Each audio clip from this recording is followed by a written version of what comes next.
A full year of competitive flesh and blood. 18 callings leads us to one last event before the World Championship. Ladies and gentlemen, welcome to day number 2 of the Calling Sydney. My name is Matt Brandwood, and I'm joined today by hometown hero and the first Australian national champion, Mr. Hayden. Hayden, how are you? It's good to be back here for day 2, Calling Sydney.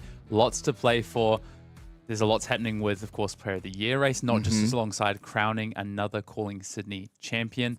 Just so many things happening. And yesterday we got to experience some amazing games of Flesh and Blood.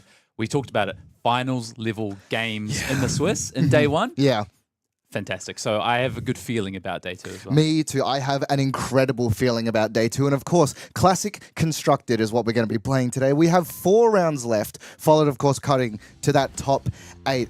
Again, Hayden, we saw some incredible unique decks, we saw some incredible games, and just overall, just the level of Flesh and Blood that's being played, you can really tell people are getting ready for that World Championship. Yeah, and a real variety like we spoke about as well in terms of for day 1, in terms of what was doing well and what players had chosen to pick up. Yeah, we knew heading into it we would see the Gravies, the Cindras, the Verdances, and they showed up, but Puffins, Liao. We both got our new favorite deck, right? Liao, absolutely. And Hands of Berry on day 1, so lots to see there. And of course, not only do we have games to play today, but we have a Super Slam box giveaway. Absolutely. And yes, make sure that you are watching the finals, because one of you is going to be taking home a Super Slam box. Not only is that what you guys viewing at home can take away, but let's take a little bit of a look of what our players are going to be taking away as well. So first place, obviously, $2,400 US. That beautiful last ever gold foil. As far as we know. As far as we know, sorry. But as far as we know, the last ever gold foil gauntlet. Stonewall Gauntlet. And of course, Pro Tour invites all the way for everyone in the top 8. Just being able to lock up that first event going into next year as well. Yeah, it's so important at this time of year. You know, you're looking ahead to next year. What Flesh and Blood am I going to be playing next year?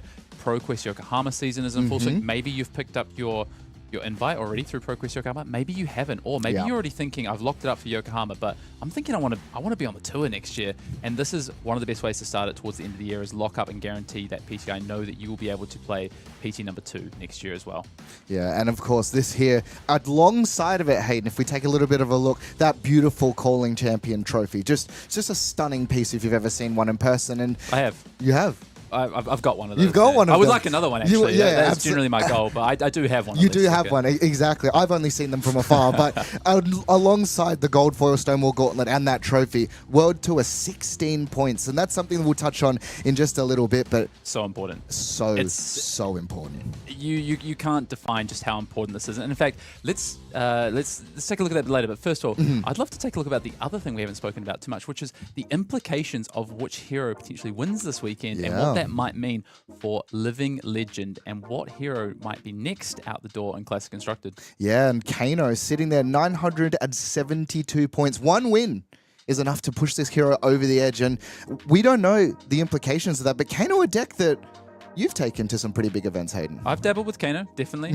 Pro Tours, World Championships with Kano, and it's going to be bittersweet for me when Kano leaves, and I know for a lot of people it's going to be more of the bitter, more of the sweet, so it's been a long ride for Kano. But Kano's not the only one, right? In terms of what might shake out from not only this weekend, World Championships, World Tour weekend in Philadelphia, Calling, of course, happening that weekend as well. ProQuest season still to wrap up. You've got the likes of KO, Fi, Florian, all trailing around there behind the leaderboard, and you look all the way down there to the likes of some of our first heroes, Dorinthia. You spoke about Verdance yesterday as well. Really starting to rack up the points as well. Absolutely. So a lot to play for outside of just the glory of becoming a Calling champion. Alongside of that, Hayden, we alluded to it before, but the Player of the Year race is something that has in the back of everyone's mind. And we have seen some absolute heavy hitters coming from across the world to compete for that the very first Player of the Year race. Yeah, like you said there, $1.5 million of prizing, and this is the first year, as you say, Matt, of this, and it's going to continue, and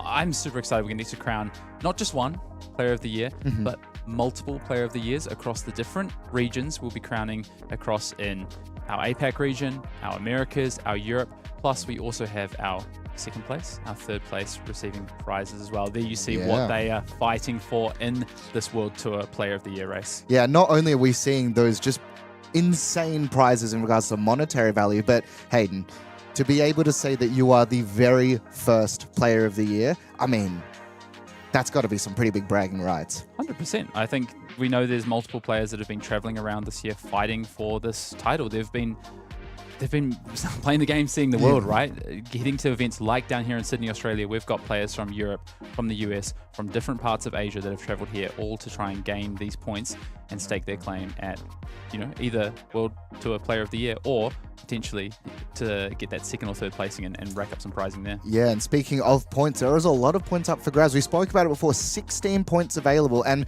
we'll see it in just a little moment, but 16 points can be, at least in specifically our region, that's a huge amount considering how close the top 10 players are. This weekend is going to completely change the context going into the World Championships for the Asia-Pacific region. We'll take a look at the leaderboards in just a second. For the Americas and Europe, it's mostly a bit of a story of we've kind of heading towards our champions. We've had two absolute road warriors this year who have been traveling and putting up a lot of results and wins and top eights. But the overall, is still up for grabs, and definitely the Asia-Pacific region is up for grabs. Yeah, and if we take a little bit of a look here, jumping forward to the Americas, as you alluded to before, Brodie Spurlock, he's got a lot of points. He's got a fair few amount of points, but the Michaels, as I like to refer to them, Hamilton and Fong have been chasing Brodie all year. Brodie's really streaked out to an early lead. Brodie streaked out to, and has kind of held it since then. But just a formidable list of names there from the US and Canada. Absolutely. Alongside that as well, in Europe, Jacob Clements has also really pulled out to a ginormous lead. 122 points for him. He's here this weekend as well. Yeah, one of the most consistent, actually just the most consistent player on the tour this year has been Jacob Clements. Multiple calling top eights. Almost went back to back to back calling top eights, missed by one win. Crazy. From going 3 callings in a row top 8. Just Mr. Consistent this year on the tour and has gotten up to that 122 points because of it. Yeah, but then if we cut forward to our region, Hayden, Asia Pacific, look at how tight that spread is. Nick Butcher currently leading the way by a total of 3 points. Yeah, a lot closer in this region. We haven't had necessarily a clean pro tour winner that stepped out. Sherry Wu obviously won in Singapore, but hasn't necessarily put up a lot of calling results around that. Is actually here in the building this weekend, fighting to stake a claim to be the leader of the Player of the Year race in Asia Pacific heading into the World Championships. But all of that list right there, you can see down into CYK Lionel, Michael Collins, all of those players could be equal first or in the lead heading into Philadelphia after this weekend, depending on how things shake out. Crazy stuff. And of course, the overall leaderboard here as well. As you can see, those top two fighting it out though. And as we sort of said, Jacob Clements and Brodie Spurlock are both here. They are both competing. So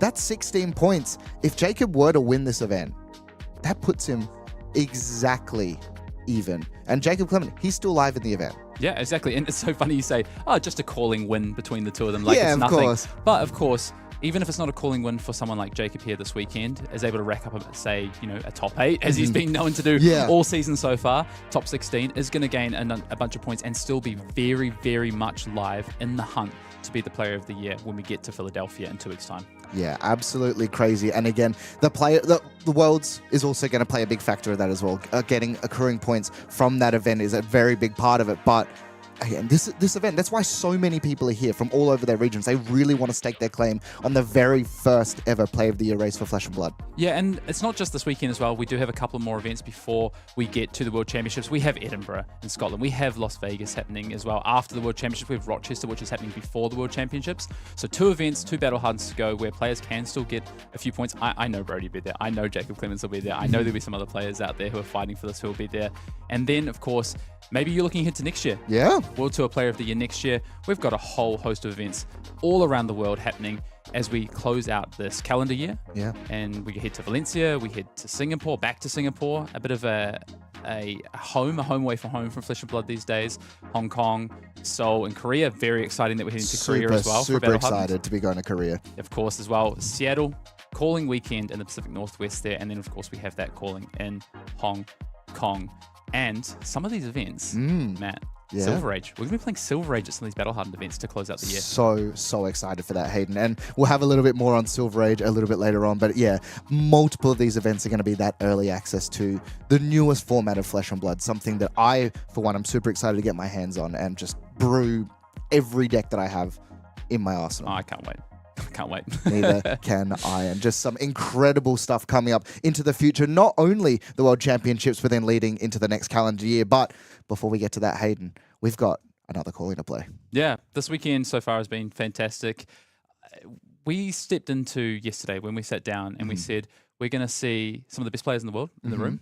And we have. We have. We've seen some very interesting picks from around the room as well yesterday, which we saw. Yeah. And as we head into day 2, there's a lot to play for. There's a real mix of, you're going to see today some of these best players in the world that we've been speaking about. They are very much still live. But this meta game it's been very diverse. I mean, coming into this weekend, Matt, I have a quick question for you. Yes.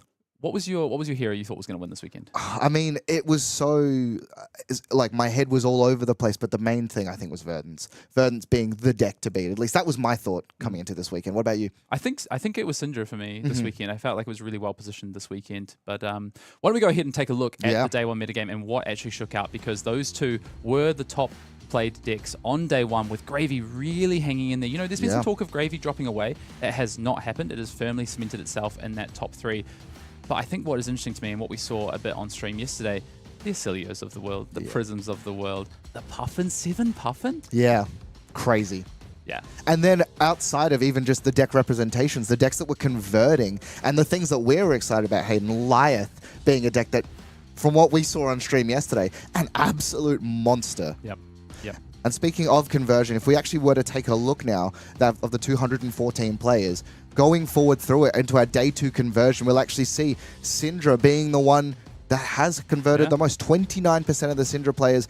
But look at this, the big 3, Cindra, Verdance, Gravy, having probably very good conversion. But if we go a little bit further down, Prism, 38%, and then Markni? Yeah. 67% conversion into day 2. Yeah, we spoke yesterday about, and you were, Matt, I've got to give you credit for this, because you were really hitting on this one of, is Prism the pick this weekend to target Verdance? It was the most played on day 1. We've seen the conversion for Verdance, not be as high as, for instance, Cindra, but Prism maybe really taking advantage of that and putting 3 copies through into day 2, as you say, 38%. I think, yes, there's the story of the top 3 there. There's still, again, the top 3 in terms of representation heading through onto this day 2, not in terms of conversion, though. And you spoke about Markni Marionette in particular. I also want to point out there is that one Huntsman that's gone through to day 2 as well. But Marionette is, I think people are starting to work out how to narrow down these deck lists a little bit, sort of just tweak them a little bit. Maybe you give up a few matchups that have been a bit more fringe in the past, and Marionette really, to me, feels like it's starting to hone in on these top 3 as much as possible. I don't think you can be good into all 3 of them, but I think you can be good into 2 of them and still have a fairly solid matchup into a couple of these decks that are sitting around that 4th, 5th, 6th sort of best or most played decks in the format. And I think Marionette for me is one to watch out for as we head to Philadelphia. Yeah, and Hayden, one thing that I'd also like to point out, just going into it, 2 Kanos vying for those last living legend points, seeing if they are still live. But just to note that there is a chance that Kano, this could be the last event that it's legal in Classic Constructor, which is crazy to think. And also, taking a bit of a look at what the standings look like after round number 8 from yesterday. Plenty of players still available. 2 undefeated players being Matt Rogers on Verdance and boosted Spendog on Cindra. The boosting Spendog. Awesome to see him up there. A player that people might know as a content creator, has also actually put up some results over the past year as well. Has really been walking the talk and is known for maybe some more of the fringe heroes as well. I know a big tough nut enjoyer, but this weekend has chosen to pick up Cindra. Actually, he's played Cindra for a long time. I played against Spencer at the Call in Christchurch right back at the start of this year, and it's been awesome. A battle-hardened win this year already. Yeah. Now fighting for a top 8, undefeated after day 1. Very much awesome to see from Spencer. Yeah, and this first page, at least, Hayden, definitely looks like kind of what we were expecting. The big 3 being Verdance, Cindra, and Gravy, with Justin Chu being the one representative. Prism attacking that deck, but then suddenly Jake McCormack down in 9th place. Coming in on Kassai? Kassai, yeah. Awesome to see Kassai there. I want to point out as well, just while we're taking a look at this list of players, is the names. And, I mean, Matt Rogers, undefeated after day 1, needs no introduction. I believe still has the most calling top 8s of any player at this point in time, vying for another calling top 8 here. But we've got multiple players in this APAC Player of the Year hunt. Also, Jacob Clem not to mention, who we just spoke about in the overall Player of the Year hunt. But you've got Pe-Tung Liao there. You've got Gordon Ko, Justin Koo, Shireu Wu down there as well. All these players fighting it out to try and grab some points this weekend in the Player of the Year race. Yeah, and as well, if we cut through to the next page of the standings, it's one of these things where even though you see 6 and 1, you know, with the numbers next to them, they're all There's so a lot live. of players at 6-1. A lot of players at 6-1. Yeah, and it's going to be, it's one of these events where there are just so many decks to target, and these people are bringing the decks that they really wanted.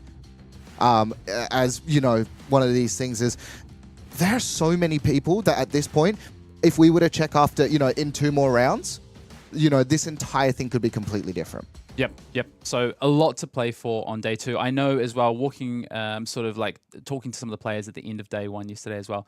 There's, you know, I know there's the Marionette we just spoke about. There's a Liath that's still hanging around there. There is lots of Ben Dodd on Underhanded Cheat, who we saw in round 1 yesterday, still live in this event heading into round 8. So, you know, yes, there's, like you said, there's the heroes we expected, but there's still a lot of people alive at X1, X2 very much live. You do have to win through, but we might just take a quick look at those players that are sitting at X1 and X2 here as well. Like we just spoke about, Andrew Key on Dorinthia, for instance, Colin He on KO, Dennis Zhang on Gravy Bones there, but you look down, another Kassai in the hands of Justin Lim, Matt Clark on that. I know someone that you know pretty well, Matt Clark. From Australia on the Marionette, and there's Damien Moss on the Huntsman as well, which is just awesome to see. Yeah, a deck that, you know, for a lot of time people just thought was the worst assassin, but Arachne Huntsman really has gotten some tools to be able to attack the meta from a very unique angle, and it's the sort of deck where if you're not really prepared for it, you can get absolutely blown out within a couple of turns. Yeah. I actually think, looking at this second page of standings and these players here, I think Justin Lim on Kassai, Matt Clark, X2, I could see them making a run here. I think they've got a pretty good bracket around them to do it, so I'm really interested to see how day 2 plays out for them. Yeah, and X2 definitely still live as well. And we also have some additional players sitting at X2 that, you know, could also come in and actually do a variety of things. Brody Spurlock sitting there, X2. Just some names you may have heard of here. One or two, you know, Brody Spurlock, we may have heard of him. Oliver Berry as well on that Liath, our new favorite deck. Oscilio and Daniel Chan also being there. So, and Sean Liao as well, bringing it with the Victor, a deck that had a 60% conversion rate in today, number 2. Yeah, and not a hero I would have expected to see much of this weekend. I actually personally thought it was pretty poorly positioned in this meta. But, you know, if there's a lot of Cindra running around, maybe some of these squishy assassin decks, Oscilios, things like that, maybe it is good for Victor. So, yeah, Sean putting together a good day 1 there. We'll see what he can do in day 2. Yeah, and also, this is 30 players. We still have some more players sitting live in that X and 2 bracket as well. It's not just a 4th page, it's 40 players here. And as well, number 32, Patrick Watt. I love to see it. Rhinar. Original Rhinar, the man himself. Hayden, I know you love this deck. Yeah, and I'm a big fan of Patrick Watt and what he does with Rhinar. He's been a long-time Rhinar player. You see there as well, again, another player in that Player of the Year hunt, Nova Chan, so definitely not over for Nova. Ben Dodd's still in there, like we said, on Underhanded Cheat. There's a Fang hanging around there. Very awesome to see. And a Vincent in the hands of Abigail Evans there as well. Vincent, a deck that is, in my opinion, pretty spooky. It's a deck that, if it does its thing, it does it really well. And I don't think I've ever beaten a Vincent, like, honestly. Really? There's always there's two decks, when I sit down across them, I get a little bit scared. Yep. Oscilio and Vincent. Yeah, exactly. And it was particularly as well, you sit down and, you know, at some point they're going to do their thing and I'm just going to have to pray that my hand... I'm just a spectator. Yeah, exactly. I'm hanging out. I get to just enjoy myself. And speaking of enjoying ourselves, Hayden, we have a beautiful long day of Flesh and Blood to go. And I think we're about to be ready to jump into game number 1. Yeah, 2 undefeated players at the end of day 1. Matt Rogers out of New Zealand against the boost and spin dog himself on Cindra.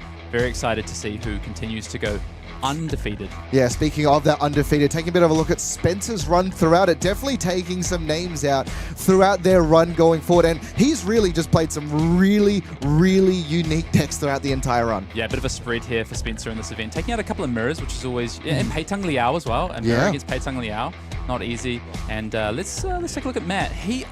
Honestly, this is insane. Yeah, crazy. Verdance is meant to have a bad matchup into Gravy Bones, and Matt said, oh, does it? Because Matt has taken out 3 Gravy Bones, including Justin Koo, on the way to this undefeated run, and no less Dennis Zhang as well. Yeah, and Quan Lee. You know, they are not unknown players, so just showing the power of this Verdance deck as we jump into the game right now, as we are currently inside round number 8. And we're starting off the way that Matt Rogers wants to start off every game of Flesh and Blood. It's going to be with that Burn Bear for 6. Yep, the way you want to start, if you have to start in this matchup and you don't get to go second, the way you want to start it is by pointing 6 damage. Spencer immediately popping off that Spell Void Dagger to prevent some damage there. Yeah, Claw of Vincerica is definitely a card that a lot of people, yeah, and this is the thing. So it's Clover and Serakai is something that I know for a while Cindra's were thinking about not running, but you just have to versus this Verdance deck. And you saw immediately on the end of turn, Spencer actually pitched 3 reds to rebuy that Claw, and realizing it is super important in this matchup. And now we're going to see the classic from Uprising Sealed and Uprising Limited. It's going to be Ronin Renegade for just 3. Special flavor of head jab here from Spencer. Yeah, Matt didn't have an additional blue, it looks like, or not one that he wanted to part with, because he didn't end up pointing that Waning Moon in response to Spencer bringing back the Claw of Serakai, which is often what you'd see the Verdance players do, to leak an additional 2 damage if they can, but wasn't able to on this turn, unfortunately. Yeah, Brand with Cinderclaw will be the next card here, and Matt Rogers just deciding, you know what, this is just 6 damage. This next attack is going to be threatening that Mask of Momentum, and it's a pretty good one as well. Art of the Dragon Blood coming through with that beautiful full art treatment. So I know Matt likes to play this matchup pretty aggressively. You see in his hand, he's got Scar for a Scar. So he actually likes to trade damage in this matchup and treat it almost like treats it as a race. Also does have a Felling of the Crown in hand. So I'll be interested to see if Matt can find a way to potentially get that set up in Arsenal, but doesn't have another Decomposer except for a Plow Window, which is not particularly exciting in this hand. And looking over at the hand from Matt Rogers, we're going to see a block with Balance of Justice now, but also he's going to be blocking with a card that I have not seen since Icelander was a legal deck. We're looking at Fandor's Fighting Spirit, a way of gaining life during the blocking step. Yeah, you see a lot of Verdances this weekend have moved towards this. Jacob Clemens was also playing this in his list. We saw it on stream yesterday. So, yeah, Matt also. And I just want to point out, an equipment block on turn 1 here from Matt is really big, because one of the things in this matchup that's so key is once the Verdance runs out of equipment, it is very difficult for them to stop the on-hits. The breakpoints just become almost insurmountable. Yeah. So committing that equipment early is important. It is a big thing that's happened here in this game. During that as well, wow. Spencer, yeah, going to send a second piece of equipment at this point too, because Spencer did flick the Claw of Serakai during the other Dragon Blood to keep the Mask of Momentum live. And the Blaze Headlong there just presenting 4 damage and forcing not only 1 but 2 pieces of equipment block. But Matt going to be able to clap back now. Has a Scar for a Scar from the Arsenal here. Yeah, so Matt sitting on double Scar for a Scar this turn. That was Spencer's going to be very happy with that turn. Got away with falling just down to Matt down to 34. Sorry, taking Matt all the way down to 34 and picking up 2 pieces of equipment block. Yeah, it's going to be the second Scar for a Scar that's going to come across now. Spencer did take the damage, so this one will not have go again. But Matt doing the thing that he loves to do, particularly when playing Verdance, which is just having that card planted in the Arsenal and giving him an opportunity to be a little bit more defensive going into the next turn. Yeah, he's going to set up a Felling in Arsenal here. So Matt really, really wants to find something like a Rootbound Carapace on this next turn if he can. Yeah, but looking over at Spencer's hand as well, it's definitely found some pieces that he really like to look at. And that Wrath of Retribution. Yeah, Wrath of Retribution being the way that this deck really just pushes the damage. Awkward hand though. Doesn't have any natural starter in this hand. Is sitting on a Snatch. And I believe is that a Cut Through is the other card? I think so. And then blocking with the Breaking Point as well. It's a Ravenous Rabble. Rabble, okay. But still, it's not Draconic, so this is pretty awkward for Spencer here, unfortunately. Matt as well, drawing up and finding not just 1 but 2 Rootbound Carapaces. I think so, and you're flipping off the top. Scale off the top there. Spencer a bit of a showman. And we'll see just the Ravenous Rebel coming in for 4. Art of Dragon Scale a card. If it attacks, put a -1 counter on equipment, and then if it has 0, destroy it. Now, in particular, the thing with Art of Dragon Scale, it is a way of blowing up Stormstriders. 100%. This is a card that I played Cindra this ProQuest season. Very, very high on Art of Dragon Scale. It's very good into the mirror for taking out Flick Knives. It's very good in this matchup for taking out Stormstriders. There's a lot of matchups where there's a really important equipment in this current format.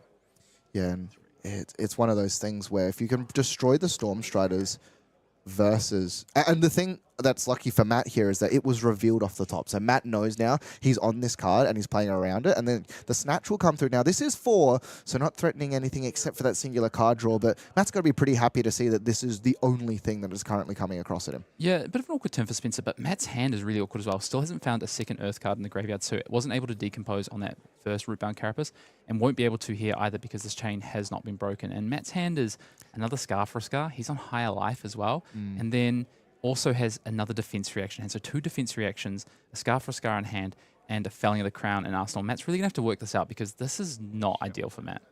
Yeah, so he's going to shelter here. Discard? Yeah, discard. Oh, so interesting. So he's getting a discard the shelter here, and then just activate the Rootbound. And I don't believe, so it's a red Rootbound. He can't decompose, so that's why he's also discarded the shelter here for value. Correct. I think Matt also did that in the attack step, so before reaction, so that Spencer wouldn't be able to flick and get value as well. Yeah, and we'll see. Just another Sky for a Scar. This is just 4 damage, but Matt now is at least set up, so has the ability to decompose should he require it. And just 4 damage. Spencer, though, has set up for that big turn, depending on what he's found off the top. Yeah, I think Spencer's hand is, again, a little bit awkward because it looks like we can take a look in here.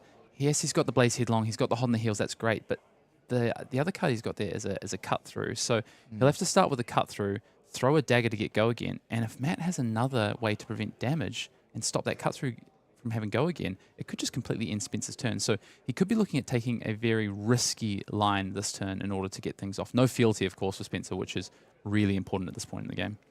Yeah, the fealty, something that you don't often consider being integral into Cindra because there are so many draconic attacks that she's using, but it's just that...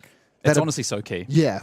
It's so important. And you see with a card like the Dragon Scale, for instance, Matt sees there's no fealty right now. So until Matt sees a fealty on the board or a Bram or Cyndaquil come down, he doesn't have to worry about that card. Yeah, and fealty, something, you know, Fang obviously relies on the fealties to be able to sort of get itself going. But just having that insurance policy for the Cindra deck when these awkward hands just come back to back. And looking over at Matt's side as well, he is, I believe, on a Heart of Findel. Is on Heart of Findel, yeah. So Spencer did decide to block with those Flight Path Scalers, which tells Matt, you know, probably I'm going to face a Wrath of Retribution, or at least a turn where you want to use the Flight Path Scalers this turn, because there was no on-hit coming through. There was no real need for Spencer to necessarily defend with that piece of equipment, but choosing to in the end. And this is the risky play. If I'm Spencer, my heart is in my mouth right now when I flick this dagger, because if there is another shelter that comes down, Oh, yes. Okay. Spencer with the good play. So Spencer knows what's up. So Spencer choosing to throw the dagger at himself there so that Matt could not prevent the flick trigger. And so this cut through will definitely get go again. So nice heads up play from Spencer there, showing that he knows what's going on. Yeah, and I don't know if you know this about me, Hayden, but my favorite thing in Flesh and Blood is using cards to attack myself for value. I just think it is the funniest thing in the game. And as a result of this now, suddenly this turn looking real scary because Blaze Headlong is going to be the follow-up attack. So 4 go again, into 4 go again. Yeah, we've pinged ourselves for 1, but life total's a resource for a reason. 100%.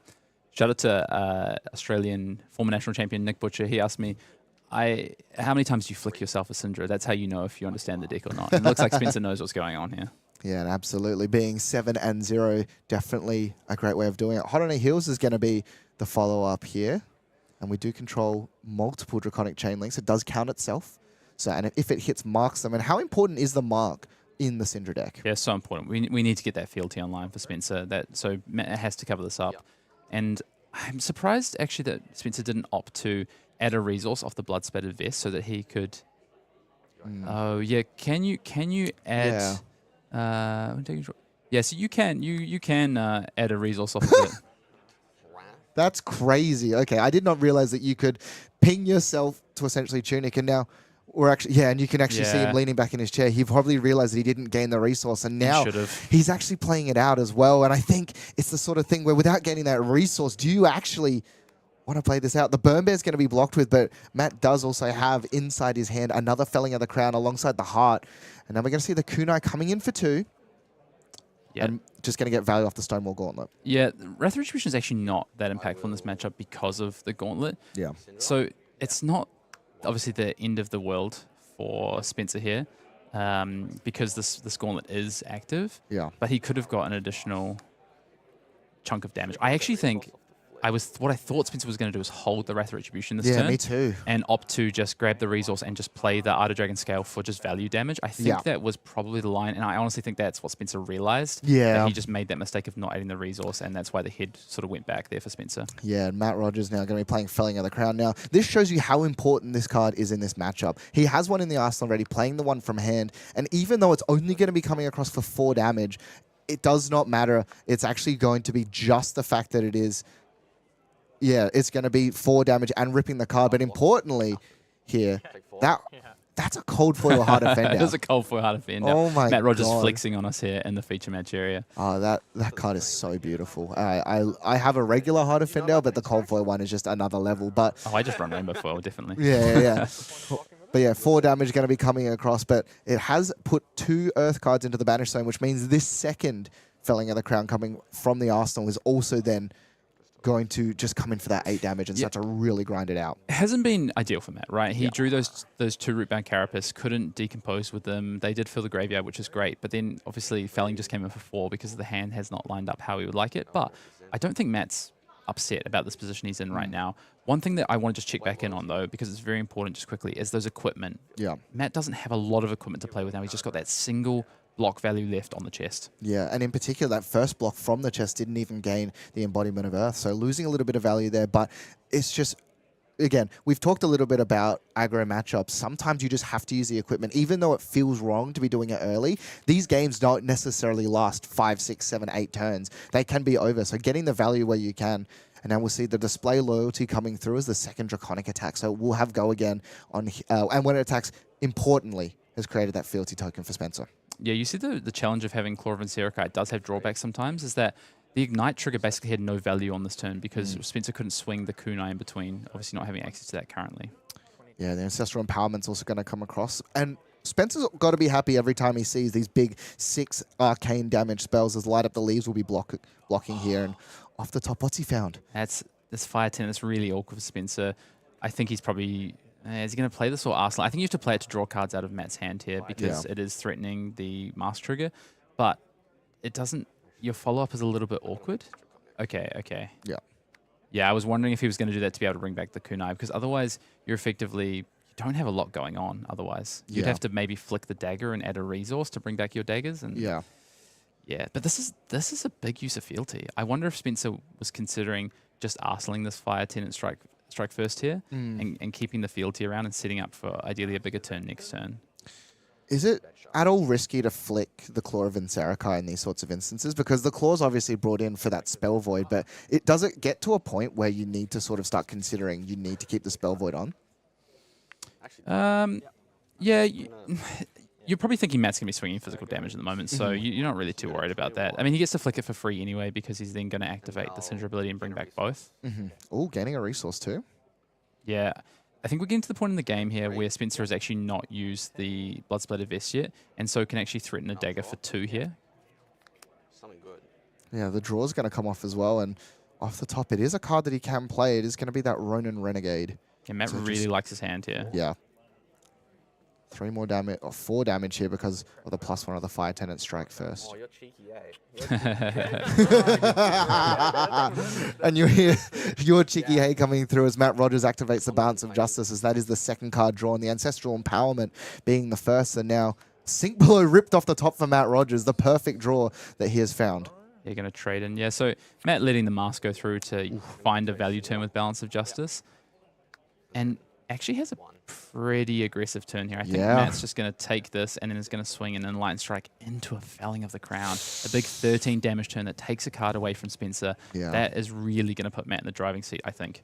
Yeah, and the Verdance deck traditionally doesn't have a huge amount of ways of going wide, but Enlightened Strike usually being that premier version, and you can see 5 go again. Spencer draws up, regardless, is going to have at most a 3-card hand to fight back here, and we'll see blocked again. Take 5? This is a very Spencer play here. There's no defensive value on this flight path scaler. Don't be confused.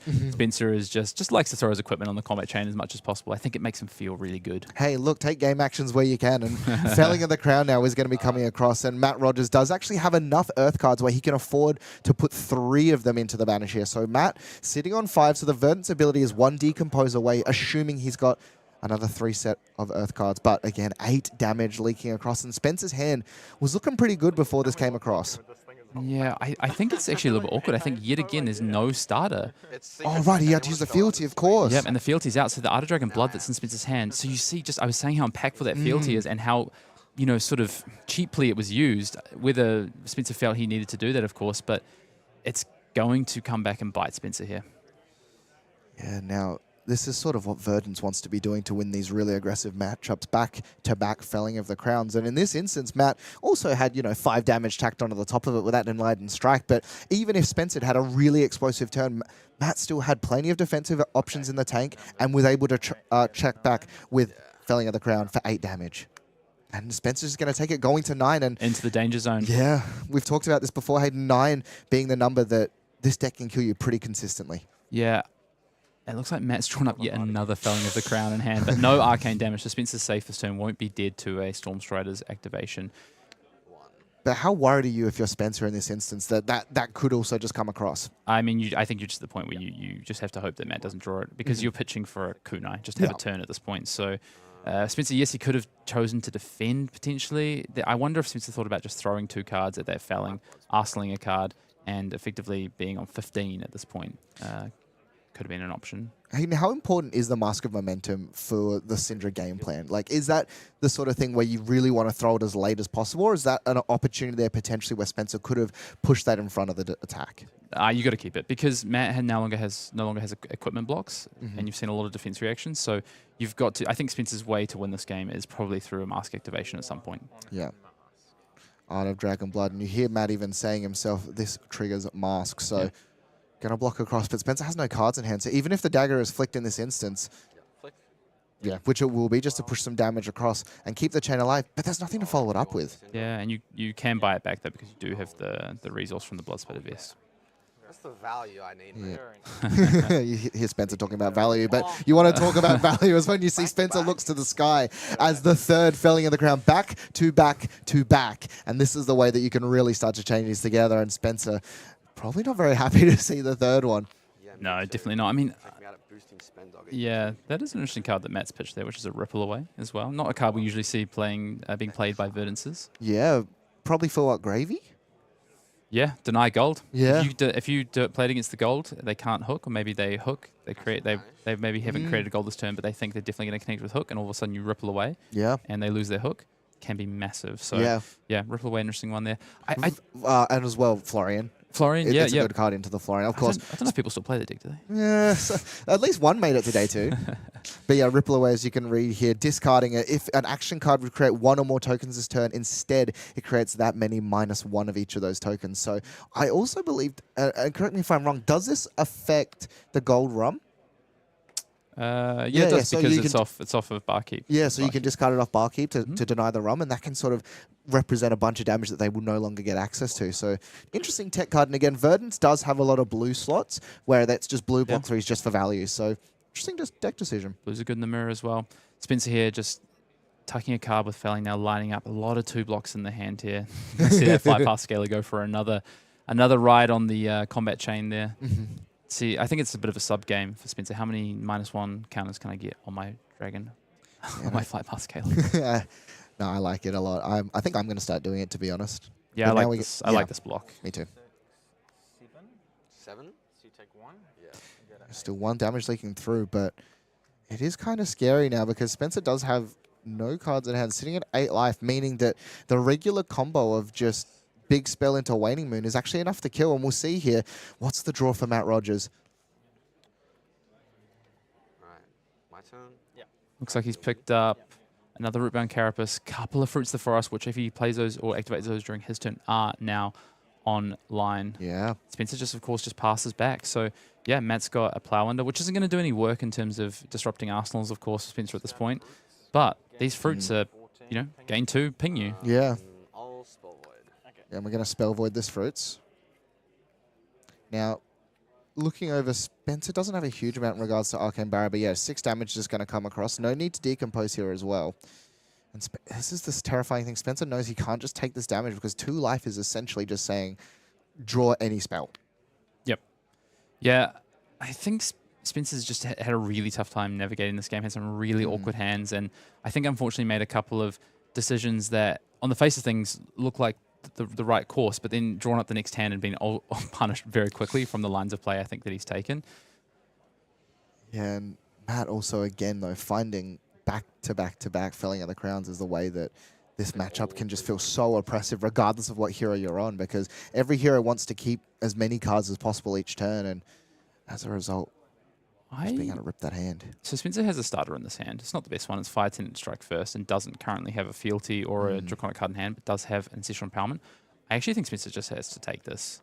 And go to 2? Yeah, I just don't know how Spencer wins this game. I think the play might just be a hope that Matt bricks, but it looks like Spencer is going to line up a block.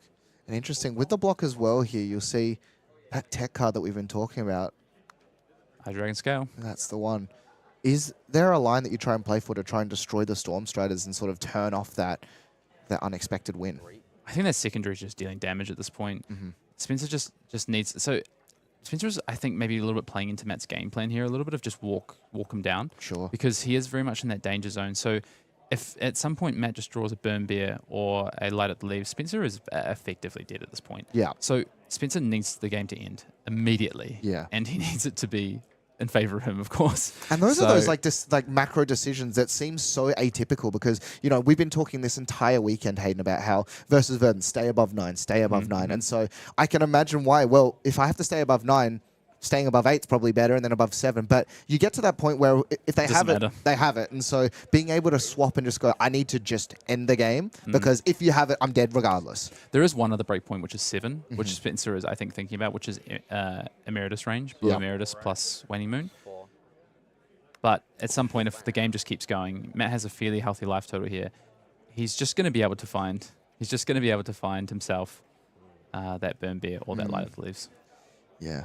And we'll see here, Spencer just going to... another big attack coming across. And, you know, regardless of whether or not he finds the Burn Bear at this point, if we're just presenting your life total every single turn consistently, there's not much you can do. You have to force a block. So, Hayden, here, would you just throw Mask of Momentum and hope for the best?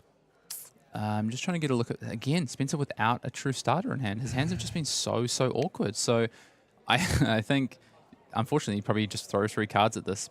Stick something in Arsenal that you really like. Maybe it's the Burning Blade Dance, for instance. Or perhaps it's that... because you don't have the chest anymore, so I think sticking a 1 cost into the Arsenal is asking for trouble. Yep. And then I think you've just got to send it back and hope that Matt has nothing. Tough decision here for Spencer. Yeah, just considering lining up a block. Blocking with at least 2 cards and perhaps considering of throwing the mask as well. Maybe he thinks he needs to be able to throw something just to try and take a card from Matt, but as you were saying before, Hayden, Matt's still got plenty of life. When we talked about the use of early equipment block, we still have an equipment block in this instance. Yeah, it's just gone all Matt's way the last few turns, and really skillfully played by Matt. Had a couple of awkward turns and has been able to just sort of take tempo and hold on to it. I think Spencer, to win this game, has to kind of break that. And the difference between 4 cards and 5 cards for Matt is nothing. Yeah. It's nothing. So the decision should be, I think, here, throw 3 cards, stick something in Arsenal. Because throwing something back, I just don't think it does anything, really. It just says, hey, Matt, one of your excess cards that you're not using right now, just put it in front of the 0 for 3. So I like a block with all 3 cards here, but we'll see. Maybe Spencer's found a different line that he's feeling in favor of here. And it's agonizing over this decision, right? I think that's what he's deciding between. I have a feel Spencer's going to come to the right decision. I can feel it. Yeah, here we go. Yeah, and we'll see 3 cards being lined up as the block. And the other scary thing as well. Oh, yeah, yes, Matt, and you see Matt Rogers reminding Spencer in that instance as well to block in with a Dragon Scalar Flight Path. Just both players just incredible. And I love the commitment to the bit. I love... This is players enjoying playing Flesh and Blood, right? Yeah. You've got...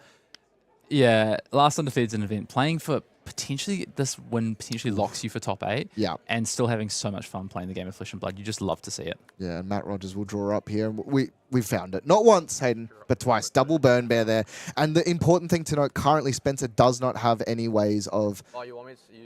It's all good. It's all good? Oh. What do you mean? So Spencer drew up immediately, and Matt's saying, "Oh, Spencer was asking, did you want to do something in my turn?" Matt's like, "Don't worry about it. Don't worry about it. I have you dead." Yeah. I was going to say, because we have this coming across here, and then also has a secondary light up the leaves for when he draws in the end. So currently, right now, Sure yeah. I'm cooked. I just go... What do you think, Spencer? I'll play it properly. Wait, you got to... Spencer's just trying to work out, is there any way I'm not dead here? I think is what Spencer's thinking about. Yeah. We know Matt has a second light up the leaves in his hand. That's why he wasn't bothered about doing it at the end of Spencer's turn. Yeah.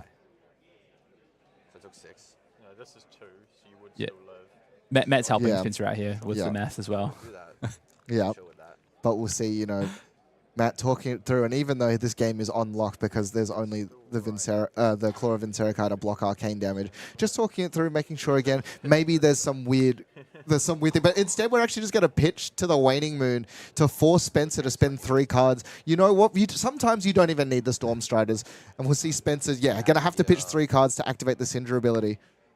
Yeah, well, I think Matt has another arcane damage spell in Arsenal to point on Spencer's turn. Dog water. Bang. Take 1. Yep, take 1. Goes to 1. Matt Rogers going to pass it across, draw up. Also still has a couple of Burn Bear left in the deck if he really wants to go for overkill. You please, right? We'll see, what does he Why draw? don't you send physical? And you see Spencer here saying, why don't you spend physical? Matt Rogers draws up. Banish a card from my hand. Yeah. Spencer talking through exactly what Ronin Renegade does. But you know what's better than Ronin Renegade? Storm Striders are going to be activated here. And you know what's come off the top? Any arcane damage spell. But one of the better ones as well. Blue Ember Scalding representing 4. And Spencer going into the tank thinking about how he's going to go. Going into the graveyard here as well. Matt Rogers sits there knowing that death is on the stack. The fist bump will be extended. And Matt Rogers will continue as the only undefeated player into day number 2 on Verdance. Finding not 1, not 2, but 3 felling of the crowns and able to clinically end this game. You hear the players laughing in the background as well. They had a good time because both of them know, regardless, they've come into this game undefeated and an incredible matchup between the 2 premier decks that we expected coming into this weekend. Yeah, it was 2 of the best decks in the format and piloted by 2 entertainers as well. Yeah. And I love that, you know, the boost and spin dog stayed true to himself in that Yep. game, and you love to see it, enjoying his 6 flesh and blood. 6 counters, I think it was on the end. Yeah, for the yeah, Brandwood. He wanted to get to 7, I think. I think Yeah. he was trying to break a record. Unfortunate there Yeah. for Spencer. Maybe you can do it later in a in Yeah. a round. Maybe he played Leviathan and wanted to be able to use the husk again, so just wanted to get 6 True. value of blocking, even though it didn't do It's a anything. little bit different, isn't it? Yeah. Yeah, just a little bit. But yeah, the 2 premier decks that we sort of expected coming into it, in the way that, you know, most people traditionally think Cindra is a pretty good matchup into Verdance, but showing from Matt Rogers there that maybe that's not the case anymore. I think that matchup is really close these days. I think both sides, the Wizard side, Yep. the Ninja side, have worked so much on these lists and the game plans. You saw Outer Dragon Scale on Yep. Spencer's side.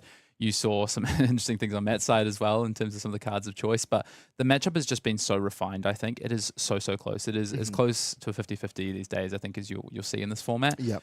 And things looked good for Spencer at the start, right? I think he'll rue that decision with the missing the counter on Bloodsplatter Vest after making a really good heads-up play, which if you're out there and you want to play Cindra at your Pro Quest this coming weekend, flicking yourself is good. There are times where you want to do that to play around things like Shelter. So Yeah. really heads-up play there from Spencer.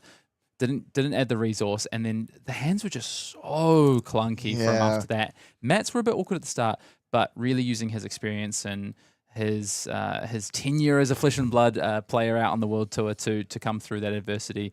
Found 3 fellings in a row. That's part of the skill as well, of course. And just managed to just hold it and then own it all the way through, basically. Yeah, and showing the tenure not only in his gameplay, but also with his collection as that beautiful cold foil Heart of Fendel being shown. But I think the thing as well is when a deck like Cindra, when it has those awkward hands, it needs to string together large hands, whereas the Verdance deck, it can play really efficiently off of just small, little efficient plays, 2-card hands. Yep. But we also saw a variety of bling coming through from both of these decks. Both of them foiled out, beautiful cold foils. And the way that you can get some of the coolest cold foils in the game right now is by attending events. Armory events in particular have gem packs available. These have been such an incredible addition to the game, being able to get some of the best cards in the game with some of the coolest treatments. And gem pack number 3 is currently available at your local armories. Yeah, I think this has been one of the coolest things that LSS have done for the game of Flesh and Blood at the armory level in recent memory. And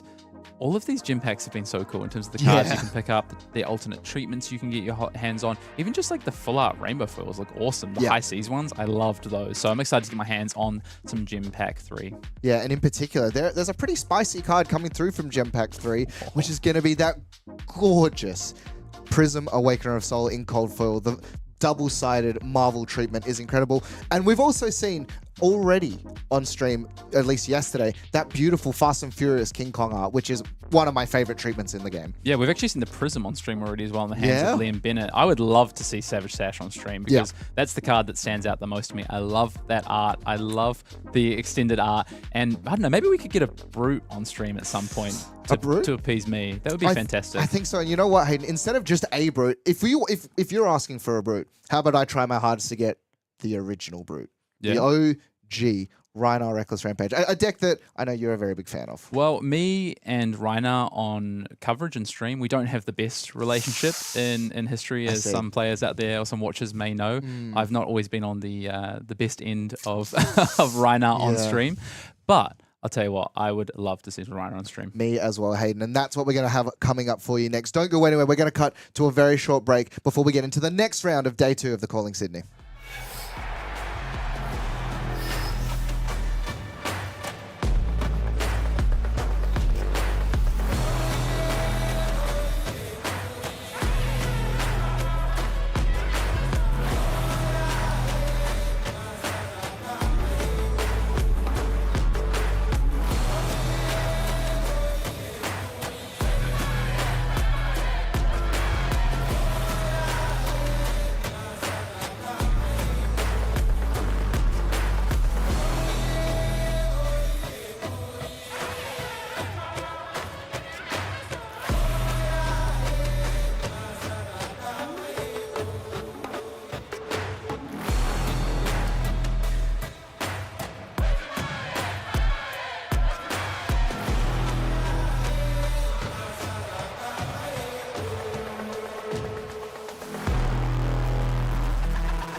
Welcome back to day number 2 of the Calling Sydney. Matt Brandwood joined by Hayden Dales. We are jumping into our second round of Swiss on day number 2. And Hayden, not only have I found a Rhinar, but we found a really spicy matchup as well. Rhinar going up against Oscilio.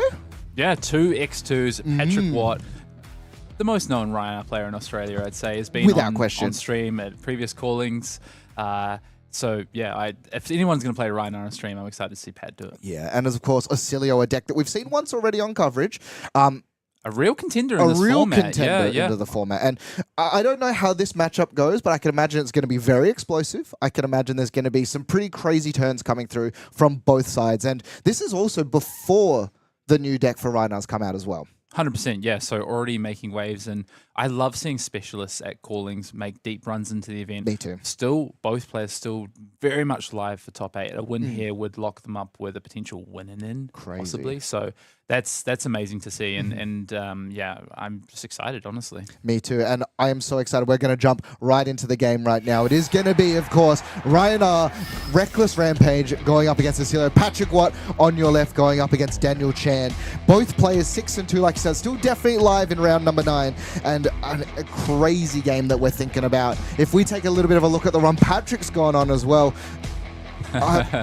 interestingly lost round 1 to something that you would generally used to consider pretty favored for Rhinar. Yeah, he actually gave me a bit of a bad beat story about that game as well. It included some gambler's gloves being re-rolling him a 1. So unfortunate there, but then went on a bit of a run against an Ira, a Kano. I love the shirt as well. Oh my god, the one. And yeah, but importantly, he has beaten an Oscilio already in this matchup, and cutting across to Daniel on Oscilio, the run that he's been on. Round number 1 versus Kano. Again, a matchup that is pretty scary for Oscilio, losing to Ryan Bell and Abigail Evans on that Vin set. So again, taking out these big decks though. Gravy he's beaten, Verdance he's beaten, Brody Spurlock he won against last round on that Verdance, and gonna be a crazy matchup. Yeah, let's get into it. And I think I'm excited to see who goes first here. It is Daniel that's going to lead us off, and I think that's advantage to Daniel. I think you want to be going first in this matchup. Most matchups. Oh, and that's an interesting card. That there's a bit of a sideboard card I've seen out of some Oscilios, which is Aether Spindle. You know, a bit of a Kano staple, the old Aether Spindle there, and exciting to see this card here in the hands of Oscilio. So in some matchups they want to go more arcane heavy, and this looks like one of those matchups that Daniel identifies as an arcane damage heavy matchup. Yeah, and talking about arcane damage heavy, look at Patrick Watt's equipment suite. He does not have any arcane barrier present in his deck. He has decided, you know what, the way I'm going to win this is by intimidating out your important cards and going as hard as possible. So 5 damage has already leaked across, and of that 5 damage as well, it means opting 5 cards so Daniel can sculpt the perfect next hand. Yeah, it's a pretty good way to start the game. Oh, but a lot of cards going to the bottom there for Daniel, so didn't necessarily like what he saw. And now as well, Channel Mount Heroic. Channel Lightning Valley. Channel Lightning Valley. There are so many channel places, channels. yeah. Does have a counter going on, so a lightning card is going to go to the bottom. It's a pretty good start for Daniel. 5 damage the way of Pat, a Channel Lightning Valley on the board, a card in Arsenal. I don't think Daniel could have drawn it up much better, and also kind of semi-stacking the hand for next turn as well.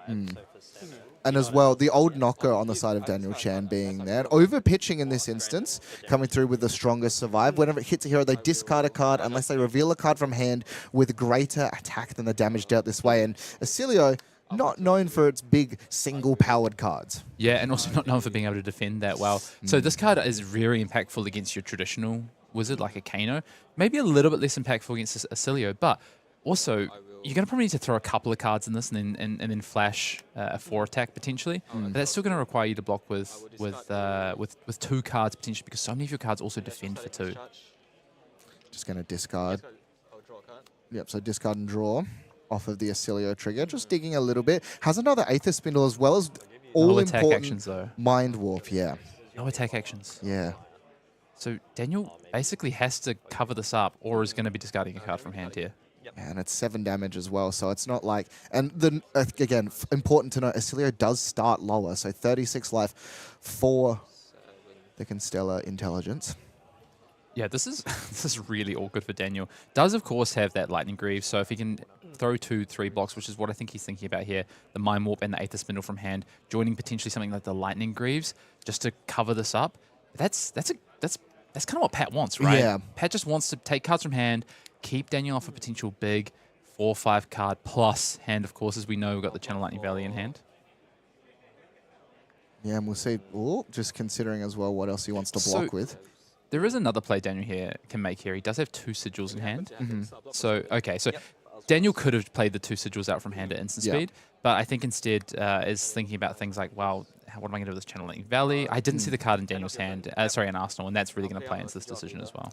And the thing as well, for a deck like Oscilio, where it wants to have one really big combo turn, and it's not like a traditional combo. When we get there, we'll show you, as the Sigil of the Aether is going to be played. So at the beginning of your action phase, you destroy it, and when it leaves, you deal an arcane to a target, and then it amps as a result. But because of the Channel Lightning Valley as well, it draws another card. Yeah. Yeah, so I think that's why Daniel was always going to play, I think, the Sigil of Aether, but wanted to keep the other card in hand, otherwise wasn't going to be able to necessarily push damage on Pat's turn, and has found an attack action as well. Looks like a God in the Flash was drawn off that Channel Lightning Valley. Oh, but a Mind Warp coming as well, and this is going to be amped twice. So the Signal Conductivity has been played out, so it's going to set up for the next turn, but Volzer amping by 1, as well as the fact of with that Sigil left, it also amps. So this is going to be a Mind Warp for 5, and for 4, sorry. And then Patrick, because there's no AB, is going to be forced to shuffle the hand away and draw 3 cards. Yeah, I mean, Pat doesn't have a decision in this, right? No Arcane Barrier presented for Patrick Watt here. So, yeah, good start for Daniel. And I think we're going to see Daniel try and lean as much into this Arcane damage as possible, because there is a absolute fridge on the side of Patrick Watt, as you said, with those 4 pieces of non-Arcane Barrier equipment. But what there isn't is the ability to stop arcane damage at all. Yeah, and sort of as I was saying before, the reason why Daniel might not be afraid to throw the Lightning Greaves early is because sometimes you draw the hand up and it is the perfect hand to pop Lightning Greaves on, so you want to make sure you're getting that value early in the game, because sometimes as a Silly, you draw up and you go, this is the hand, I gotta go. Yep, definitely. So Patrick is able to use the full hand here, so did have a bit of a, I guess not being able to interact on Daniel's turn with the arcane damage, but does have the agile wind-up. Yeah. Patrick playing on the camera, I don't know if you heard, but he said, glad that wasn't a Scabby's roll. And ooh, so intimidating once, the agility coming in here with Erase Face. A tech card from way back yonder, but probably has I will say has a very impact, because Oscilio really likes lightning cards. Yeah, and if we take a looking at Daniel's hand here as we dealt, he has another Channel Lightning Valley, so potentially not able to keep that around as well if he lost the class. Yeah, would not be able to keep it around because it wouldn't be a pitched lightning card. Yeah, and Volzer as well cares about it. But this looks like an attack action hand that Daniel's found here, because Lightning Press, Electrostatic Discharge, and that Channel Lightning Valley Plus has the Gone in the Flash that he kept from last turn in Arsenal. So I think this is a physical damage turn. Yeah. And I also don't think Gone, if I remember correctly, Gone in a Flash only cares about it being instant, not that it's lightning to return back to the hand, correct? Yes. Yeah, exactly. So I actually just think Daniel just was probably going to say, send me the bill on this one. That card was in your hand? Yep, okay. I'll say no blocks, I'll take 6. Yeah. Yeah. I don't think there's much Daniel could do about it. And also, I don't think it matters too much on this turn. But, Erase Face, a great tech card for not only this deck, but a lot of the Earth cards as well, because suddenly you can't decompose. There are so many factors for Erase Face being a key piece of disruption. And it's again, in Rhinar, it's another 6 attack, and that's all you care about. 100%. Yeah, Rhinar has access to being able to play these kind of tech 6 attack slots, as Daniel really gets into it now. Channel Lightning Valley. Can I borrow one of the big dice? Yeah, sure. The 9 to... yep. Put it next to it. It's coming for 7. There we go, and you can hear just figuring it out. Can I borrow one of the big dice? Because Patrick has taken the big dice for himself, knowing that that's what his deck wants to be doing. And yeah, Savage Sash, another piece of equipment that you want to get your block value out early. So when you find the opportunity to actually use it, you don't have to worry about losing that value on the block. Yeah, so Pat's got the agility all set up on his side of the board. I think this is a good turn to potentially get the fridge involved. You've got to find the right turn for Scaling Fleshbag. To me, this isn't the right turn. Whenever there's a Gone in the Flash on the chain, you've got to think about, is this the right time for Scaling Fleshbag? Can I have any interaction here? Because could you maybe block this some amount, not too much, Scaling Fleshbag? But the problem is if you don't block this out, you've got a Channel Lightning Valley on the table. So Daniel's going to get value either way. So I think Pat's really just got to think about what the offensive output on his turn is going to be. And does have a Savage Feast, which goes nicely with that agility token. A couple of 6 attacks as well, and 2 blue Wrecker Romps, or a Wrecker Romp, sorry, and also has a Wild Ride in hand. Yeah, you're good. Yeah, so plenty of resources. Also a card in Arsenal, and The thing with Oscilio that's very different from most other wizards is the fact that it doesn't really have an opportunity to kill you on your turn. Like, there's a couple of little things it can do, but it's not going to here be and doing the big, like, crack Storm Striders sort of thing. It's going to predominantly play on its own turn, so you're a little bit more at liberty of going to those lower life totals. There's a couple of things, shocks and ways of amping shock, but it's not super consistent. I'll play a blink. Yep. So Daniel playing out a blink here, getting back that Gone in a Flash and an action point. Very, very nice there. And also Coming for 4 again. coming back in with that Gone in a Flash. Of course, has drawn the card off of that Channel Lightning Valley already and found, by the looks of it, I think found a shock. Yeah, still also has the Lightning Press in hand, so we'll have a way of bouncing it. Lightning Press a little bit awkward with Gone in a Flash because of how it works together. So you can either Lightning Press it and not resolve the Gone in the Flash jump trigger, so or you can Lightning Press it at the end so it buffs it, but the damage has already happened. Yeah, so bit of an interesting decision here for Daniel, I think, again, because he has this Channel Lightning Valley. I think he'd like to keep it around. So can pitch to the Volzar with a Lightning card. But of course, the problem is it could do it, but the race face is, is stopping this line of play. So I think probably what Daniel was looking at doing this turn is just throwing the Lightning Press and just going straight damage at Pat's face. And he has to determine how much, again, how much do I defend this for? How much do I put in front of this? Because if I just block it out, does Daniel just bounce the Gone in a Flash and is happy with that? It's always the dance with Gone in a Flash that the opponent has to play. Gone in a Flash, just one of the trick. Again, Hayden, the word that we've had throughout this entire calling has just been tricky. Lots of little tricky, strange plays, and Gone in a Flash, one of the trickiest cards as well. See Daniel giving a little bit of a smile to the camera. we've had a few bit of showmanship on camera these last 2 rounds. What we love to see. I like this block. On I like this. resolution. Block. Me too. I will ping you for 1 arcane. Yep. Yeah, pinging for 1. All right. And move to Arsenal. 1 counter on CLB. Or, yeah, so we're going to see here, probably going to get called out because, this does not count.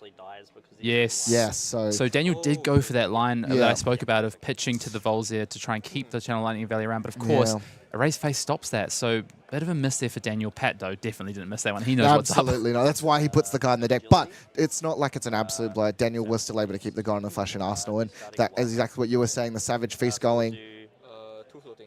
Yeah, so here we go. So it's going to discard the Wild Rides. It's going to be 6 Intimidate as well as draw a card for the side of Patrick Waugh, and has go again. Yep. Yeah, so Daniel could have gotten an additional 3 damage out of it by just casting Lightning Press, but of course wouldn't have got the Gone in the Flash back. So depends on ultimately if he needs an attack here, which actually looks like he might really need that Gone in the Flash. This might have worked out all okay for Daniel anyway. Yeah, and that's sort of like the challenge with Oscilio as well, is like because the deck attacks multiple ways on like Toll Arcane, little bits of Arcane as well as physical, sometimes you need to make a decision of, well, what am I likely to draw into? What am I going to need more pressingly? And so instead of keeping the shock, just keeping the Gone in the Flash instead. I want to take a minute just to pause on this game and reflect on where we are as Daniel starts to think about the defense of the Savage Feast. Daniel is up by 7 points of life. He has really dug into Patrick's life, sort of offset that low starting life total of Oscilio with that really strong first turn. And because Pat can't deal with arcane damage, Pat is really in a race here now to try and just get Daniel's life down. And Daniel's done a good job of defending well so far. Yeah, no power cards being found for Pat yet either. Blood Rush Bellows obviously being the premier aggressive card for Rhinar. Hasn't been able to find it. And it's real. I don't know about you, Hayden. I think the Scowling Flashbag usage is going to be so integral in this game. Yeah, it's really difficult to find the right time against Oscilio, but if you can, it can be devastating. As we saw on stream yesterday, right? We saw an instant speed Intimidate from Liao absolutely blow out our Oscilio opponents. So, Savage Sash is on the board. So when we do find that Blood Rush, Pat is in for a potentially very, very strong turn. Yeah, and we'll see here. The Claw is going to be coming across. Still a card in hand and a card in Arsenal. So, just going to opt to take the Claw, sending the second Claw as well. 1 floating. Yep. Go again, of course, from that discard from the Savage Feast. Yeah, so 1 floating, another 3 damage coming across. Patrick's going to go, that's fine. And then just passing it across. I'll play out a Sigil of Lightning. Yeah, so a Sigil of Lightning being flashed down on the end of turn as well. Just so then that way at the start of turn, it's going to pop and generate that embodiment of lightning to give something go again. It probably gone in a flash, I would have thought. Yeah, that would be my assumption too. Sigil of Lightning pop. Yep. I'll get an embodiment of lightning. So the embodiment of lightning is going to come across. Now we're thinking as well. Oh, no, instead it's actually Red Blast to Oblivion. Yeah, Blast to Oblivion, a pretty scary card as well when you combine it with a couple of yeah, reading the card. So when this attacks, the next time you play an instant card, this Chain Link, you may return target aura with cost 1 or less to its owner's hand. So Sigil of Brilliance being the main target for this, being able to bounce it back multiple times and draw multiple cards in a turn. Yeah, Conductivity is on the board right now, so can create another embodiment of Lightning Token by bouncing this back, which then could get the Gone and a Flash go again. So could have a fairly strong turn coming along here. And I actually, I can't see Daniel's hand now, but I thought I might have saw a Somersault in Daniel's hand as the last card as well. Electrostatic Somersault, one of the more powerful cards available today because it can do some really tricky things. Should Blast Oblivion. Yeah. So blocking now. We'll see, yeah, the Apex Bonebreaker also coming through as well. So can I look to actually go through and just block this out because this is one of the more important ones, and a Might Token being created because the Apex Bonebreaker is blocking with a 6 attack as well. But one of the better cards here being blocked with. Yeah, but you've got to, if you're Kassai, you have to get your value of your equipment as soon as you can. Yeah. Because you can't deal with that arcane damage, right? So you have to use your equipment pretty aggressively when Daniel does throw physical damage. Because Pat does know that Daniel is playing a decent amount of arcane damage. He's already seen Red Spindle, for instance, and is now seeing another piece of arcane damage here as well. Yeah, and in particular as well, Etchings of the Arcana is very, very powerful here. The Surge ability is going to be turned on because it's amped once, unless Patrick has some tech cards. But no, reaching for the pen, 4 damage will come across, and now, yeah, gonna play out and just guarantee that embodiment of lightning for next turn. More setup. Yeah, this is really strong for Daniel. Just freely being able to throw things like Etchings of Arcana, getting the Surge effect because Pat just cannot stop any arcane damage is really impactful here. Yes. Another Erase Face in the hand of Patrick Watts, and this one's going to have a Might Token attached to it. So we've seen Daniel navigate it previously where it didn't matter too much, but we're starting to get to that point where Oscilio does want to start trying to do the full combo, and now we see 7 damage Erase Face coming across. I wonder if Pat was thinking about a Scab Skins there, because he does have an excess card in hand. One of my rules of thumb, I think, with Scab Skins is if you can present another 6 damage, generally 6 or more damage, I think it's worth going to the Scab Skins often. Obviously, always context of the matchup, right? But especially in a matchup where maybe you're slightly behind or slightly ahead or it's around even, I think often 6 plus additional damage is often a good time to reach for the Scab Skins. The problem is, though, is Oscilio can always convert 5-card hands. Always can convert 5-card hands. So it's very, very, very, very risky in this matchup, as opposed to some other matchups. You maybe against the Verdance, for instance, you might be able to get away with it if they are unable to convert that 5-card hand. Yeah, Scabskin Leathers, a classic, and it shows you the power of those cards being around since Welcome to Wraith. You see the beautiful signature across Patrick Watt's copy of the Scabskin Leathers as well. And I think, yeah, might actually be a James White signature as well. So definitely is. Yep. Yeah, pretty crazy as well. Doesn't because I believe they're cold for it. Yeah, it's cold for Scabskin, but it looks of it. Unsure. Yeah, we're going to see the Flash of Brilliance used here. Yeah. Flash of Brilliance, one of the key cards in this Oscilio matchup, just allows to sort of go through and find the correct pieces, but the Erase Face will come through. Yeah, does still connect. So Erase Face is live. Daniel, I'm sure, has learned his lesson from the first Erase Face, though, and I don't feel like he's a full victim to this one. No, I don't think so either. And also has found a couple of key cards. I will blast for 2. Once again, Blast coming across. This time only for 2, but again, still is just as scary. It does request a card. Something like that. Yeah, something like that. Yeah, Blue Blast Oblivion is interesting. I've seen a lot of reds, seen a lot of yellows, but Daniel looks like he's playing a Rainbow Blast Oblivion. So a very interesting build here from Daniel. You know, a lot of arcane damage, got Etchings of Arcana, a bit of a different approach to Oscilio than maybe what we're seeing sort of the more common, I would say, Oscilio lists. Yeah, but it seems to have been working. 6 and 2 coming into the weekend, and this is going to be the time we reach for the Scouting Flashback. Yeah, I like this. It's so scary as well. Before we talked about the Scaling Flashback during... so think about a response instead. Well, I think Daniel's thinking about the blink, because if he loses the blink to the Scaling Flashback, it's... I like this play, because you can bounce back the Sigil of Conductivity here, and you have 2 other Sigils in your hand, so you don't really care about losing the Sigil. You're going to discard one of those to Oscilio at some point, I'm sure, to try and dig for some more damage. So, yeah, nice play there, Daniel. I think that was a good sort of pickup to not just immediately allow the flashback to resolve. I think technically, because Daniel's hand was blinking 2 Cindras, he could have flashed everything out in response if he really wanted to as well. Could have, but there's no opportunity to then bounce it back Yeah. and have a card in hand. Because so if you bounce back your sigil, Yeah. then you let the flashback resolve, you lose the sigil. If you discard it and you draw a card, flashback resolve, you lose the card. So yeah, there's no good way to do that really. And also needs an instant, I think, for this Gone in a Flash. Yeah, the Gone in a Flash with Go again. So it also has a second action point. So we'll be able to attack with this card at least 2 more times. Yep, this is very scary for Pat. There is a lot of action points on the side of Daniel. He is not wanting 4 action points here, that's for sure. Yeah, all the resolution being called, so it's the sigil is going to bounce it back. So still has 2 action points available and has another way of bouncing back this Gone in a Flash and just presenting damage after damage here. Patrick, though, has managed to claw himself back to being a little bit above life, so has a little bit of life to give. Still 1 more action point available for Daniel after this, so is down to 1 action point after this. Block 3, take 1. Double sea legs block here coming through. Resolution. Yep. Layout, sigil, conductivity. Yep. Yeah, bounce back 1 more time. If he likes, would can throw it again. And, yeah, considering instead, do you Arsenal that this Gone in the Flash has been played at least 4 times this game, and maybe going to think about.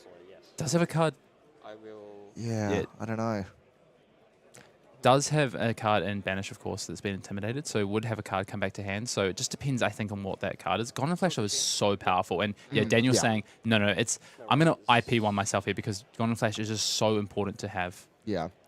And it's been one of those things where he's sort of been relying on it as that just consistent attack action. We've seen so many sigils coming out from the side of Daniel, but even through all of that, Patrick able to maintain a life lead, and this is the card that you do not want to be seeing right now. And for 8.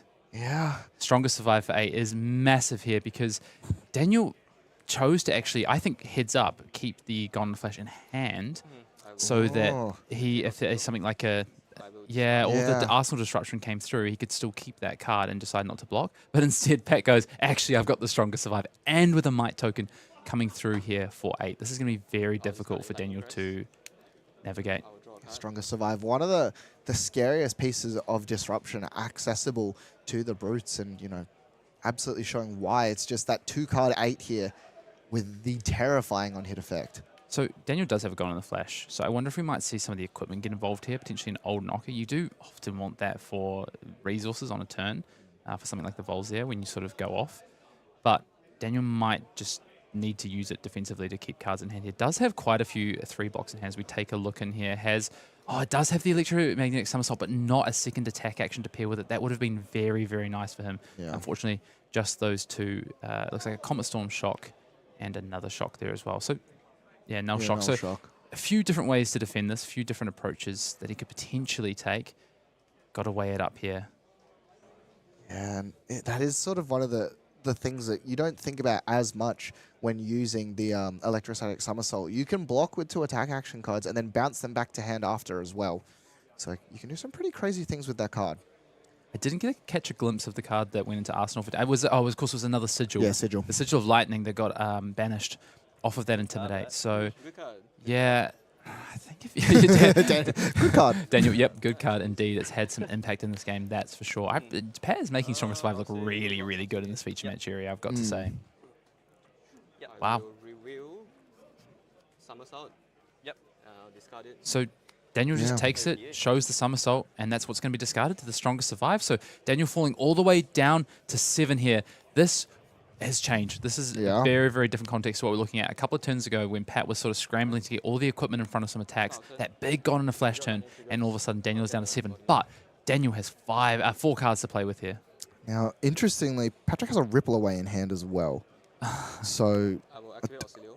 Yeah, I will discard it doesn't really affect it here, but just again, a tech card that a lot of people seem to be bringing back in. We saw it a lot during the Enigma meta, and now maybe making a bit of a resurgence. Golden Tipples. Yeah. And the like. Very good against Vincent as well. True. Yeah, very good against Vincent. And now we see this embodiment of lightning coming through, and they're Gone in the Flash once again. The same copy of Gone in the Flash that we have seen time and time again. Honestly, sometimes against Oscilio, you'll see the same Gone in Flash about 12 times. It's part of what they do. And it makes you feel like, how many copies of this card have you seen? It's like, just the one. It's just the same one. There's still 2 left in the deck. I will play Sigil of Lightning. Yeah, and the Sigil of Lightning is going to come through. And you can see as well, every time a Sigil enters, Volzair is ticking up, allowing for these shocks that are going to come in a little bit later on to be really scary. And you see Patrick laughing. He kind of knows, well, this is what I expect. Swing big will be the block here. Wow, so giving up a swing big as well, which is, would be sort of potential lethal. Big arcane damage turn here. Yeah, That's so- 9. Four arcane. 9 so- arcane damage coming in. Yeah, crazy amounts of arcane. Oh, coming sorry, through. this is the shock. It's not the Comet Storm. Oh, So of just- course, because he has no action point. Yeah, so the No shock will action come through. point. So it's You're just right. 4, but feel even like- so, I'm gonna do this for the stream. oh, I'm gonna Pat- go for the stream because it's actually less risky. So this is for the stream. This is for you guys. Yo! This is for the bit. It's Come on. less risky to miss, so Come I'm on. gonna roll scabbies. oh, here we go. I don't believe this is for the stream. I believe this is for himself. All good. You take the second. I think Pat's found a line that 2 action points would potentially win in the game. Yeah, Yeah. because it's a Savage Sash turn. So he can say it's for the stream all he likes, but this is, I think, just the correct play. Knowing that he's down to 12, Six go again. that Daniel could take. Yeah, he wouldn't actually be presenting lethal if he didn't do this. Daniel could just potentially take it Yeah. and then move on with a big 5-card hand. Yes.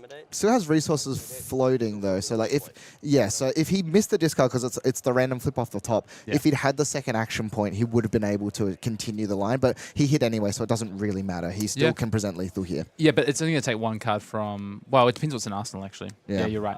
1 to 4. All right. Now we'll see. And I think.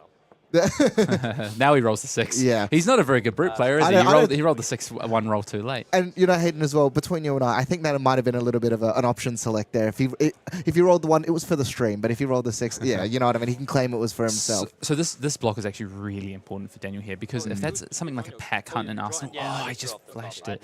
If this is something like a pack hunt in Arsenal or another way to intimidate, then potentially 2 out of 3. this block. So if Daniel decides to just defend with 1 card here, go down to 4, and then gets another card taken out, and this is an attack for 7, that would be lethal. But of course, Daniel does have a couple of block available to him. So I think Daniel's Yeah. actually pretty safe. Just is going to have to commit 2 cards at some point in this turn. So the question becomes, do you just commit them both now? Do you just play around something like a CNC? There is so many things for Daniel to think about here. So many to play around, and as well, we know the brute deck has access to some really big swings. And I like swing bigs. yeah, swing bigs, exactly. And it's also scary as well because you suddenly start to think about, This Yes. game is so close. yeah. 8. And it And it's is. 8. Oh, it's an It 8 is attack 8. as well. It's not the swing big, but it's the recently printed show of strength as well. And you know what? The Oscilio deck does not have a lot of 6 power attacks. So Daniel does have to throw both cards here, I think. Yeah, so you could throw 1 plus the equipment, right, and go down Yeah. to 1. It is an option. It is an option. But Daniel, wow, this is just back and forth. This Yeah. is just, it's gone from Pat to Daniel to Pat to Daniel, just breaking serve. And are you worried about the card from back yonder? The 2 damage that can occur on your turn, Hayden. Reckless swing. You can't. I can't. You can't. I guess there was a consideration that Daniel also threw a piece of equipment in front of that. Yeah. To stop that. I think this is good from Daniel though. You've just got to say, right, go to your Scabskins next turn, potentially, see what you can do. Oh, but I think Pat has finally found the Blood Rush Bellow. He's been looking for this for so long. Oh, Mystery card number 1. no blue available though, but has found it and, can access card draw as a result of this Blood Rush Bellow. So regardless, this is going to be a terrifying turn. Daniel, just going to throw the Scab Skins, doesn't want to accidentally, take a random amount of damage. And, off a 2-card hand, this is pretty good. Yeah, going to get the Gone Flash back as well and put Pat down to 7. Yeah, the Golden Flash coming through again because he shocked as an instant speed to flash it back. And had the Embodiment of Lightning to start the turn off of that Sigil of Lightning as well. So this is a very powerful 2-card hand here. Yeah, just going to take it as well, I think. And consider... No, he's going to be disciplined here. Going to block with the swing big. Knows that he's going to be able to draw some cards. Well, And a shock could potentially kill him at instant speed, right? True. So if he falls down to... If he takes his 4 down to 3, Daniel does have access to the ability to kill Pat on Pat's turn. This game is wild. Yeah, and then you see now Patrick going through the Yeah, deck, he's looking trying at to how many figure out... shocks. How many shocks have you played? Oh, Yep. Okay, that's another shock in your graveyard. That's another shock. Yeah. Wow. And also, don't forget, Daniel can dig an additional card with the Oscilio. So, this is... But if Pat defends the card here, can he push lethal? I think he probably can. Yeah. He would have to find a blue off the draw, though. Yeah, but even if he, he bricks a little bit, double claw for 5 and then 5 is still pretty terrifying. And yeah, we'll see the draw. Does find another gone in a flash as well as a sigil. Brilliance So, finally shown up. yeah. Both Yeah. players finding their key main pieces. And speaking of key main pieces here, the Blood Rush Bella discarding the swing big. And you see Daniel head in hands now, just sort of thinking to himself, he needs him to brick. He sees the yellow in the pitch zone. He needs Patrick to not find anything. And priority is currently being held in response to the intimidation trigger, activating the Oscilio. Yeah. Let's see what we can find here from Daniel. He's going to need a couple of cards to defend with. If Pat doesn't find a blue here, I mean, double red would be disastrous. Yeah, but he's found the blue. He's found the blue as well as a Savage Feast as well. So kind of found everything that he needs in this instance. Now the Claw is going to come across for 5, and Daniel's going to block 3, 4, 5 coming across with the equipment. But that is all the equipment gone now. Only 10 damage though. Only 10 damage. Yep. We'll go 5 again. And now we'll see as well Mandible Claw coming across. Can Another Daniel keep this 5. out?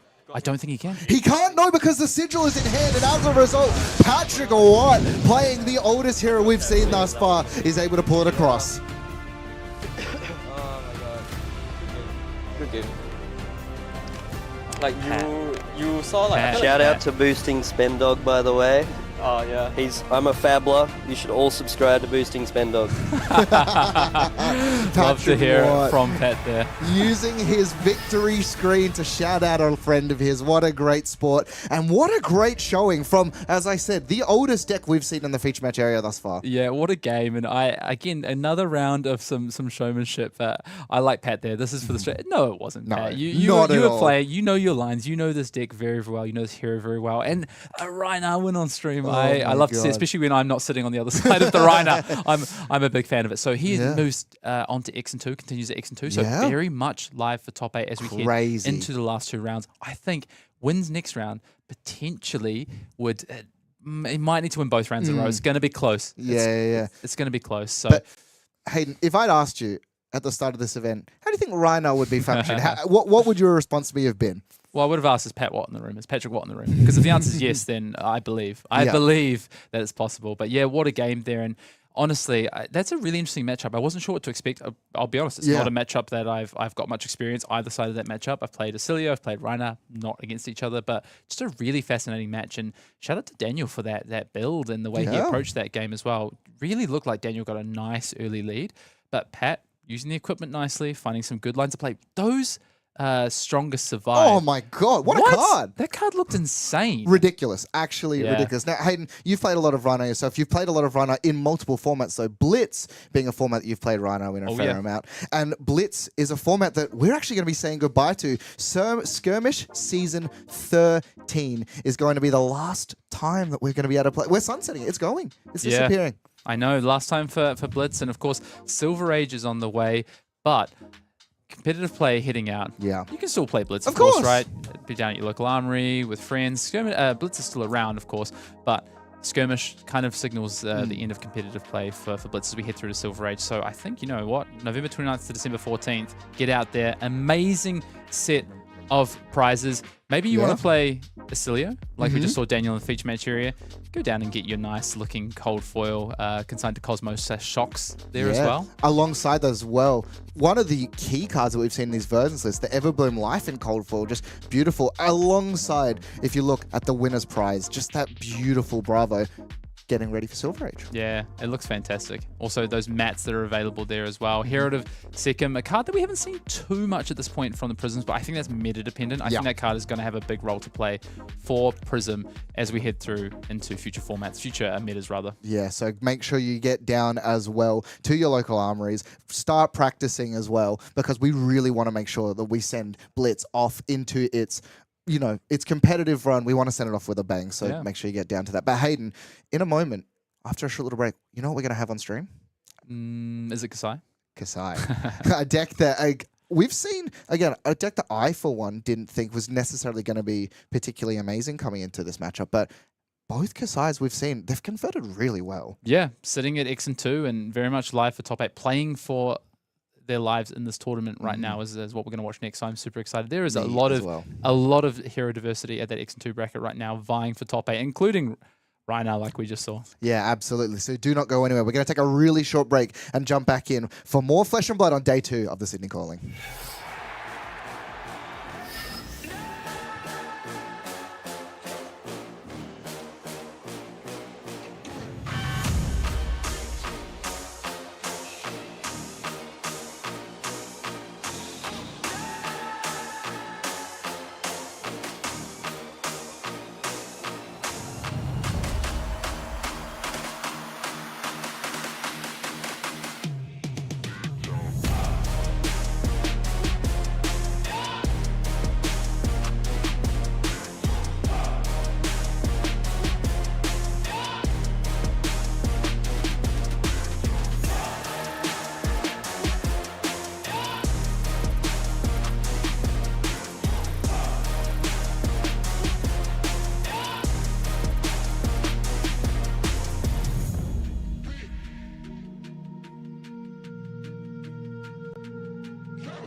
Ladies and gentlemen, welcome back to round number 10 of the Calling Sydney day number 2.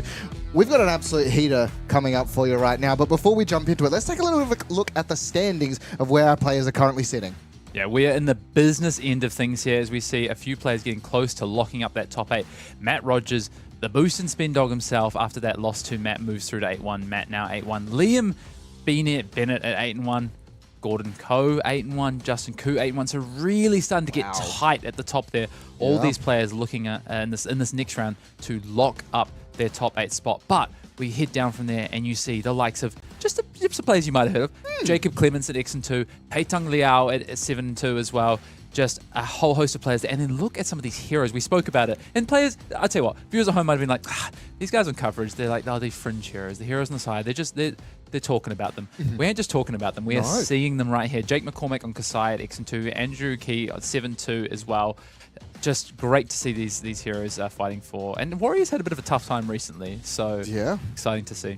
And of course, there are still plenty of people live for top 8 as we look into some of the 7 and 2s here. Pudding Tam, a name that we've seen. Patrick Watt, the man we just saw on Rhinar coming through, as well as, a Kano still sitting at 6 and 3 as well. I love to see this. At this point in time, all these X and 2s are very much well and truly alive. KO there, as you see, Arachne Marionette, the Rhinar.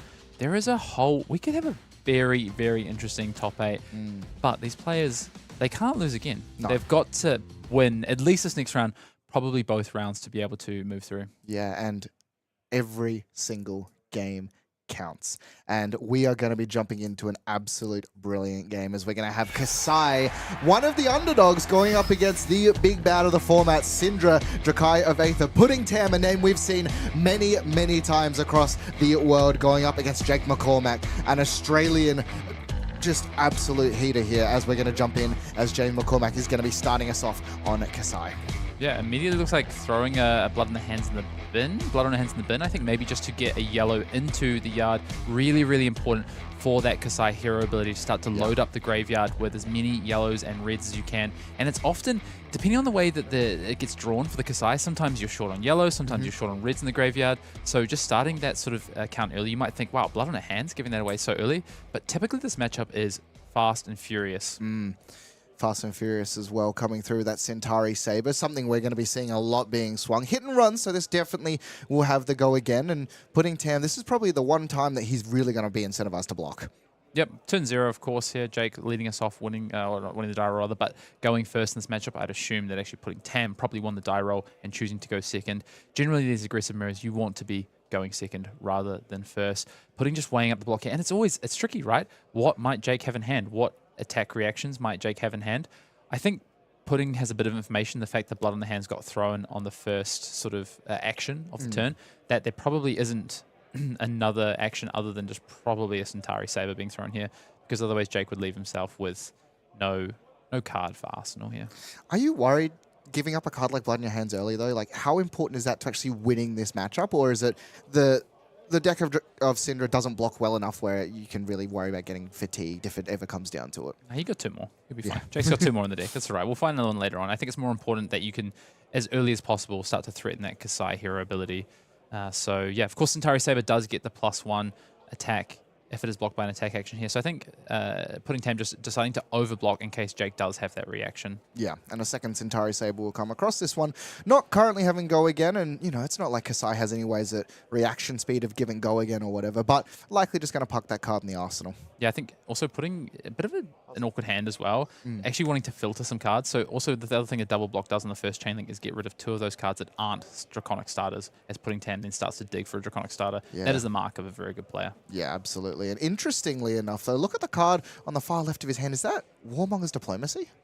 I believe it is. Yeah, Warmonger's Diplomacy. I'm not sure about the effectiveness of that card in this matchup. I think it's actually, depending on the build, especially if they're on the Draw Swords build from Kassai, it can have a lot of impact. So that'll be something that putting Tam maybe feels out. I'd be interested to see if he decides to use that for resources here, or maybe parks an Arsenal for a future turn, or decides to fire it off. And I think it'll depend on what Jake does here in terms of how much defending Jake decides to do, because the card, when Warmonger is going to be most effective in this matchup, is when they're on a 4 or 5 card hand. So if Jake throws a couple of cards on defense, you might choose to park in the Arsenal instead. Yeah, Pain in the Backside being the card attacking here for putting Tam, and Jake's going to just level up a block. But suddenly, Ancestral Empowerment, a card that really difficult to play around in these ninja matchups, is going to leak a damage through. And as a result, a dagger is going to deal a damage over across to Jake as well. Yep, off the Pain in the Backside effect there. I really like Pain in the Backside in this current meta, especially when you play on Chainlink 1, because nobody wants to defend Cindra on Chainlink 1, right? Yeah. You want to defend on Chainlink 2 or 3. So play something that has an on-hit effect. Yeah. And one that ideally is a ninja and a red card, and that is Pain in the Backside. So yeah, I like this card a lot, and it's exciting to see Potting get it on the board here, connect with it thanks to that Ancestral Empowerment, and get 2 damage over as well. And it's also interesting, it's one of the few cards that does involve the daggers but doesn't break them. Correct. So it means that, you know, plenty still available for putting Tam. And we see now probably going to be going towards maybe a Blaze Headlong, which is in hand, or wants to save it for that all-important breakpoint of Mask of Momentum. Yeah, surprised though, because it's not a Draconic Chain Link, right? So I don't think we can play... Yeah, you've got to play the Blaze Headlong here. You can't play the Burning Blade Dance because it won't have go again. You don't control, as Pudding currently doesn't control any Draconic Chain Links here. Yeah, Blaze Headlong, of course, only caring about the fact that it is red, so we'll be able to get go again here. Yeah, and let's thinking about... Yeah, no. Yeah, just has to play it. Not sure what Pudding was tanking on just there. Maybe it was just the rest of the turn and how that might play out. Pudding playing with just the foresight of trying to map out the entire turn. How could I get the most amount of value of Flick Knives and a card like Blaze Headlong? And Jake McCormack's deck, though, definitely not afraid of blocking. Plenty of 3 blocks available in the Kassai deck.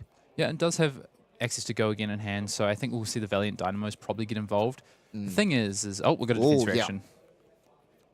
Scene coming across. And Valiant Dynamo is a card that is incredibly important for Kassai. Just being able to block, it really makes that sort of endgame state of dagger a lot more difficult. Yeah, and draw swords confirmed for Jake as he opts a yellow draw swords to the bottom of the deck here.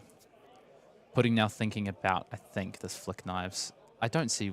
So the reason I think Pudding is maybe pausing is because Pudding doesn't have access to the Draconic Chain Links to get back the dagger. So if Pudding fires off the dagger here, won't be able to get it back this turn. Yeah, I like this. I really like this play from Pudding Tam. Playing out the Warmonger's Diplomacy, setting up for a future turn by arsenaling this Burning Blade Dance. Yeah, and Jake's going to call war, and Pudding, unsurprisingly, also calls war with him. And actually, this is going to have a really big impact because Jake has a hit and run as the access to go again in this hand and is now no longer going to be able to play it because Jake did call war on this Warmongers. Yeah, and so now we're going to see a red hit and run just being pitched across. A Centauri Sable will come through. Jake does have access to a Blade Runner in hand, but I believe the other card is a red Slice and Dice, I think. So wouldn't actually be able to have go again. So this has been a good Warmongers from Pudding Tam here. And look at the hand that he's established as well. Kind of has everything Cindra wants. Has the guaranteed starter, also has the Lava Bursts. Just plenty of ways of just absolutely pushing the damage through, and just really, really smart usage of Warmongers there. Yeah, Pudding kind of has everything they need, so I don't think you need to defend this, to be honest, because you're not under threat of the Kassai ability. When Cindra really wants to start defending is under threat of the Kassai ability. But that's only if you don't intend to use this Dragon Flight Path Scaler very soon. Yeah, and that is the thing as well. We've talked about it the whole weekend, but using it, saving equipment for the end of the game when you need to make a pivot is kind of standard practice. But making sure you're getting your block value, and maybe Pudding is also just trying to race boosted spend or how many counters he can get on it. Perhaps. I'm interested to see that Pudding decided to block with the Dragon Scaler Flight Path there. We'll see if there's an intent on using it this turn. I thought we might keep that for potentially trying to stop a Kassai trigger later in the game. But now we'll see Pudding 5-card hand available, and it's going to start off again, Hayden, with that card that you said is really, really strong. Pain in the backside. Yeah. Also, I'm not going to argue with a Pro Tour and World's Top 8 competitor. No, neither am I. Neither am I. There's a reason I'm sitting here in the booth, Hayden. But we shall see what Pudding Tam wants to do. Yeah, I really like starting with Pain in the backside. It is the only reason I think Pudding won't start with the hero is if Pudding plans to keep it for a future turn. Yeah. And I think, he took that one turn off and put Yeah, see, Jake knows. This is honestly, Pain in the backside is a pain in the backside on Chainlink 1. Yeah, just going to take the 3. Ends up being 4. Because of the dagger being hit here now. And so we see Pudding Tam still has plenty, not only of cards to be able to go wider, but also has the ability to give go again, importantly. Yeah, looks like Jake has... I'm trying to pick at Jake's hand. Has a Nourishing Emptiness, importantly. Nourishing Emptiness, that's the card. I was like, that art looks so familiar. Yeah. Yeah. A really, a staple card of a lot of old Kano decks, but Kassai is really its home. Being able to banish out other copies of it so you can run multiple in there just means that you're able to constantly get that additional +1 of your intellect, which into these sorts of matchups versus Cindra can be super important for blocking into then being able to swing something back as Ronin Renegade is going to hit the board. Bit of information exchange here as well. So Jake declined to block that pain in the backside, and which generally is correct because you just have to treat it as, yeah, it's a 0 for 4, really good 0 for 4 on Chainlink 1. Yeah. But Jake had a defense reaction last time, so was able to defend it and still have the ability to stop out a Mask Trigger. Doesn't have that this time, so is declined to defend on these first 2 Chainlinks. Yeah, we're going to see that card that was originally parked in the arsenal here.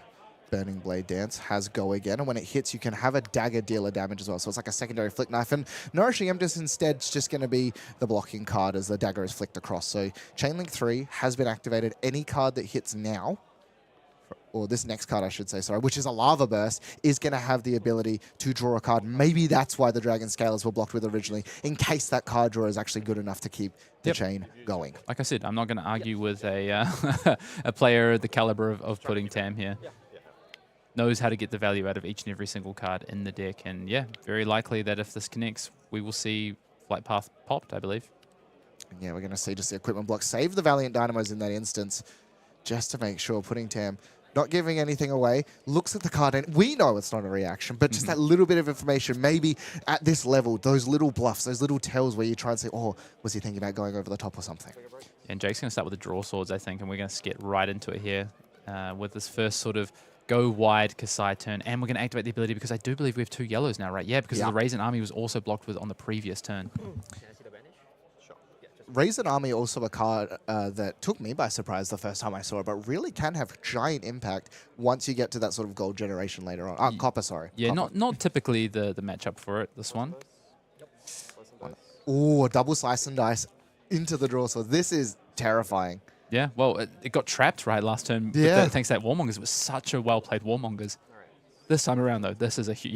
Yeah. But there's no chance stopping this on Kassai on hit effect. Absolutely not. And yeah, so a gold will be generated here as well. Draw Source does give go again as well. Yeah, so if it's double, its base has go again, which it definitely does. Which It's means unsheathed, sorry. It wasn't... Oh, I unsheathed, sorry. I thought it was a Draw Swords. It's actually an unsheathed here, so that's where we're getting the go again from, not from a Draw Swords. It was a Draw Swords in hand, sorry, but it was a yellow one, which is now what's being pitched for Jake. So yeah, the unsheathed and the slice and dice is just a big damage turn from Jake here is really what this is. Yeah, and you also see as well, he instantly cracked that gold just so this sword comes in. When you've got the yellow, he would have had a resource floating, so it's just instead going to crack the gold and then keep a card for Arsenal. But Pudding just said, you know what, it doesn't really matter. 24 life now. That was a giant turn, but likes the hand, and Brandwood Cinderclaw is a great way to start up, in particular when you've got that Art of Dragon Blood in Arsenal. Yeah. And I'm interested to see if Pudding has decided to play defense reactions in this matchup, because typically, as I said, this matchup is fast and furious, but if defense reactions get involved on Pudding Tam's side at any point, then the matchup can slow down a bit. So we'll see. We've already seen a Warmonger's diplomacy from Pudding Tam, and yeah, as we expected, the Art of Dragon Blood is draconic, so it's going to be going in for go again as well. Yeah, and there is an Art of Dragon scale in the hand of Pudding Tam. No way currently. Is there? I think there is a way to make a fealty in hand. Yeah, there's a display loyalty in hand. So Pudding Tam is going to be able to create a fealty and then also threaten this Art of Dragon scale as a draconic card at the end of this chain link if he would like to. Yeah. Hayden, what do you destroy? Because there's 2 counters there. You also have, you know, you probably don't destroy the boots, considering we can get them back. But, oh, no. Yeah, so they'll you be can't. gone. No. It removes the counter. That's right. It doesn't actually buy them back. I think it's a Valiant Dynamo because it was still early enough in this game. Later in the game, you might consider getting rid of something like the Grains of Bloodspill, but I think you just get rid of the Valiant Dynamo. Yeah, it's just going to be so impactful in the end game, especially if Jake can play off 2-card hands. Yeah, I'm just so used to, you know, buying back of the boots, but this is slightly different. This is not Assassin. No. Now we'll see. Yep. One of the better cards being blocked with here as well, Blade Dance? No, Blade Flurry. Blade Flurry. There's so many Blade attacks. And here it is as well. It's the Player's Trigger. And this is live for Master Trigger because Pudding Tam did flick the dagger on that display loyalty after it was blocked by the Blade Flurry.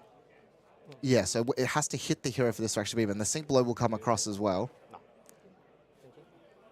Yeah, and it's Pudding Tam. I'm going to take a moment just to think here about if he can actually force this through. And yeah, the Valiant Dynamo is such a key card for Kassai just to be able to grind you down in that late game. And so if Pudding Tam has any way of forcing a damage across, I think he's going to take it.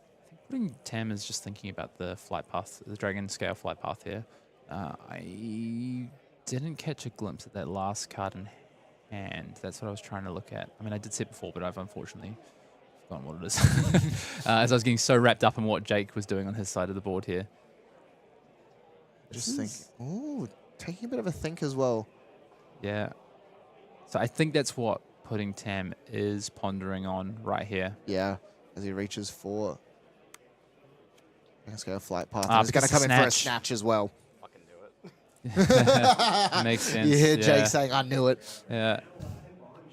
Yeah, it's going to force out the equipment block. And, you know, didn't get to destroy the Valiant Dynamos, but still plenty of damage leaking through. And a lot of cards and equipment being forced out by Jake McCormack here. But how good is Pudding Tam? How good is a lot of players would have said, I've gotten what I've needed. I've gotten the defense out of this. I'll just Arsenal snatch for next time. Pudding correctly identifying that Jake needs to keep an additional card in hand to push big damage on this turn. Yeah. And says, I've sniffed it out here. I'm going to use, this is a good turn for the flight path. You have to defend a snatch, so I will buy a card from you. Yeah. Just such a good play from Pudding Tam here.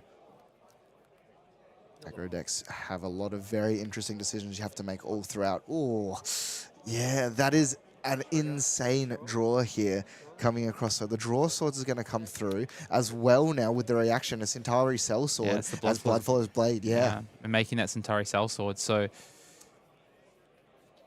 yeah.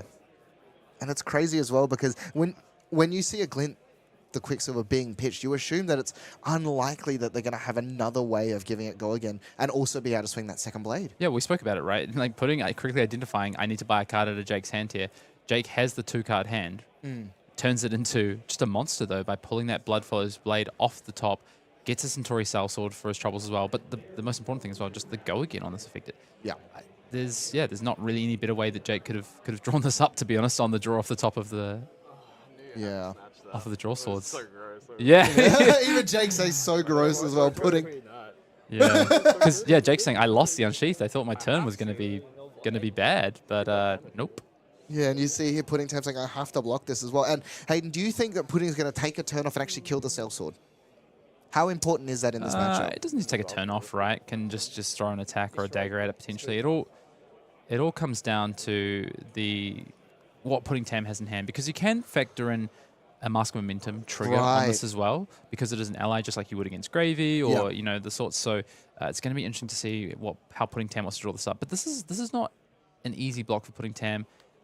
And I believe that's a Tenacity in Pudding Tam's hand as well. So, really? Yeah, a bit of an interesting hand here. We can take a glimpse in at the Tenacity. Also has a yellow Bramble Cyndaquil and an Art of Dragonfire, plus that Ignite. And I actually was thinking about maybe lining up a block on the Ignite, which would have been interesting. I think this Ignite is potentially going to be used for this Tenacity potentially being used for resources, I think, on this next turn. I'm just going to take the damage as well. And yeah, just what a 2-card hand from Jake McCormack. Yeah, Jake's going to have a bit of a decision to make. So down to 4 cards here. Doesn't get an Arsenal this time. Jake has consistently had an Arsenal card. Now doesn't have an Arsenal card. And we'll have to decide, how do I defend when the threat of a dagger taking out the Centauri Sellsword is very real? Yeah, or importantly, an attack action card to trigger the draw off Mask of Momentum. And whenever it's actually sort of relevant, it's always so scary. The one time I played Gravy myself into Cindra, it was I learned very quickly how impactful it can be to draw that additional card. And Pudding Tam now has kept the full grip, but needs to consider the way in which he navigates this turn. And this is sort of the challenge of these aggro decks is, how can I force through as much damage as possible while also not only, in this instance, maybe not even threatening Mask, but guaranteeing that Mask draw. Yeah, there's so many different, because of course Centauri is also 2 health. So I think Pudding was actually thinking about pointing the Ignite at the Centauri Sellsword. The thing, the thing is, though, is this Bramble Cyndaquil and the Art of Dragonfire, I think Pudding Tam would really like to be able to point the Bramble Cyndaquil, yellow, at the Centauri Sellsword, and then be able to attack with the Art of Dragon Fire and turn it on. But also, because the Ignite is providing a resource here, a dagger's got to follow this, I think. So Pudding's got a bit of an interesting sort of line to play here, and Jake recognizes it, right? I'm going to throw the Kabuto here so that you cannot attack with these daggers this turn. This is a very good defensive play here from Jake. Yeah, Kabuto, such an incredibly powerful piece of equipment as well. Blocks for 2, but yeah, in particular in this matchup for now, and I think Pudding, based on his sort of reaction, kind of anticipated that this is what was going to happen as well. Yeah, so I think now Pudding's thinking about flicking a dagger, which will keep the chain link alive. We'll also get a resource, and then can actually potentially arsenal the Tenacity as opposed to using it here. Could use the resource, could come in with a Bramble Cyndaquil yellow to clean up the Centauri Sellsword, and then use that resource from the Blood Splattered to point the Art of Dragonfire, which will be online as well at Jake's face, and would actually threaten Mask Trigger to potentially find a better Arsenal card than the Tenacity, because I don't think the Tenacity is actually a great Arsenal card, personally. So, and Jake won't know that there's Tenacity in hand. So he'll probably let the Mask Trigger through, knowing that there's no Dragon Path flight path available, Dragon Scale flight path available. We'll see what Pudding decides, though. Yeah, the flick will come through. And now, plenty of cards available. Jake just reading Ignite, knowing, very happy that, that he's blocked here. With that beautiful headpiece as well, and that cold foil full art, just such a stunning piece. And as well, we see the alternate art of the Flick Knives, as it has recently been reprinted. And I don't know about you, Hayden. I actually love both arts. Yeah, I'm a big fan of both arts. I just like cold foil. Yeah. Now, where is this going, Pudding? This is the question. Okay, it's going at Jake. So not at the Sellsword, choosing to ignore the Sellsword. Yeah. Not my choice again. I just attacking. Yeah. Not my choice again. I'm just attacking, says Pudding. And you know what? I think that's a pretty good mindset to have as a Cindra player. Just attack in, and Bramble Cyndaquil Jake's in a situation now where he knows about what's he going to do. Putting Tam says that, but it's actually a really big decision, I think, from Putting side. And what I like about this Brandon Cynical going at Jake's face is it's kind of asking for a card because do you want to give me the Dynamo plus the equipment? And that's the thing. And this is huge for Padding here. This is going to be that ability to make Vigors gone from Jake after this, and also down to just the last piece of equipment, which is that reoccurring Valiant Dynamo. Yeah, and that Vigor can be so important as well. In a deck that relies on a lot of yellow and red cards, having that additional resource into the turn can represent so much damage. But no, just agrees. He needs to give it up because he cannot risk this Mars Straw. And I think Pudding's got to be smiling internally as well, knowing that he's going to be left with an Arsenal card anyway. Yeah, it'll wave to the camera from Jake there. Yeah, Pudding, obviously, we know about the line that we just spoke about, Brand with Cinderclaw and then into the Outer Dragonfire, but Jake doesn't know that. Jake's seeing Pudding with 2 more cards in hand here, and the threat of a Mars Trigger potentially being absolutely devastating for Jake. So Jake's saying, well, I really like my hand. I don't want to block with a card, especially if you use a 3 defense card on a 2 attack. Yeah. Yeah. Oh? Is he... No, yeah, he's killed, and with this one he kills the Sellsword. Yes. Yeah, but it does damage through regardless, right? It does. Yeah, so what... Any target. Oh, of course. Yeah, yeah so he attacks 5 at face and then uses the 2 to kill the target. I definitely forgot that Outer Dragonfire can target allies as well. Me too. What an answer in that instance then. And bought the equipment from Jake as well. It's all gone. Yeah, and Pudding still has an arsenal all said and done. So, yeah, fantastic play from Pudding there. And you know, Jake had decisions to make that turn, but maybe not great ones, honestly, for Jake there. In terms of, like, he didn't... It was kind of damn if you do, damn if you don't situation for Jake there. Yeah, and look at the life totals as well. They are both being walked down. These 2 aggressive decks that we've seen do incredible things so early in the game. It's just both of them just dancing back and forward as a slice and dice will come across and the Sellsword coming through and plenty of cards in hand. And there's another one as well. Blood runs through, so not only is damage going to leak, but that threat of the Sellsword's coming back once again. Also, I think Jake can potentially break the chain here and activate. Yeah, he's going to attack with it because has go again, right? Has go again. So can also break the chain here and activate Kassai potentially, but yeah. Yep. Yeah, there's one resource floating Jake. Yeah. Yep, he's going to close the chain. Are we going to activate Kassai here? Yeah. Yeah, exactly. So Threaten. this is a huge turn for Jake here, and I really like the breaking the chain and actually going and activating this Kassai ability In here. particular as well, I believe he had to do it in that order. He couldn't threaten it at the start because he didn't have the second yellow. So the reaction there is actually being the reason why he can do this. And now, with the slice and dice effect as well, Pudding Tam knows about how important the gold is for this Kassai deck and giving them access to it, as well as the Sellsword. A lot of questions being asked right now of Pudding Tam. My only feedback for Jake is if he could put the attack dice on the sword so I knew how much was coming in for. Yeah, fair. I believe this one's actually coming in for 5 or 6 if you block with attack actions. Yeah, it'll be 5, and if Pudding decides to put any card in front of it, because all of Pudding cards are attack actions. Well, you say that. Except for No, and the Warmongers. Oh, true, and Warmongers. True. But Pudding's hand is currently all attack actions. He's got 4 attack actions here. Yeah. I don't think Pudding can have much to say about this unless Pudding wanted to consider giving up the mask. And because Jake has no equipment left, we'll be getting, of course, the Dynamo back, but I think Pudding has to threaten a mask trigger next turn. And also, blocking with a card would mean 1 less damage off of Tenacity, potentially. Yeah, exactly. Yeah. Hey, he's done it. Jake heard me. Exactly. Yeah, I think Pudding's just got to take this here, honestly. It's going to be down to danger zone in terms of reaction space. Yeah. But Kassai actually doesn't play that many first chain pumps, so I think Pudding can afford to do it. And also, Pudding's hand is huge here. Yeah, it's draw swords and unsheath, right? They're yeah, the but I'm talking about ones. Reactions on the first sort of link, you know? Like, there's not a lot because Blade Runner does it on the second chain, all those sorts of things, so... Oh, but as in buffing the next attack, right? Yeah. Your sort of traditional attack reaction, I guess, like absolutely. You see from Dorinthia. I was going to say, like, in the swing, it's not a reaction as well. Second. Yeah. There's not many, honestly, so... Pudding knows that. Pudding knows this format well. He's one of the best players in the world. And this turn, buckle up because this turn is going to be huge from Pudding Tam. Yeah, now we're going to see coming through plenty of damage. And again, that tenacity is also just sitting there in the arsenal. The kind of you don't always expect it. No, I was about to say, if I'm Jake, I'm not expecting tenacity to come out at the end of this chain link either. I'm going to be honest, I don't think I've ever had tenacity played against me. I have, unfortunately. Yeah. I'm very grateful that I have not. Yeah. And we're going to see just starting us off and in a moment just the damage being taken by Jake McCormack. knows that the more cards he can keep in this instance, putting Tam's life total is very, very precarious right now. And Cindra deck not known for wanting to block, first of all, but also not being very good at it. Wow. Taking the 3 Oh, damage. right. Jake's just... Yeah. Oh, I'll okay. get through if you want me to. I thought Jake was just taking the Ronin Renegade as well because, Yeah. of course, Tenacity does require defending cards in terms of to be threatening, right? Yeah. So Tenacity, as the game goes on, as you get into the dying throes of it, that's when it can really have impact, when there is more defending cards on the chain link. But if Mask also incentivizes that as well, of course, Yeah, right? absolutely. And so we should get 2 cards on the chain link defending. So in theory, Tenacity should be a minimum 0 for 4 at the end of this combat chain. But Pretty good. yeah, that is good. That is good. But we'll see what Jake decides to do because Jake, you know, lining up a block here. Oh, and a spicy block too. I will say this card is one of my favorite arts on a Flesh and Blood. I just love the purples of Sharpen it. senses. Yeah, it's just incredible. Okay. Yeah, I was about to say Shelter as Jake has well. a shelter in hand as well, and we're going to see it deployed here.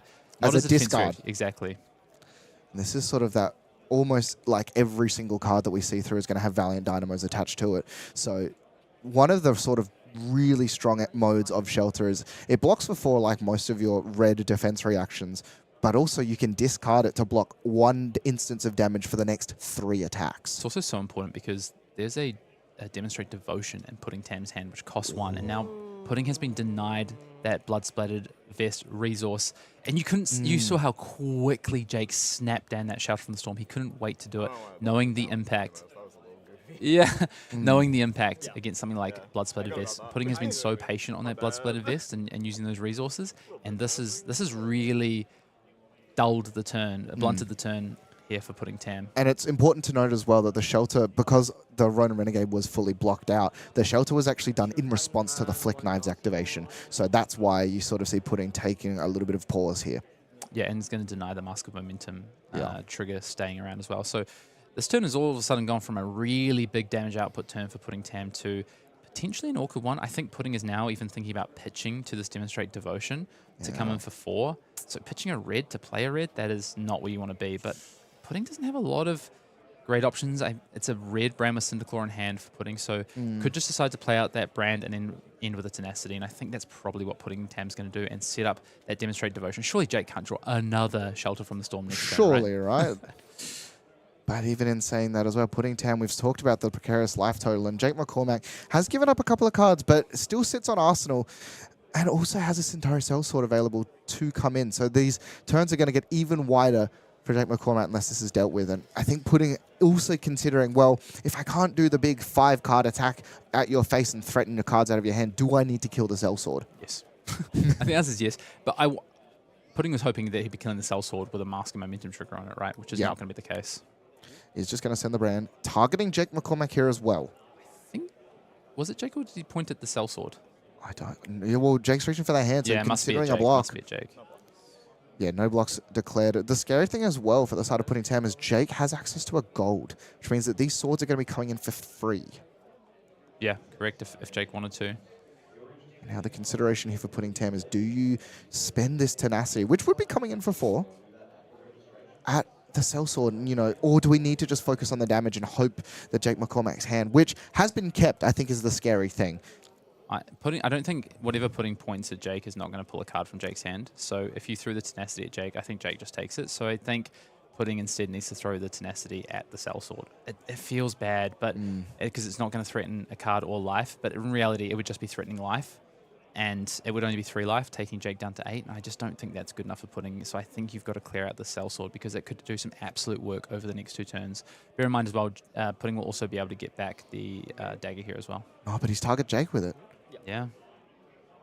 We'll see the Tenacity. You can kind of see Jake a little confused. It's just going to use the Shelter and the prevention here. So 3 damage coming through. That Shelter was absolutely instrumental. Huge. Yeah, that was a massive Shelter from the Storm. Yeah. Yeah, Pudding not happy with the way that turn played out. I do wonder if Pudding really tanked on that Tenacity, whether to point it at Jake's face or at the Sellsword, and I just wonder if we'll see if it'll pay off. Yeah, and you want to talk about some ways of setting Jake up for the late game. Spoils of War being the card played from Arsenal. A card has also been drawn, so these swords are coming in for free now. This first one's going to have +2, go again, and all swords now are threatening Copper Generation. Yeah, Jake did have to pitch a red to do that, right? Though, so just one card left for Jake to play with here, and yeah, it's like he just said, I wish it was a yellow, right? This is actually a little bit awkward for Jake here, especially if the card in hand costs 1. And putting Tam, I don't know if you saw, he's actually also found another way of dealing with that sellsword once again, and everything's face up now. Putting Tam can do the math. Here's the front buff, giving +3 to this next sword attack from the Outland Skirmish. So 7 coming across. 7 or 8. Yeah. And Pudding does have to defend this. But there's no reaction in Jake's hand. Jake is out of cards, so it's all face up for Pudding here. And the big thing is, yeah, Jake didn't draw a yellow. If Jake drew a yellow, he'd also be able to threaten the Centauri sellsword, which would be massive. So actually drawing a red off of that gold was huge for Pudding Tam, because now it doesn't have to deal with an extra attack from the sellsword coming through. We'll just have to deal with, but it has to deal with the saber after this. Yeah, I think this is time to get Mask involved. And you know, Hayden, we've talked so much about how much you can use the mask with that sellsword, but in this instance, it's at a point now where the life totals, it's more important about taking cards, because both players are at that range of needing to block. Yeah, I would give Jake the advantage right now, but this is really, really close. So I think Pudding can decide to block the mask here. This is for 7, so can go to 1 and then throw an attack action for 3, defending 3 on the next saber, and stay at 1 with 3 cards in hand and 1 card in Arsenal, which we know the card in Arsenal is a Demonstrate Devotion. Yeah, Demonstrate Devotion, definitely a scary card, and needs to pray that no shelters are found. But yes, looking there importantly as well, if he's able to give this Out of Dragon Fire. Scale, sorry. Out of Dragon Fire. It's an Out of Dragon Fire. Fire, yeah. I never remember Fire versus Scales, but that's another clean way of getting rid of the sellsword. And importantly, Jake is unable to attack with it this turn because he does not have the resources. I think we're ignoring the sellsword now at this point in the game. I think it's the 2 damage is going straight to face. It's just got to be all to face if Pudding's going to win this game. I think if you give Jake too many cards, that's how Jake's good. Because say Jake keeps 1 card, it's tough. I just think to win the game, you've got to find a way to do it in the next 2 turns. And Pudding does have a lot of damage, right? You can get double trigger off of the chest potentially. Yeah, but I think the scary thing for Pudding as well is that the hand that he's drawn up is pretty great. He has the starter as a red. He also has a Blaze Headlong, so he's able to turn that on. Yeah, Ravenous Rabble into Blaze Headlong's pretty strong. Yeah, I just think the Out of Dragon Fire is actually going to be too awkward because the Demonstrate Devotion in Arsenal is already requiring your resource, and you have no way to get double resource off the vest this next turn. So I think it's going to be what's defended with here. Yeah. So it goes to 1 now. So it goes to the play we spoke about. Block with the mask, block with an attack action for 3, and then have a 4-card hand to throw back Jake's way. Yeah. I make it that Pudding has access to, I think, what's that, 4, 8, 12, 6, 17 damage. Yeah. So this is going to require 3 cards from Jake. So it is going to leave Jake with 1 card at most, I think. Yeah, but still has access to plenty of defensive prowess in the Kassai deck. Most of the cards are blocking for 3, and also the Valiant Dynamo to clear up, well, I would say any really interesting breakpoints, but there's no more mask available. Yeah, this is just a pure damage fight now. Oh, yellow off the top. That's a -1 to Pudding's total that we just spoke about there. Yeah, so 3 damage coming across now. One of the few cards that are not red being revealed off of that Ravenous Rabble now. So this is so close. This could be the decider. It's that close in terms of the damage that Pudding is putting out here, because that is one. Yeah, it is that close. So yeah, because it's actually so close that if Jake misblocks on this turn, it could mean that he sits in flick range next turn or the turn after, and Pudding just has to navigate the next 2 turns and be able to flick on both or 1 turn to end the game. Yeah. But that 1 damage, that could be very costly. Yeah, and you see Jake goes, yep, I'll take that. Plenty of options for Pudding Tam available. I think he might be considering the flick knives now because he doesn't need to worry about mask maintaining that. Just get the resource now while you know you can. There is a really greedy line that Pudding could go for, where you flick the dagger to add a resource, and then you swing the dagger. The problem is there's a Valiant Dynamo on the other side of the board, and you're just praying that Jake doesn't understand the play and doesn't block the dagger, because you need to then get another resource off that dagger. I think it's too risky, but I just think it's worth pointing out that play is available to Pudding if he feels that he doesn't have enough. Because Pudding is, if Jake gets 2 cards, Pudding is close to dead, I think, in this game. Unless Jake gets 2 cards, but Jake's at 1 life. Yeah, that's the sort of thing now. So we're going to be coming through.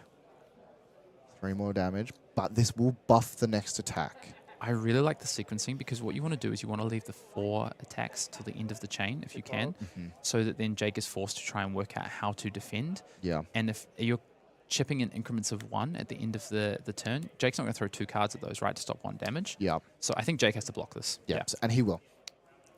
So 3 damage will be blocked, and Pudding caring, I think, less about the damage at this point, more how many cards can I take from my opponent sitting across. And a Blaze Headlong is available here. No Flick Knives activation left. So he does have a way of activating the vest. And I think he's doing this, to try and bait out if he has the shelter available. Yeah, exactly. Yeah, because you don't want to flick early, get hit by the shelter and not be able to play your 1 cost, because this is the perfect chain link to just play a shelter on, right? Yeah. So yeah, exactly, Matt. This is really heads up play from Pudding Tam here. Yeah, and we'll see the Valiant Dynamos being reached for as well. Blade Flurries. 1 damage will leak through, though. Jake really likes to keep those cards close to his chest. It looks like a blue. I think is it a Provoke in Jake's hand? I don't know. Provoke? Yeah, it is. It's a hit and run and a Provoke, so it's 2 blues, one of which is a hit and run. So Jake can potentially, if he keeps both these 2 cards, I don't think this card's going to be relevant in terms of being played here. It's going to be about, can he go 3 wide with 2? So if he gets to keep both these cards, he can go hit and run, Blade, Centauri Sword, Blade. Yeah. We'll see the flick coming through now from Pudding Tam. Okay. Yep. That's going to gain the resource up. And yeah, now we'll see the cuts. I don't see a world where we're actually keeping both. Yeah. And actually, I spoke about that play with the dagger, but actually, Pudding Tam doesn't have resources to have been able to... Oh, well, he would have relied on this the dagger hitting, right? Yeah, he does. But he can do it here now because the Valiant Dynamo has been committed. So that's what Pudding Tam is tanking on. So Pudding Tam can actually attack with the kunai here, and it would... I think Jake would take it, can add an extra resource, and then come in with 4, and Jake has to give both cards, or at least 1 card. I think both cards, otherwise he's just dead next turn. But also, yeah. This is a crazy end to this game. I cannot believe it because, you can see Pudding Tam kind of considering, because if he blocks the kunai, he's unable to gain the additional resource, and Jake's left with a card in hand. But no, he's reaching for the kunai right now. Correct. I think it's correct because even if you get the card from Jake, you've bought the card from Jake, right? Yeah, and you still will then have an Arsenal card as well, so that's setting up for the next turn. And now Jake's in a terrifying position where he goes, there's a card in Arsenal, but no, reaches for the pen, and Pudding Tam is going to gain an additional resource, and suddenly, because of the Valiant Dynamos being committed earlier, more damage coming across, and Jake, head in hands. A fealty will also be created, so Pudding really not going to struggle to actually string together a turn next turn. The Cindra activation to buy back 1 dagger as well, and Jake trying to consider now, am I just dead next turn? I love that Pudding Tam immediately activated Cindra because Pudding Tam is saying, effectively, I don't want to forget my Cindra activation. And yeah, Pudding Tam identified, if I had a red off of that Ravenous Rabble, this would have taken both cards here. But it does anyway. He does, because he knows otherwise he's in flick range. But as a result now, Pudding Tam gets the draw with a fealty up. 1 life to 2, and we'll see. What does he draw? Oh, it's good. Out of the Dragon Scales. It's good. And so Out of the Dragon Scales is able to give it Draconic, and as a result... Out of Dragon Fire, I think, is it right? Oh, Out of Dragon Fire, sorry. It's got lethal, and he has that fealty. Yeah, now we see Pudding Tam needs just to take a moment, take a breath, and Jake McCormack. Terrifying now, because we're going to see pitching to start the turn off, and just going to start by flicking by attacking it with the dagger. Yeah, yep. Start the chain link with a starter here. And he does have the shelter, though. Okay, so he's pulled the shelter out, which is really important. So as a result, now you see Art of Dragon Fire deals 2 damage to any target, but because now he has the shelter, may not necessarily be lethal. I wonder if... So this is interesting. So this shelter has massive impact because of this as well. This should take all of Jake's cards from hand, though. But it's not death. Yeah, it would put Jake to... Well, Jake still has to stop the 5 damage that's coming from the Art of Dragon Fire as well. True. But we've seen 1 card, the Brandwood Syndical Yellow, has actually been pitched initially. So there is an Ignite here. Yeah. So do we flick to... Yeah, so we can flick to take away another piece of the shelter damage. Yeah, and we'll kind of need to flick, because when the chain is closed, the dagger will be destroyed anyway, so it's just worth flicking. At some point, yep. get the most amount of information as possible. And now just considering, is that an Ignite in hand? It is. It's perfect. He's got everything. Yeah, so Ignite. And in response to the Ignite, we'll rebuy the daggers. Yep, so that you don't, you get to keep that resource floating over. Because if you do it after, then you would, that Ignite trigger would actually be on your Cindra activation, not on the Art of Dragonfire, which we know Putting Tam has in hand to try and close out this game. Yeah, he's going to commit a card here. The Shelter's going to eat this one up, but activates the fealty token. One resource left, and the Art of Dragonfire is going to come across for the damage going through, and Putting Tam raises the hand in victory as an incredibly grindy game from Cindra. A well-placed Warmongers and not being able to claw it back from the side of Kassai, and what an incredible, incredible game in round number 10. Oh my goodness, we've been absolutely blessed with some fantastic games of Flesh and Blood again today, and that one was an absolute barn burner. That was amazing. Phenomenal play from both sides of the table there, from Putting Tam and Jake McCormack there. Things got a little bit dicey for Putting Tam there with that Ravenous Rabbit. You can see the emotion for Putting Tam there and the relief, because that game was so close. That game so close. was the definition of Razor's Edge. Hayden, I'm at a loss for words. Like, I'm so glad that we've been able to experience not only one finals level game, but so many before we've even hit top 8. Yeah, that kunai attack, it was ballsy, but it was such a good play, and it's a play from one of the best players in the world, and why you see that Putting Tam is in the hunt for the Player of the Year race in the APAC region, progressing that claim to potentially taking that title here. One more win potentially, top 8, might need both wins heading into this last one. Well, they're 9 and the X and 2, sorry. X2, so yeah, X2, yeah. sorry. So locking it, potentially locking it up there, or maybe needing this last round to win. So it's going to be close as we head down to the wire. But yeah, just phenomenal stuff from both Putting and Jake. Unbelievable Flesh and Blood that we are seeing here, with so many different decks that are being represented. And, you know, Cindra is a deck that you and I have had a look at this entire time, but Kassai really showing it. And, you know, if you've been inspired to play some of these decks, maybe not one of the big 3, but a fringe deck, you still have a couple more days to be able to play in the ProQuest leading up to the Yokohama next year.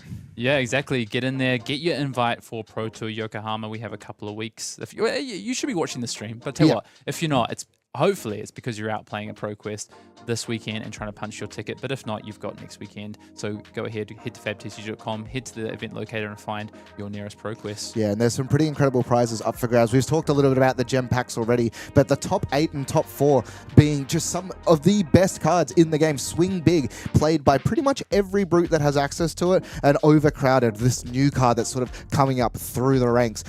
Of course, the winner getting a gold foil envelope as well. One of the coolest things that you can open in Flesh and Blood. Love opening gold foils. Would like to do more of that in my future. I'd like to do it once, but also some incredible playmats coming through as often as doormats as well. Just playing the event. Oh, you said doormat. I got a bit confused. But I see you mean through the door. Through the door. Through the door. Through the door. You can actually come through, and there's the 4 art. And Overcrowded in particular, I just love the art. It just looks so good. And in cold foil as well, it is unbelievable. So make sure, if you can, go and play inside one of the Pro Quests that is going to lead into the Pro Tour Yokohama. You don't have much long left. But Hayden, incredible Flesh and Blood. And you know what? There's one more round. There is one more round. Now, I need to take a bit of a breath before we head into this last round, because that game was utterly insane. And we have said, I'm going to say it again, we've had some phenomenal games of Flesh and Blood so far today, and we've got one more round before we cut to top 8, and another chance to see a fantastic match with both players fighting for their spot. Winning ins. 8. Winning ins. We're winning in, baby, in this last round of top 8. Yeah, Mario is going to be coming up on stream as well. Arachne Marionette, yeah, man, fighting for a spot in the top 8 of this calling Sydney. The final calling before we head to the World Championships. And we shouted out at the start of the day, is Arachne potentially a deck that is going to show up in Philadelphia as a bit of a disruptor to those top 3? And I know for a fact that regardless of the outcome of this next one, it's on people's radar now. They're going to have to test it. They need to know, what's my matchup into Marionette like? And you can find out in just a moment. We're going to cut to a short break, and we'll be right back with the final round of day number 2 of the Calling Sydney.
gotta flex, flex, flex on the lean.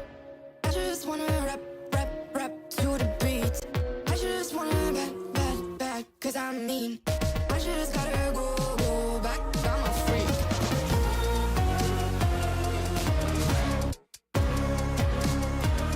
Gotta go. I just wanna rap to the beat. Move of emotion, they drunk at their problems. They always on road and they stunt. She knows cause she is the same. She's trying to stop playing games. Move of emotion, they drunk at their problems. They always on road and they stunt. She knows cause she is the same. She's trying to stop playing games. What do people like? What they really want to know? Who's your lovers and who are your bros? Who are the enemies you do keep close? Who are the people that you shouldn't know? What do people like? What they really want to know? Who's your lovers and who are your bros? Who are the enemies you do keep close? Who are the people that you shouldn't know? I just gotta flex, flex, flex on the lean. I just wanna rap, rap, rap to the beat. I just wanna back, cause I'm mean. I just gotta go back, I'm a freak.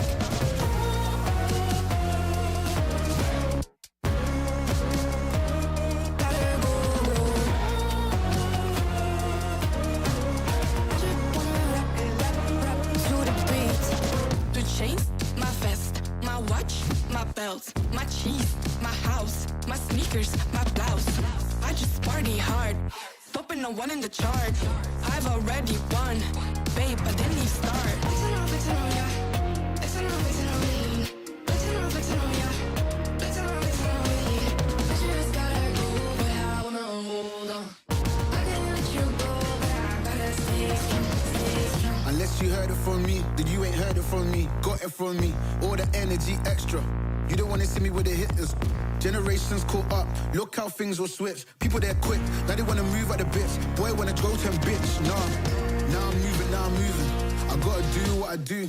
I'm really here on my ones now instead of 4 3s or 2s. And now it's F from Paris. I could have been effing you in Paris. I don't wait for the drop, I just flow from the pop.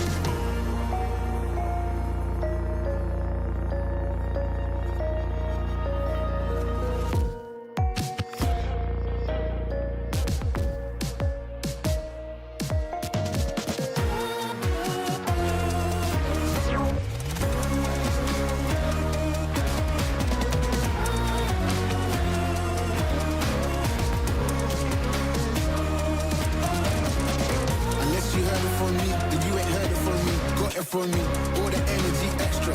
You don't wanna see me with the hitters. Generations caught up, look how things will switch. People they're quick, now they wanna move at the bits. Boy wanna go to bitch, nah.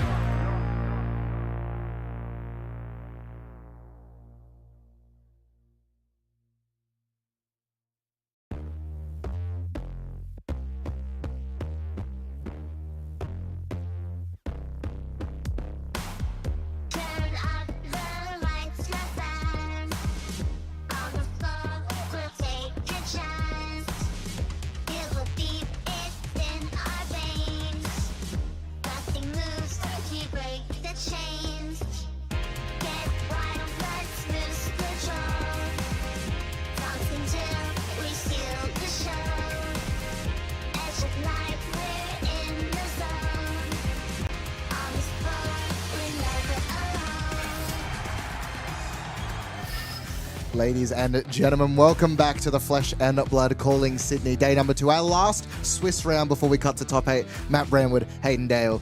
I've caught my breath. I'm still in the process of that last game. What an incredible just display of the peak of what Cindra can be. Yeah, it's phenomenal. And you talk about peak of Cindra, just the peak of what a professional player in Flesh and Blood can look like. You're one of the best in the world out here, chasing those World Tour Player of the Year points like we spoke about, chasing another calling top 8, a calling win. Yeah. And Jake McCormack as well played beautifully in that game, I thought. A lot of tough decisions in that game and some really hard decisions, but put him in such difficult positions. But yeah, what a game. Incredible game. So before we jump into this last round of the Swiss stage, let's jump and have a look at our standings going into it, seeing who's actually able to make the top 8. And there's a lot of people live for this top 8 right now. 100%. You see, though, 2 players who have locked it up in Matt Rogers and Liam Bennett. They're all locked for top 8 at this point. But after that, it's a there's a lot of players fighting for this top 8, and effectively you're going to have all of the rest of that page fighting with win-and-ins for top 8. Yeah, and we also have a second page to go off of as well of additional people who are potentially actually going to be able to make it into that top 8 space. But Hayden, just look at this. Curtin Phelps as well, still alive. I don't know about X3 being able to make it into it. Yeah, but Curtin being the last one. But let's take a bit of a look at these people who are all live. Yeah, and we've said it right in terms of some of these players that have been here this weekend. Big names in the house. Gordon Ko right there. Justin Koo, Jacob Clements, Pe-Tung Liao, Pudding Tam. Some absolutely massive international names there, alongside local heroes like Matthew Clark there on Arachne Marionette, alongside the likes of Liam Bennett, who we just spoke about, and Emma Hollingsworth on that Verdance. So just a real mix of players from around the world, heroes from around Wraith here as well, as we see Prisms, Gravies, Verdance, Cindra, Arachne Marionette, like we just spoke about. And yeah, I think my favorite thing about this, Hayden, is just the flags along the side as well. This is an Australian calling, but just having people from across the globe just jumping in and joining us for, again, the last calling before the World Championship. Yeah, so I'll tell you what, we've got 11 players, and 11 doesn't go into 8, right? No. So 3 of those players are going to miss out on this top 8, and we're going to find out who makes it through in this final round of the Swiss before we cut to top 8. Win and in. And we have a very spicy deck coming up. A deck that we've been talking about a lot throughout the week.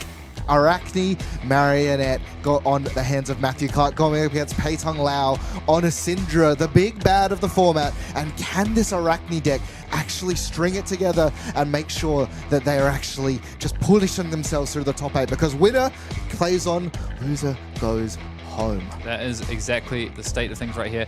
For those that are not familiar, Pe-Tung Liao is a top 8 player, has been around the World Tour for quite some time. Very, actually an assassin player traditionally. Played a lot of assassin. It was an Azuri player for a long time. Made a top 8 of calling Singapore on Azuri previously.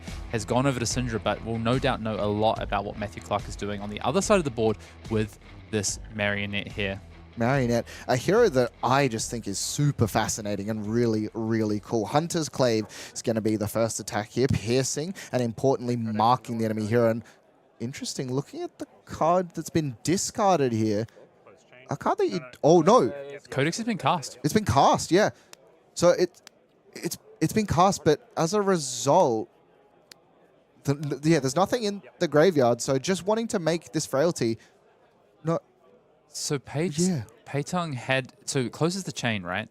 Pe-Tung had blocked with a attack action. They went to the graveyard, and then so Pe-Tung actually gets that card back. So interesting decision from Matt Clark here, because this is effectively given value to Pe-Tung Liao here. Of course, Matt is going to get the Ponder token off the back of it, and potentially, but this is turn 0. So Pe-Tung is effectively going to have a 5-card hand on turn 1 going second.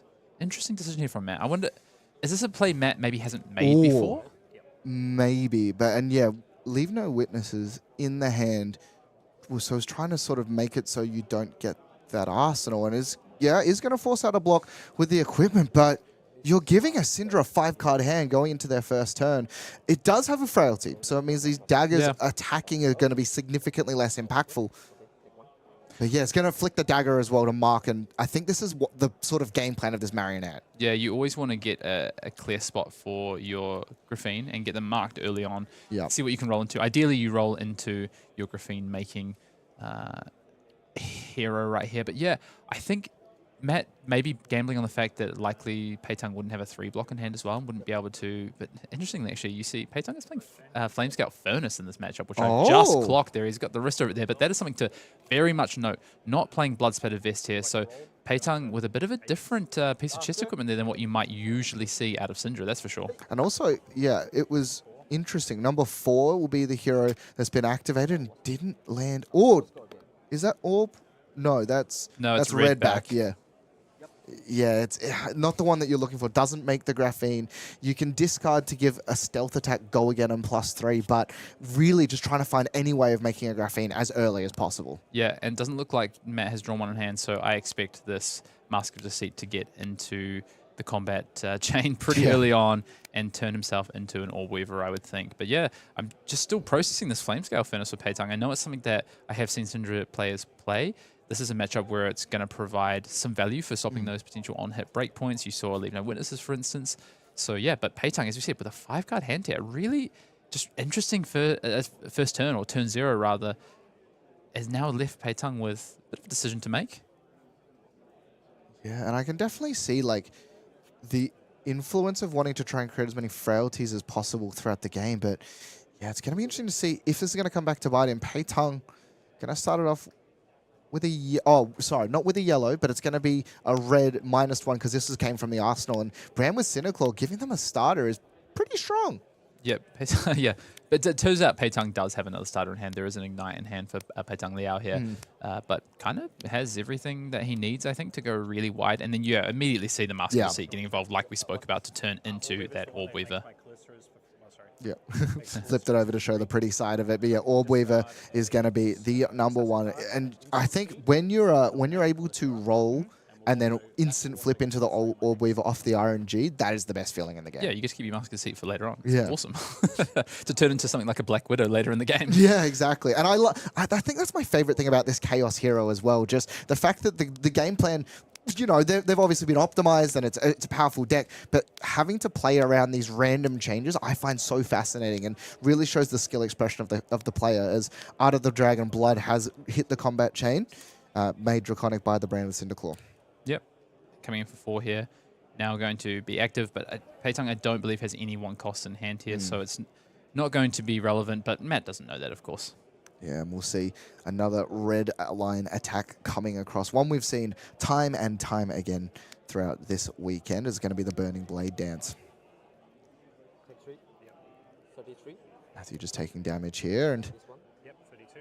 flicking it. Yeah, I was going to say not attacking with the kunai because he's under frailty, but the flick is going to come through. 2 cards, though, still left in hand from Pe-Tung. One of them's a Blaze Headlock, and I'm pretty sure the last one's a Lava Spike. Oh, no, Lava Burst, and but that went into the bin. I think the last card in hand is the Ignite that he held on to. Yes. So he did have another starter if he didn't get access to that Brandwood Cinderclaw, which was the Ignite. But we will keep that Ignite, I think, in Arsenal for a future turn. So I would expect this is probably the last chain link, unless this connects and we have a Mass Draw, because, of course, the Art of Dragon Blood hit. We had a no block on the Blade Dance, which also hit. So, yeah, this is going to draw a card off Mask of Momentum here. Yeah. Yeah, mask, yep. Yeah, so Mass Trigger, Flick Knives has been activated previously. Oh, There was the Burning Blade Dance on the oh, last chain I link. see. This is now Flick Knives being activated. So 27 plays 39. Mask of Momentum activated here. Top card being revealed. Ancestral Empowerment. Yeah, it's always, honestly, Ancestral Empowerment of Mask of Momentum is always awkward. Yeah. Because now Pe-Tung is actually, it now needs to send this Ignite to be able to get value out of it. And it's the correct play. Like, it's just damage. But Yeah. you would have liked maybe a nice Chain Ender, for instance. Yeah. But who knows? Maybe Pe-Tung will be able to find something like Yeah. an Art of Dragon for just 5 vanilla damage off the back of this. And in response activates the Cindra ability, so we'll be able to swing at least a little bit more through. Yep. So could use a resource to swing a dagger if this hand is just an Arsenal card, for instance. So 2 cards have been drawn. No Balance of Justice, though, on the side of Matthew Clark, so I can't capitalize on that. And now we'll see. Has access to a dagger. It's going to cost 1 less. Or does that get eaten by the Ancestral? I don't think so. What's that, sorry? The Ignite doesn't... the Ignite... The next Draconic card. Yeah, that's right. Yeah. It looked like... I think Pe-Tung drew a Concealed Blade. So very interesting list for Pe-Tung. You don't really see much Concealed Blade. That's what I think. I got a very brief peek. I think it was a Concealed Blade, which is not something you see a lot of out of these Cindra decks these days. Sink Below as well as a Shelter. So Very Pe-Tung... defensive. Yeah, Pe-Tung is scared of these assassins, and this is the most important card for the side of Matthew Clark. That Graphene being generated, the weapon that attacks for 4 here with Go Again. Just absolute value. Do you know what, though? Pe-Tung Liao is he's an assassin player at heart, I think, and is someone who really likes to grind. And what I believe is that Pe-Tung has built the Cindra deck to play in his style. So has access to defense, because a lot of Cindras have walked away from the defense reactions. Pe-Tung has not. Playing Flamescale Furnace, for instance, I think that's a Concealed Blade in the Arsenal. So a bit more of a grindy build of Cindra, I think, here for Pe-Tung, potentially. Yeah, and that's the thing that I love the most about Flesh and Blood, just like in general, is the fact of like, even though there are these set ways that people think you should be playing decks, you can just put your own spin on it. Everyone plays to their own flavor. Scar Tissue, though, being revealed as actually going to buff up the Graphene here to 7, and target dagger gets +3, and when it hits, marks them again. 7. Yeah. 7 damage will be coming across here, and Pe-Tung will drop to 32. Going to hold on to the defense reactions, play patiently. And that's why. Will immediately get rewarded, it seems. Yeah.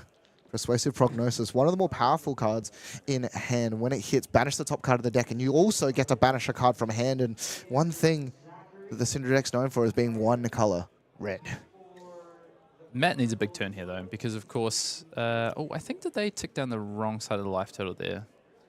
I think Pe-Tung should be at 32, right? because Yeah. of flick on the first turn plus the 7 damage there. Yeah. And I believe... Yeah, it's written down correctly, so 32. Yeah. Yeah, so it has been written Should down. be 32 correct. to 31, I believe. So I think they've just accidentally... Which they'll notice as soon as they change the Is life it total. 31? He took a lot of damage. Maybe just, I don't know. Yeah, it does look like 24. He did take a lot. Yeah, right. Yeah, he took all the damage. I think you're right. It should be 32 to 24 currently. Yeah, and just the sink below being shown and Arsenal being pushed across. And it doesn't look like much, but the Graphene setup is like the big thing in the Arachne decks. I would not be surprised. There we go. See, now they just didn't tick it down. But I would not be surprised if we see a little bit more defense come out from Matthew Clark. And one of the cards that we don't see a huge amount here, Yeah. Oath of Loyalty. Yeah, we've seen most of these Cindras this weekend either not draw their oaths or maybe not playing them. We have Cindra has cut a lot of the Oath of Loyalty, so I thought it was a Concealed Blade. That's how much I haven't seen Oath of Loyalty recently when I got a glimpse of it. Just going to opt to block here. Just the Oath of Loyalty damage will go through. Now Rising Resentment going to be the block. Blocking with one of the more powerful cards, but Cindra is a deck that doesn't always end on Arsenal, so... Typically not in this matchup. You don't want to be ending with an Arsenal, but I think Pe-Tung Liao potentially might this turn because there is a defense reaction in Arsenal here. Yeah, Inertia Trap, though, in the hand for Matthew Clark. And, yeah, it's going to be used here. So, coming in for 3. I don't believe the Inertia Trap ability is online. Inertia Trap is not go again, is it? No. No. Yeah, higher than its base, I believe. Yeah, which none of these attacks would have had, so... Yeah, it's a bit of a Just good for consideration. Pe-Tung because Pe-Tung is trying to hold on to this defense reaction here. Yeah. And just parks it in the Arsenal. Was threatening, of course, the Mask of Momentum draw because he flicked a knife on the second attack. But I think this sort of plays into what Matthew wants. Be a bit defensive, play out at least a little bit. And I've never seen this card before. Cut from the same cloth? Yeah. Oh, you got to watch more Assassin, my I friend. think so. This is a staple of Marionette in these dagger builds these days. So it's going to buff up the next dagger attack and is going to enable Matt to just learn a little bit about the hand here as Pe-Tung has to reveal. Pe-Tung already marked, so no effect would have happened there anyway. But of course, it's reaction cards, which apart from Position Empowerment, Cindra doesn't play. But this is coming in for a nice, healthy chunk of damage here. Yeah, I believe it's 6, right? Yeah, 6. Should be for 6 because he's marked, so that's giving the +1 to the Graphene and then +4 off of this as well. So Matt just showing Pe-Tung the 6 as opposed to himself here. Yeah, because I don't think it's 9. But we see not 9. Oath of Loyalty is going to block. Pe-Tung is playing very defensive in this game and and it's working, right? Just chipping away damage. Ooh, that's big. But when you play defensively, you know what you can get hurt by. Yeah, Tarantula Toxin coming through +3 and -3, so plenty damage leaking through. 23 plays 19 at this point, and then also able to follow up with a Leave No Witnesses. Luckily for Pe-Tung, the mark will go away, but luckily for Pe-Tung, does have that shelter inside the Arsenal as well. Beautiful, just defensive play from Pe-Tung. Does take a fair chunk of damage, but still can crack back with a decent amount here. So Pe-Tung actually didn't really have much of a choice there, I think, because Pe-Tung had double Oath of Loyalty, as you see. So this is why you've seen a lot of the Cindra players actually move away from Oath of Loyalty, is when you draw them in multiples, they are really awkward because, of course, they have to be the first chain link played. So Pe-Tung actually committing that Oath of Loyalty to the defensive side of the board on that last turn because of the second Oath of Loyalty. And I know when I've seen Oath of Loyalty as well, even in these like more recent Cindra lists, they're usually in 2 of. So the fact that we've seen all 3 of the Oath of Loyalties from Pe-Tung really shows that his take on this deck is completely different from what we've seen thus far. Yeah, Matt playing really aggressively here, taking another 3 damage all the way down to 12 here. Mask of Momentum is live. Pe-Tung with no tricks, of course, so if Matt can cover this up, should be good enough. Which he will, but flicking the knife, definitely always worth it because Cindra gets it back immediately.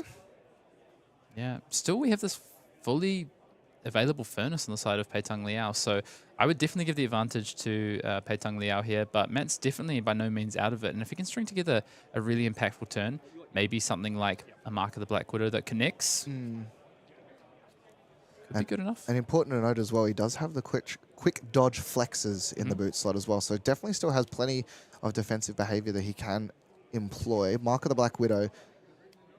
Now, it's important to note, Pe-Tung is not currently marked, but there's a little piece of equipment that he can throw a dagger to do it in response to no blocking. Pe-Tung is so defensive. He's got a Fate Foreseen in his hand here. Oh. This is such an interesting Cindra list from Pe-Tung Liao here. I wonder if it's actually aimed at the mirror. Yeah. And it just happens to splash damage into playing against something like an Arachne Marionette. Yeah, and it's going to be, I mean, the fun thing Cindra is also able to do, it's do damage. But yeah, I feel like maybe those defense reactions in the mirror sort of, you run your opponent out of really big threats and then you just do your combo turn where they can't block very well. Yeah, potentially. The mirror is all about mask of momentum, so interesting to see. Pe-Tung really tanking on this block. And it makes sense, right? Matt took a big chunk of damage there, has 2 cards in hand. Can Pe-Tung play around this? And if so, how do you play around it? Going to take a look at the graveyard and just sort of understand a little bit about what might be available in terms of reactions for Matt here. Yeah, wipe of the hands as well, just to make sure not when handling someone else's cards. I mean, this is a win for calling. If Pe-Tung's hands are a little bit sweaty at this point, I do not blame him, because this is huge. Like, the winner of this goes into the top 8 of the calling, and as you said, the loser goes home. If I'm being honest, if your hands aren't sweaty, I'd be a bit concerned, because I don't know how you would ever not feel nerves in this instance. Oh, you feel? I mean, I've personally been in this situation many times, right? And it's tough. Especially when you're on feature as well. Every decision weighs on you. If I make the wrong decision here, could it be a game-losing decision? And you've really got to get out of that mindset and try and keep your rhythm, feel the way that you enjoy playing the game, the way that you usually play the game, and believe. It sounds a little bit corny in some ways, but Flesh and Blood is almost a tempo game in some ways in terms of the way that you play as well. You play with momentum. Yeah. We see 1 damage is going to come through, marking as well, because yeah, the flick knife is going to do. Now, Markni doesn't really have ways of buying it back, and it's going to come across the top here as well. 7 damage now, but the Fate Foreseen, and Matthew Clark's going to be very confused as to why the Cindra that he's versing and these decks that we've been playing all week, he's seen 3 different defense reactions thus far from Pe-Tung Liao. Yep, and just, very strong defensive play here from Pe-Tung Liao. Is, of course, marked, though, so we are going to head to being an Agent of Chaos on Matt's side. Yeah. I believe so a 2 was rolled, I'm guessing. Yeah, a 2. Right? Yep. Yeah. One looking towards the arsenal, but as we've sort of spoken about many times, Pe-Tung Liao not really playing off it and finds it ignite as well. Also, and important to note on the previous turn, that a fealty was created, so it is able to sort of negate these awkward hands. And Funnel Web being the Arachne version, discard a card, but +3 when it hits, banish a card in their arsenal. So Command and Conquer on a stick. Yeah, exactly. See, and Pe-Tung doesn't have a lot of, was really backed up on defensive cards that turn, so, or played defensively rather, using the Furnace, using an attack action on defense as well, plus a defense reaction. So a little bit light on damage potentially this turn. This could be the turn when Matt says, I'm going to look for a bit of a swing in tempo, take a bit of this turn and try and come back. Because Pe-Tung is up 14 life at this point, but this is by no means over, right? We know Matt still has some defensive capabilities with that quick dodge flexes. We also know that we've now eaten through a bit of the Furnace, a bit of the Scalers, and if Matt can get a couple of on-hit effects and really disrupt what Pe-Tung is trying to do, all of a sudden, Matt can get back in the driving seat here. Yeah, but versing against Cindra, in Matt's seat as well, he's trying to figure out what sort of things can he do. He's shown all these defense reactions. Oh, and we are going to see, you're saying lacking in damage, but this definitely is going to start to put the pressure on. Cut through with +1 and go again. Probably no other follow-up plays here, at least. So Matthew has a little bit of respite. And Hayden, in this situation, do you go to 4? Well, I think Matt's hand is actually, unfortunately for him, a little bit awkward. He's got 3 blues, including double throw dagger. So, but wow, okay. Yeah, going to give up the flick knives as well. Yeah. Yeah, I don't know about that, Matt. Let's have another think of that. Of course, Mask is being threatened here as well. And Pe-Tung actually choosing to use a fealty pretty aggressively here to turn this cut through into a draconic attack so that he can potentially get back the dagger at the end of this combat chain as well before he passes the turn. Yeah, maybe because of the sort of structure of Pe-Tung's list as well. Like, he doesn't really need to have that insurance for those long chains because he can just block. And we've seen thus far, he's not afraid to block. And yeah, flicking the knife, getting another point of damage, and then buying them back. He is still marked, which can enable some pretty scary things on the side of Matthew Clark. But That defended with 2 cards there, though. yeah. Gave away the double throw knives, a throw dagger rather, to, yeah. So not a super efficient defensive turn for Matt here. No. And I just wonder, we spoke about pressure a little bit. And is Matt starting to feel that pressure of this winning in? Yeah, up sticks and run was the card there, so +4 on the dagger, and also was able to buy back. Then 9 at you. Yeah, the Hunter's Clave. And look, a shelter and a sink there. And Matt's just kind of got to go, well...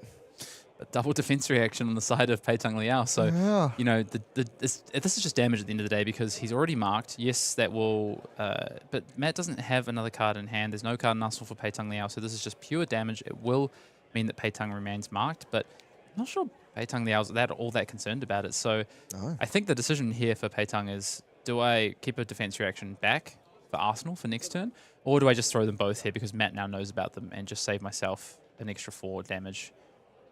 I like keeping my life total high here if I'm Pe-Tung. Just throw both defense reactions, I Yeah. think. But there is a greedier line.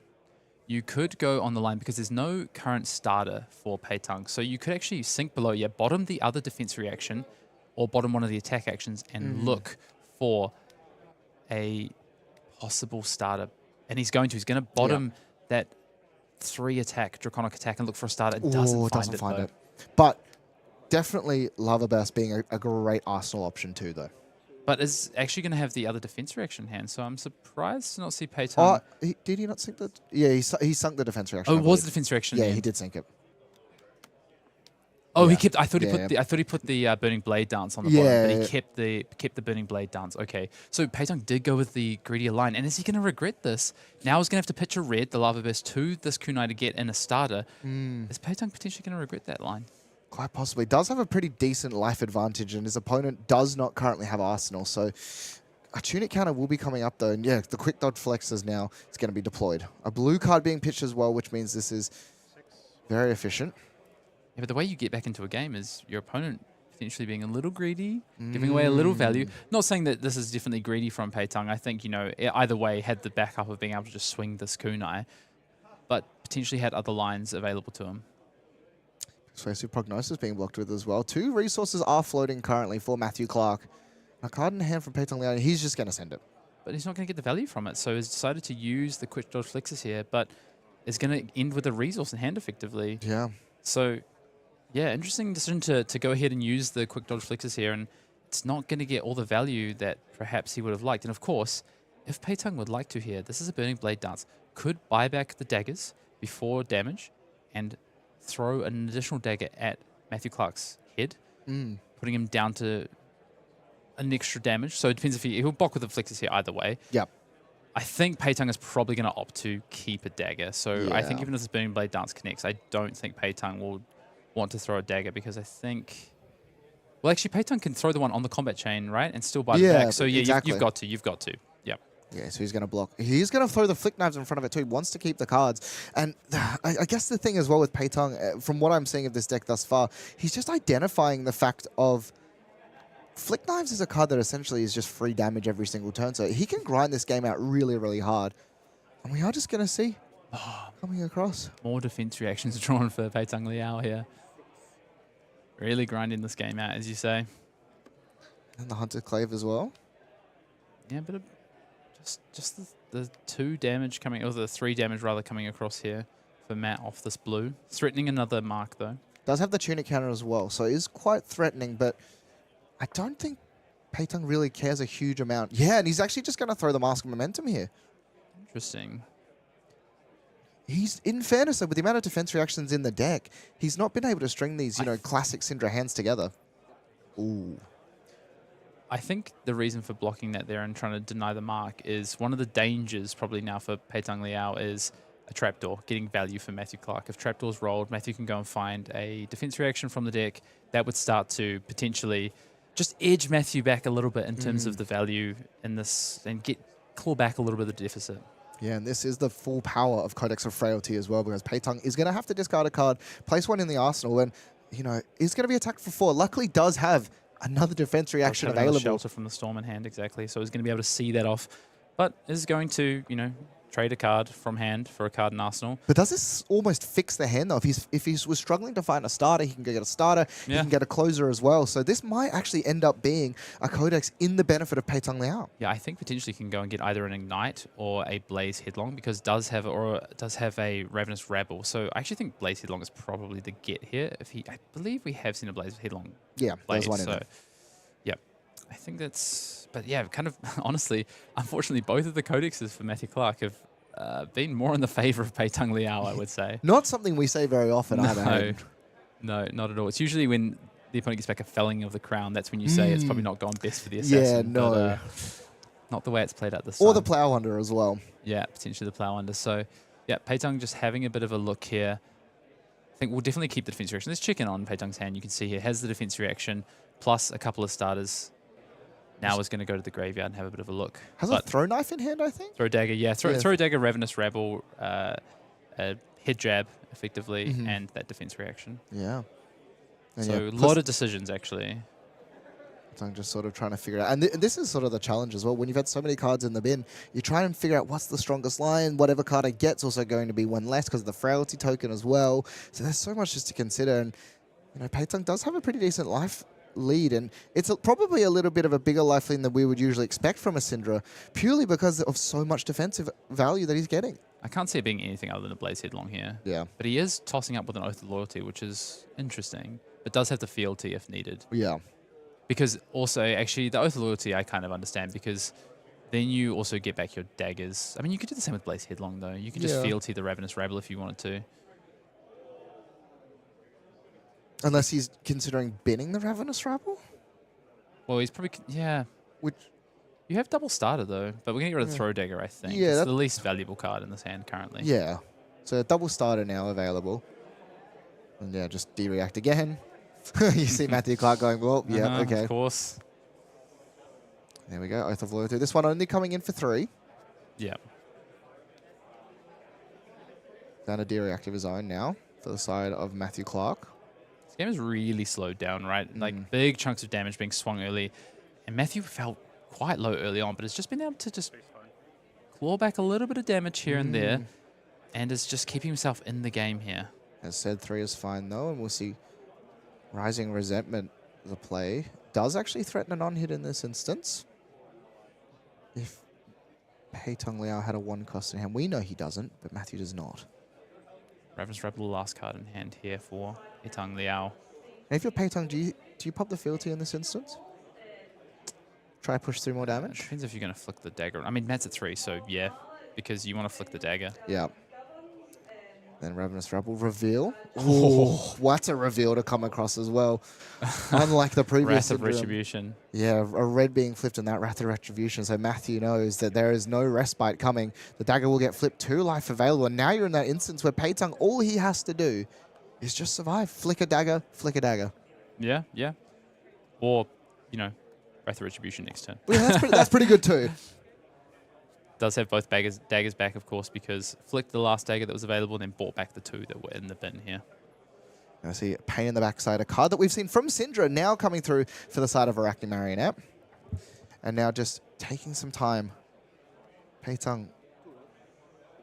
I think the terrifying thing, if you're on the side of Matthew Clark, is Pe-Tung doesn't have to block, but no. You don't need it. Pe-Tung looking at the Wrath of Retribution, it's potentially... So the problem is, yeah, he's going to check codexes here, because if he has another codex in hand, the Wrath of Retribution is significantly worse, right? Yeah. So potentially you just play around codex and block the Wrath of Retribution, just say, well, I'm just going to take all of your hand, flick a dagger at you, you're down to 1. Yeah. What do you do? I think the thing is that the best case scenario for Matt, either way, is having the codex, right? Yeah. So he's seen 2 already though. yeah, but you might as well just play around the way that you Yeah, lose the game, exactly. right? For Pe-Tung here, potentially. We talk a lot about playing to your outs, but when you're in a position like Pe-Tung, play to the ways that you can lose. Play tight. Yeah, you're so far ahead here. Yeah. So Pe-Tung just having a bit of a thing. And also doesn't have access to that defense reaction this time. Does still have 1 worth of equipment block on that furnace, importantly, though. This furnace has done some work in this Really game for Pe-Tung. has. They're just going to declare no blocks instead, though, so just the damage. And this is sort of leveraging that life total. It's not like Matthew Clark doesn't have flick knives of his own now. And now we're going to see just coming through here. Wow. Ooh, that's a scary card to come across as well. The first time we've actually seen it. But again, it's not even threatening lethal at this point. And Savor Bloodshed's giving +4. And the next time it hits, they draw a card. But Kiss of Death. And it hits a hero, they lose 1 as well. Yeah. So it's not threatening lethal. Yeah. But it is threatening a chunk of damage and a card draw for Matthew here. So threatening 9 damage because of that life loss as well off of the hit effect of Kiss of Death. Plus drawing a card, of course, because of the mark. And importantly, if it hits, because of the Arachne ability, he would have go again. So he could potentially play whatever he drew. Let's say, I don't know, you draw a Codex off the top. Sure. Or even just another pain in the backside, something like that. All of a sudden, Pe-Tung is right under the pump here. So this game is really close. It did not look close about 30 seconds ago. No. But Kiss of Death plus Savor Bloodshed. You just see the power of Kiss of Death here. Matt doesn't have flick knives, though. No, and that's the thing, though. Like, Pe-Tung knows that he's not at risk of just losing the game to it. Now, the Assassin class does have access to a couple of other ways of flicking, but no, just going to declare no blocks. Allows the card draw to go through as well. Has go again. What's the card off the top? Matthew, show us. Oh, red orb of Inspiration, but it has the tunic. He does have the tunic as well, and all of a sudden, this has gone 2-2. The tunic counter being instrumental here as the spinner coming across. This is for 4. This is for 4 here. Of course, not marked, so not giving a +1.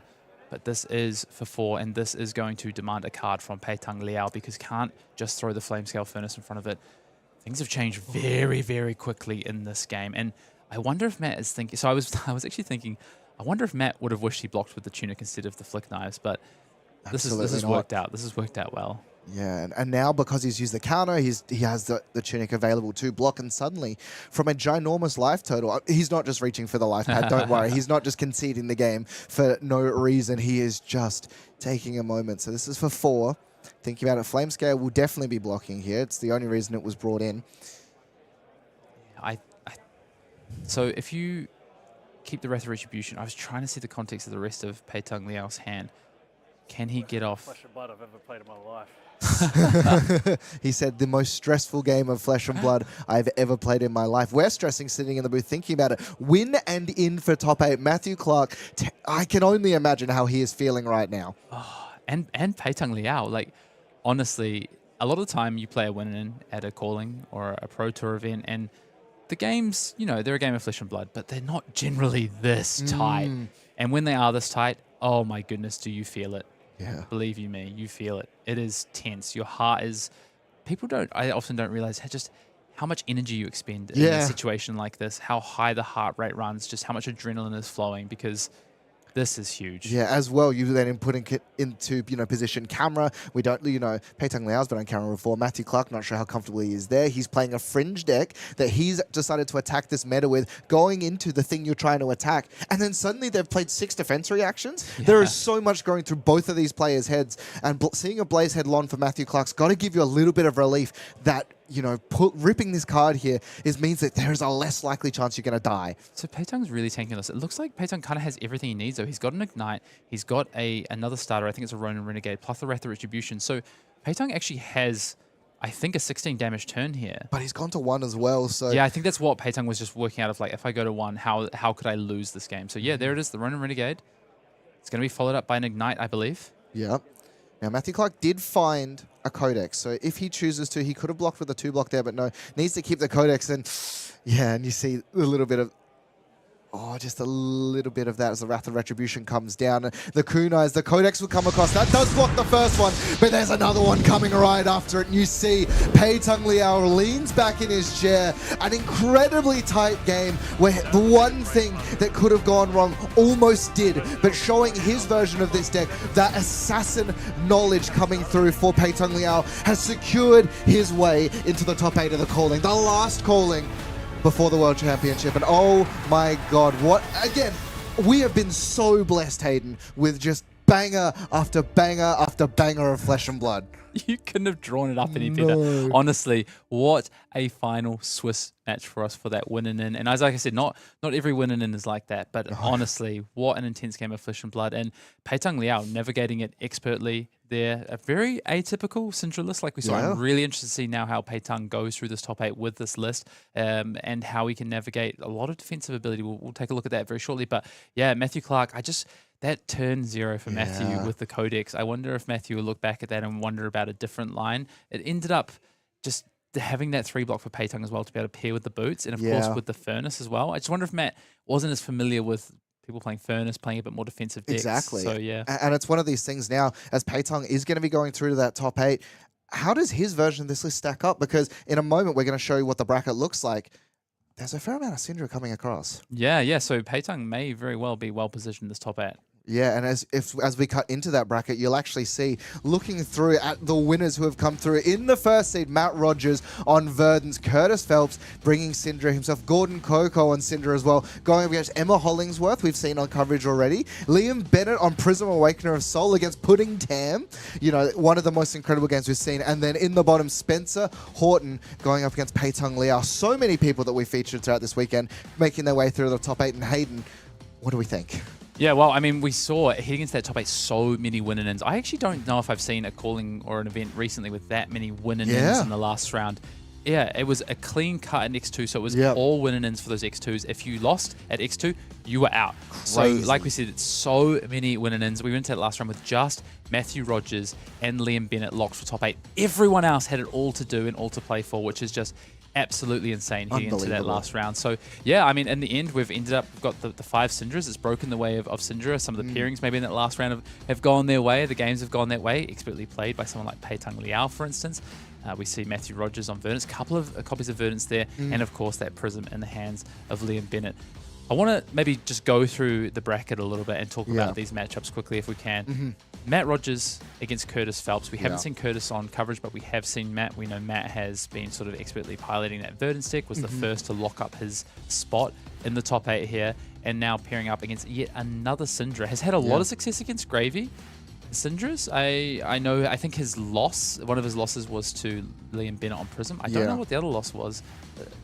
Now up against another Cindra. Yeah, and you would expect someone of Matt Rogers' caliber definitely has a plan into the Cindra, but as we've seen, Cindra can do some pretty crazy things, in particular when bringing something else. If we actually jump down as well to the bottom here, Spencer Horton, who we also saw on coverage in that round number 1 versus Matt Rogers going up against Pe-Tung Liao. That's going to be the only, somehow, with 5 Cindras, the only Cindra mirror match. And I'm super curious to see Spencer playing a more traditional Cindra list, going up against this defensive loaded Pe-Tung Liao list. And maybe this meta call as well. Now, they have played in the Swiss, and Spencer did lock that game up. But again, with these sorts of matchups, it can go either way. So I'm super curious to see how that one goes. Yeah, that's super interesting. Spencer, taking out a very, very strong player, one of the best in the APAC region, and Pe-Tung Liao there with that interesting take that we think might be a bit more favored in the mirror. So really interesting. Want to go up to Gordon Coe, one of those players that is chasing the APAC Player of the Year trophy. Going to already bank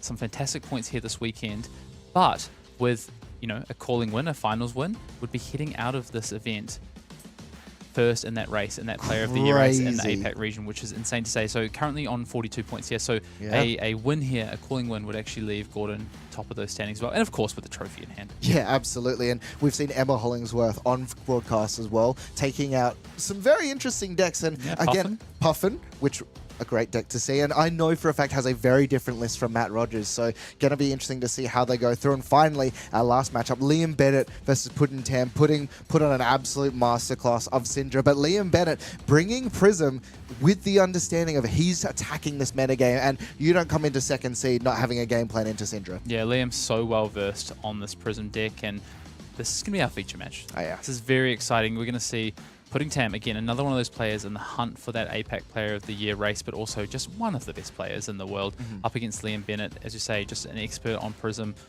Bit of a local hero from Perth, Western Australia. And yeah, I want to quickly ask, you're seeing the top 8 bracket here. Who you picking? Who have you got to go all the way and take this? The thing is, though, it is such a tight bracket. And if you want to talk about player skill, it is so close between all of them. We've got the experience of a veteran like Matt Rogers versus some people who've maybe never played into a top 8 in a big event like this before. But I have to back Liam Bennett here. He's the only Prism. He has game plans to come in second seed. He got it. He has to know something I don't know. So I'm backing Liam. Yeah, fair enough. I mean, What about you? it looks like a good bracket for Liam, right? There's no gravy here. There's a lot of Cindras, a lot of Verdance. My money's on putting Tam though. I just think it's time for putting Tam to land a calling win. Yeah. And yeah, I'm backing putting Tam. Absolutely. And look, Hayden, regardless, whoever wins, all 8 of these players have absolutely fought through tooth and nail over the past 2 days to make it here. And every single one of them is so deserving of this win. So I don't know about you, I can't wait. Yep, I'm excited to see who will be crowned our Calling Sydney champion. I'm ready for top 8. So am I. So ladies and gentlemen, do not go anywhere. We're going to cut to a short break. And when we're back, we're going to be jumping into the top 8 of the last calling before the World Championships Calling Sydney.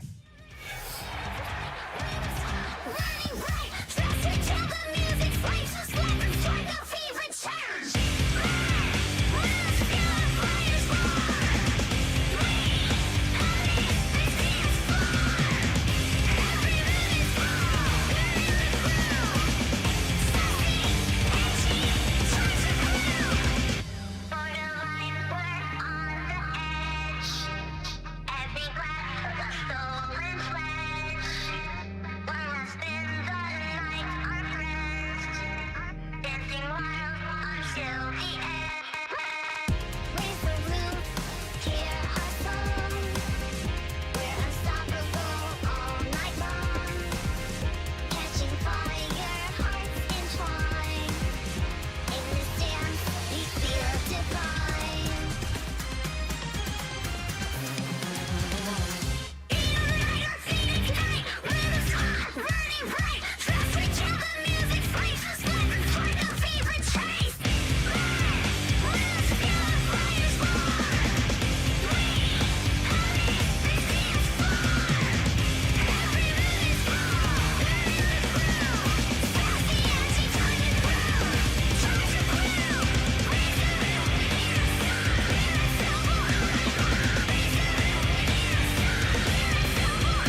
Welcome back to the Calling Sydney. And Hayden, I am so excited to announce that we are into the top 8, the pointy end of the stick, after 2 incredible days of Flesh and Blood, and I am unbelievably excited. Yeah, I mean, we've already had top 8 caliber matches on stream across the weekend from day 1 to day 2. Some of our players just putting on absolute display. Some of the best players in the world are in this room, and now in this top 8 as well. Yeah. And yeah.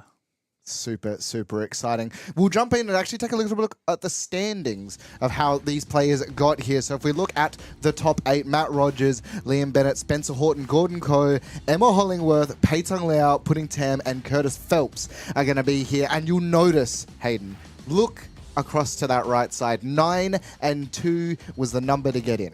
Clean cut into top 8. And yeah, we've spoken about our top 8 bracket and what we're about to see in this top 8. But let's just take a quick moment to acknowledge some of the players that didn't make it in, because 9 and 10, Justin Koo and Jacob Clements, 2 of the biggest names in Flesh and Blood right now. Mr. Consistent, as we've been saying, Jacob Clements has been racking up top 8s in callings this year like it's nothing. Yeah.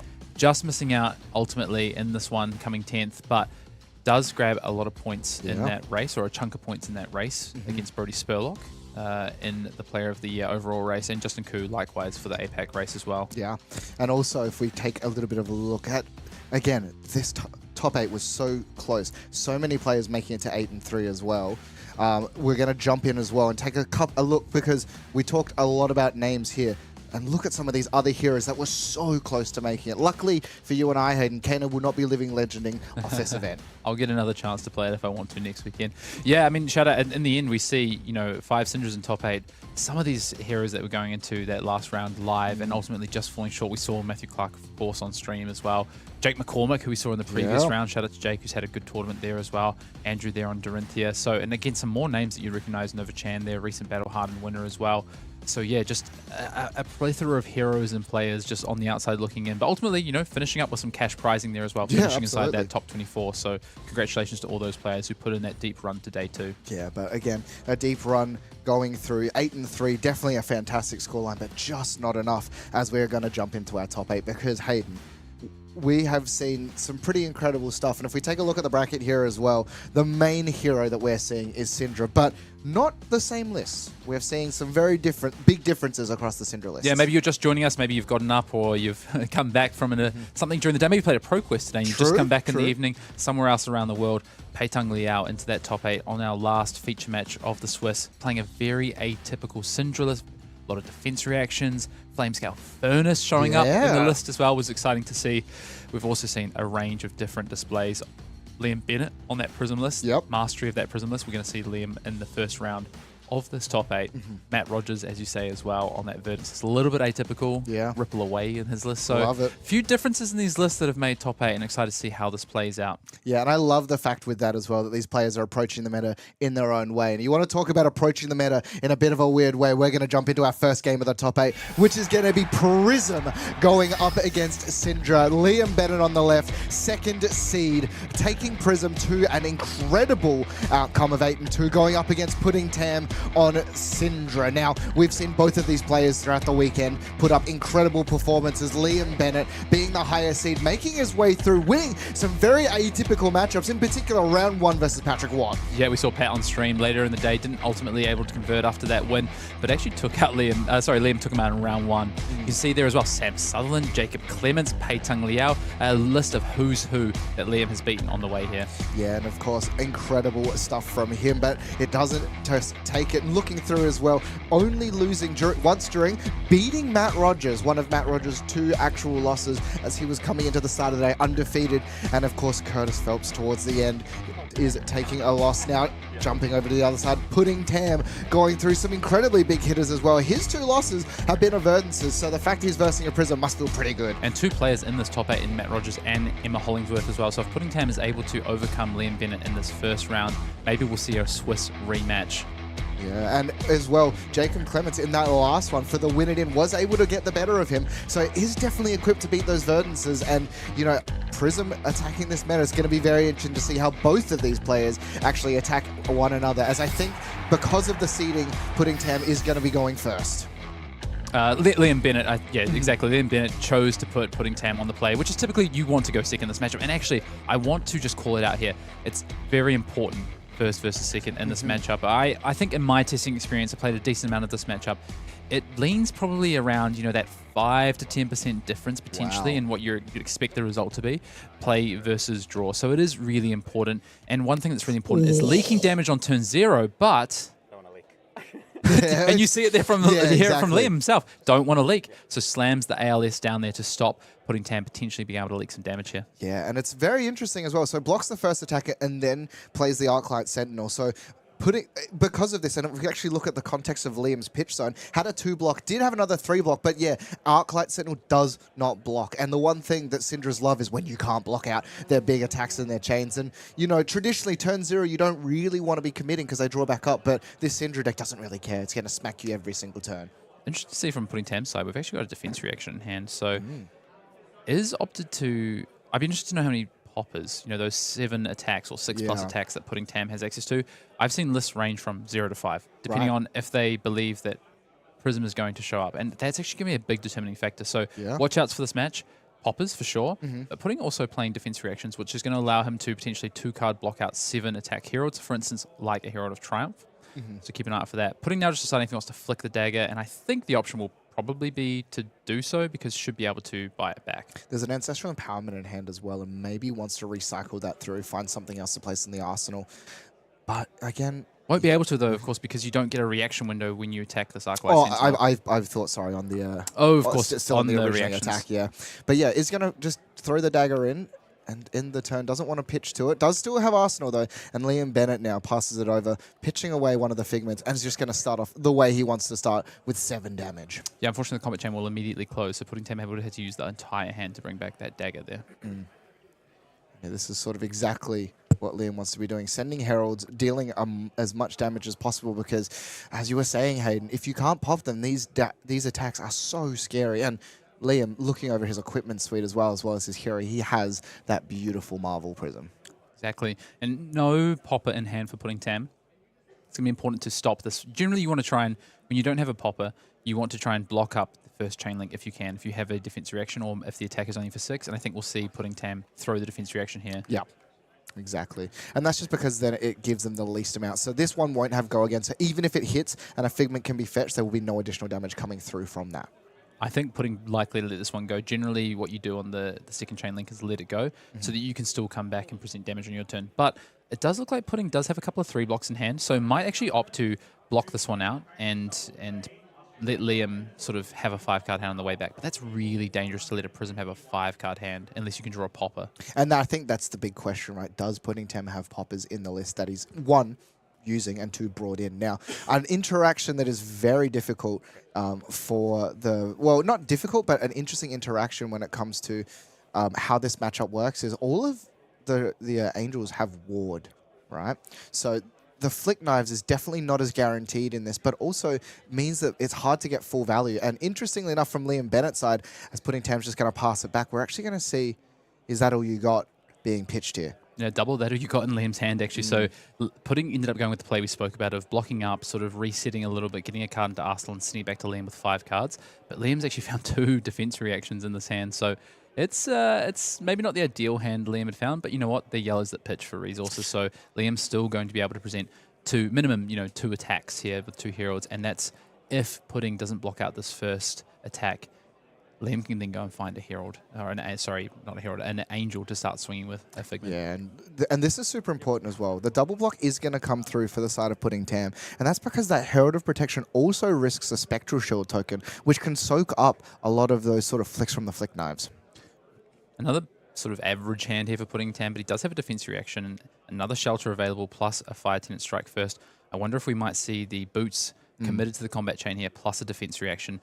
Keep this out, sort of move through the first couple of turns of the game with no Figment being found. I don't think that's the worst thing for Putting. You would have to give up Boots to do it, but we'll get to come back and swing at least 1 attack, potentially 2 attacks on this next turn. And a cool thing to note about Prism as well is the fact that it is a hero that starts lower. So regardless, Putting hasn't swung an attack outside of that first turn, and yet still has the life advantage. So it's weird to sort of think about, because obviously it's like, it's weird because you have an attack, but you are technically still ahead. We'll see here, as you were saying as well, blocks coming through. Yeah, blocks coming through here from the boots, and the defense reaction is going to come through as well. And yeah, as you said, Hayden, just not leaking any damage. Yeah. So I like this play from Pudding. It's going to have 2 cards to swing back here. And yeah, it's a couple of Fire Tenant Strike first, actually. So we might... Yeah, this is not ideal for Pudding because he's actually not going to get the value out of the Fire Tenant effect. Doesn't have a Draconic attack to swing afterwards. I think likely we'll just swing the head jab and set up another for next turn.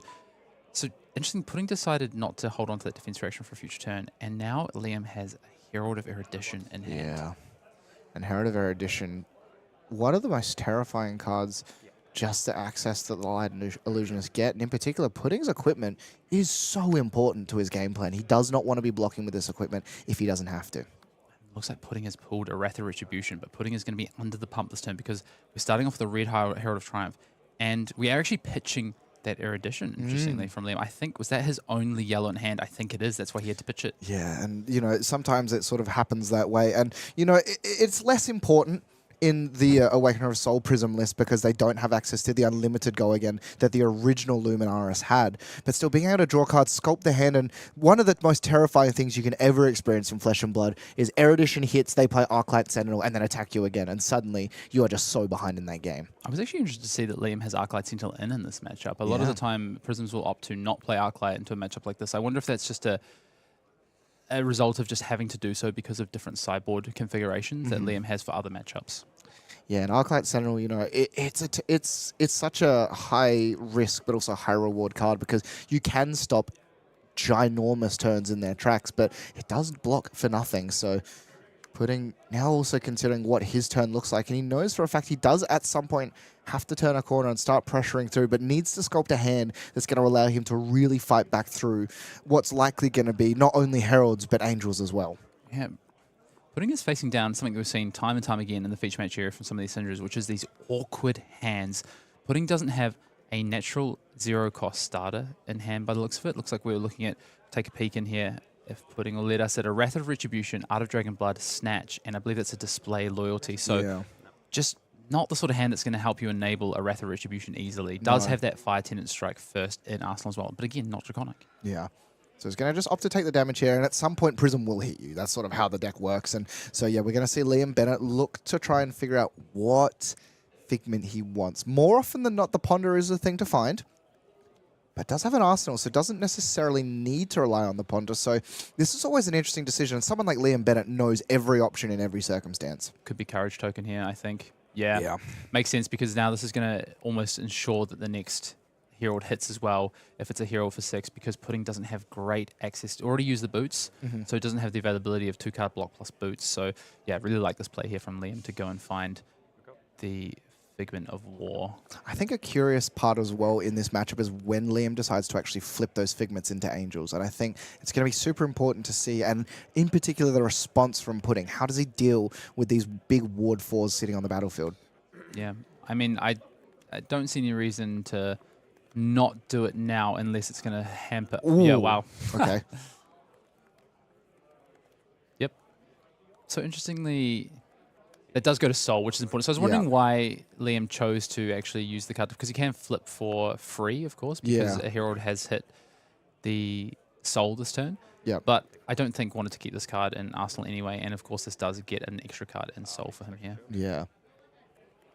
Angelic Attendant, one of those interesting cards that adds some additional power to these Prism decks, and yeah, really sort of heads up play from Liam there to decline the ability off of Prism as well. Yeah, and so the thing for Liam there as well is he didn't actually have a 6 attack hero, he had 2 blue heralds. Yeah. So chose to put one in Arsenal rather than send a blue herald there that Pudding could potentially easily block out, instead saying, no, I'll transform the Angel, swing it in, make a Spectral Shield with the additional resource, and then just have my Soul sort of start to fill up.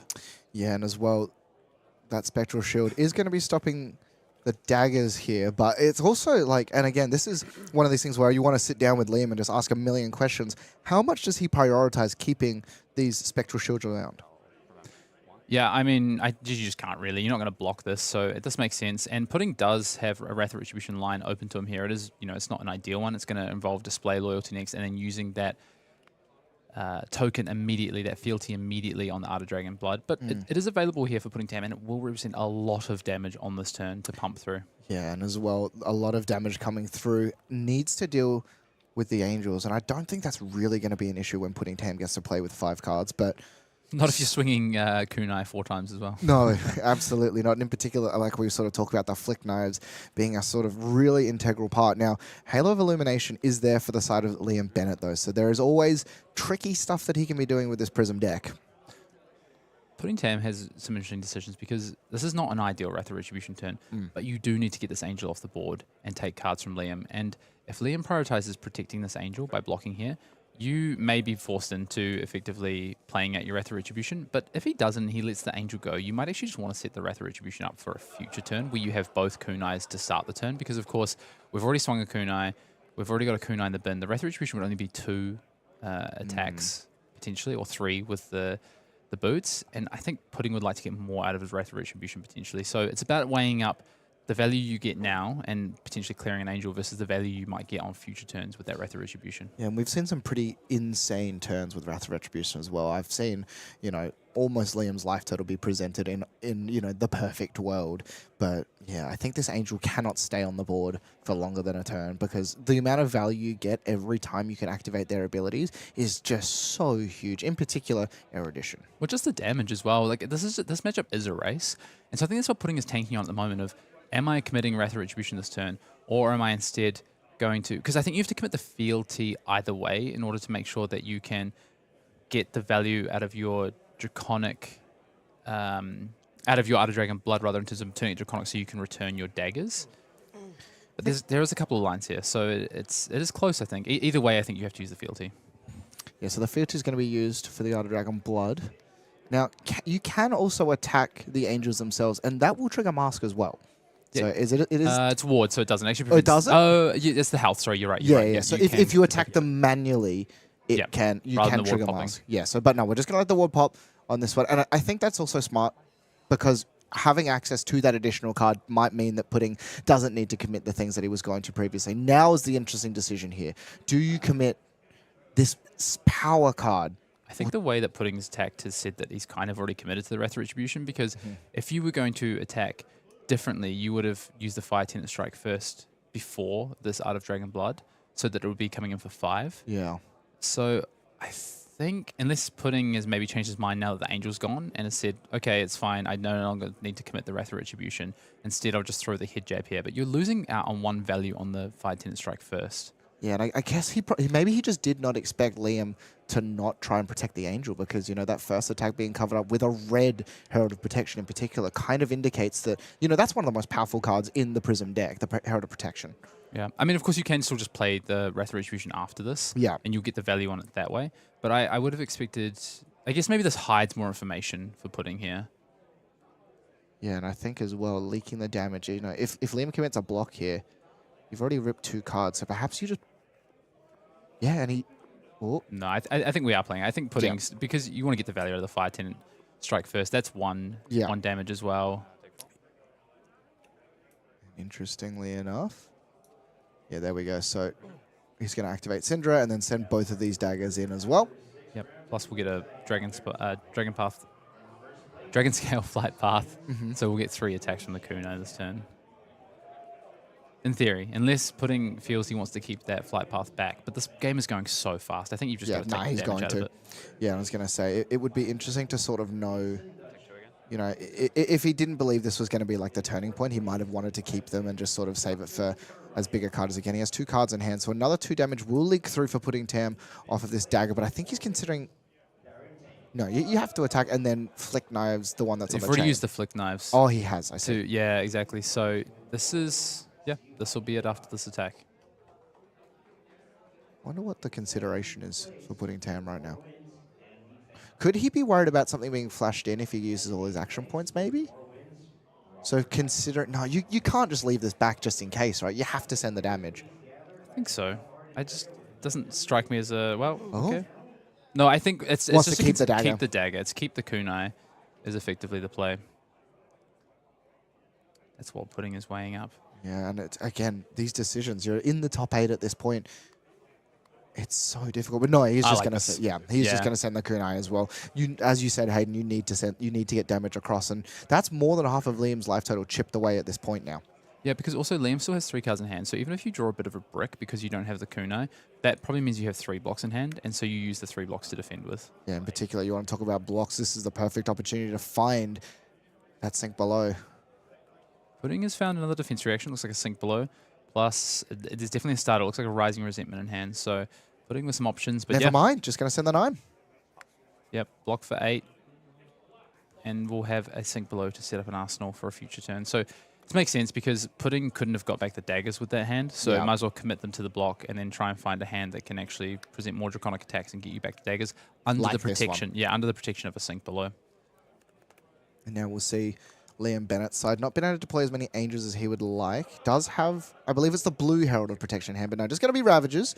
One of the lesser threatening on hits, but again, all of the Heralds for Prism allow you to go and fetch up one of those Figments and puts it into Soul. And Liam's Soul pretty healthy at this point as well. Yep, Pudding has a really good hand though, so I don't think Pudding would be too keen on committing a card from hand plus the defense reaction from Arsenal. I think Pudding might just say, yeah, sure, go find yourself a Figment this turn. I'm coming in with a ton. Because now Pudding has a pretty sizable life lead. Pudding can potentially just turn his attention to just damage. Damage. The thing is, though, is he does have a defensive card. So he is inclined at some point to block. Like, he's to block out a Herald. Yeah. That would require a card from hand. So that is why I think Pudding Tam is lining up of, if I stop the first chain link, at least you won't get value of swinging with that Figment. I'll let you hit with the second Herald. That's fine. You can get the defensive value out of it, but not the full offensive value, effectively halving the effectiveness of that potential Figment / Angel. Is there ever a world where Pudding gives up a piece of equipment in this instance, or is he so integral? Not yet. It's too early. Too early to be giving up Mask Momentum. And you're never giving up Flick Knives. Yeah. Yeah, so I think we're going to line up this Ignite play because that's going to allow Pudding to actually has a Brandwood Cinderclaw in hand plus Ravenous Rebel, so we'll be able to present 3 attacks and get back the daggers. So this is working out really nicely for Pudding Tam here. Yeah, is he sinking? No, he's not going to sink a card. The hand's too good. The hand's too good. Yeah. And yeah, this and in the follow-up as well, it's just going to be a blue Heralded Protection as well. So Pudding Tam's likely not going to block this, needs to be able to crack damage back. And, you know, it does represent, it's technically 6 points of value because of the Spectral Shield that's generated alongside of the Prism ability. And I guess the big question now, Hayden, is does he flip this Angel when it comes to play? Yeah, I think you've got to. Because Pudding's got 3 cards in hand, so you know it's effectively trading with a card in Pudding's hand. You're too far down in life to not be doing that. Yeah, Pudding's played, you know, in a way to deny you the offensive value of the card, but you need to get the defensive value out of it, I think, at this point in time. Actually, interestingly, if Pudding had not been able to get the daggers back with this particular 3-card hand, I actually think he might have considered blocking out a blue Herald there. Yeah. Arsenaling an attack card, something like a Brandwood Cinderclaw, and then passing back. But since Pudding can present, I believe, 11 damage plus buy back the daggers. Assuming it's a red on top. And we've seen Pudding's deck not flip a red already We've once seen some today. yellows on top for Pudding already. But, yeah. Figment of Ravagers, I believe that one is. I think that's protection. Protection? Yeah. Oh, so we'll get a second Spectral Shield then as Judgment, well. sorry, that's Judgment. So that's Judgment? Banish. Yeah, that's Judgment. So he's just using this for pure defensive value here. He's he's definitely immediately flipping it. Interesting as well, you can turn a card... Ooh. Yeah, it's for I was gonna say Vincent and... I was thinking, can you turn the daggers face Nah, they're in down? graveyard. Yeah, I was going to say. Pudding just likes to keep them separate. To the I see. Exactly. Yeah, here we go. Brandwood Cinderclaw for 3. Definitely probably one of the marquee starters because it really just turns every card in your deck on. Yep, definitely. So Pudding can effectively, he's got 2 4 attacks in hand here. Can send the next one at Liam's face, see what Liam decides to do. Yeah, because this is the deal you got. This is nice, Liam, you know, for Pudding rather. Liam's not going to get the value off this. Can send the 4 attack again at Liam's face, and if Liam blocks it out, then you can just kill the Angel if you want to with the last attack. Assuming this is 4. Assuming this is 4. I have faith. We'll see. Maybe Liam's been wishing for something else. And you see a little bit of hesitation from Pudding Tam. We'll see. Reveal off the top, and it is going to be the red. So Pudding, much better than what he had in the previous game. Did not matter, but yeah, just going to declare no blocks. The Angel will be destroyed. Real clean for Liam there too. You got to be happy with that. Blazehead Longbow 4 coming at you once again. Still has a singular protection hanging out with the Spectral Shield available and still has plenty of cards left. Pudding will be able to return his daggers as well. So taking 3. Very crucially, returning the daggers as well. Yeah. So important. If Pudding win another turn without the daggers, you're starting to think, is Pudding going to get into a bit of a spot of trouble, especially when you know there's so many defensive cards in this deck? That might mean it's even harder to get daggers back in the future. Speaking of as well, one of those has been drawn in this point. Shelter from the Storm, and beautiful timing to find the Shelter as well, though, because he's going to find the Erudition here, and Pudding will be forced into blocking with a piece of equipment, though. Yeah, I wonder. So Pudding's got a decision here.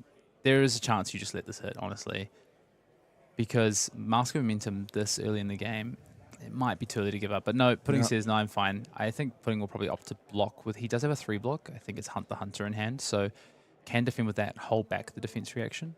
And I guess the thing with Mask of Momentum into something like Prism is Prism does have a lot of interesting ways to deny you the Mask Trigger, even with your quote-unquote unblockable damage of Flick Knife. So maybe Pudding just identifying, you know what, I'm not going to win this game by chaining them together. But oh my god, actually has the Angelic Wrath over the top as well. And Pudding did commit a card from hand, so isn't able to block it out. And suddenly Liam turns the corner, rips the Mask out from under Pudding and draws the 2 cards regardless, as well as fetching. You see the exhale from Pudding there, not happy with this absolute blowout coming through. My man is too good, playing a bunch of no blocks and just draws them with the right combination. Liam Bennett knows what's up.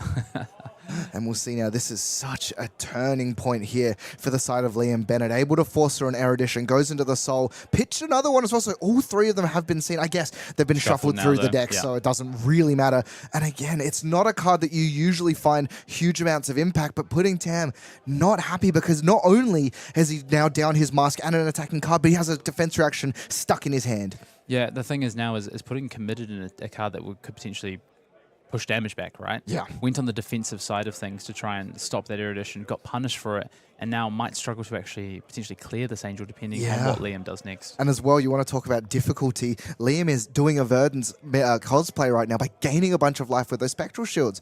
Aegis, Archangel of Protection. If you banish a card from Soul, you make an additional 2, plus the Figment coming in makes you 1.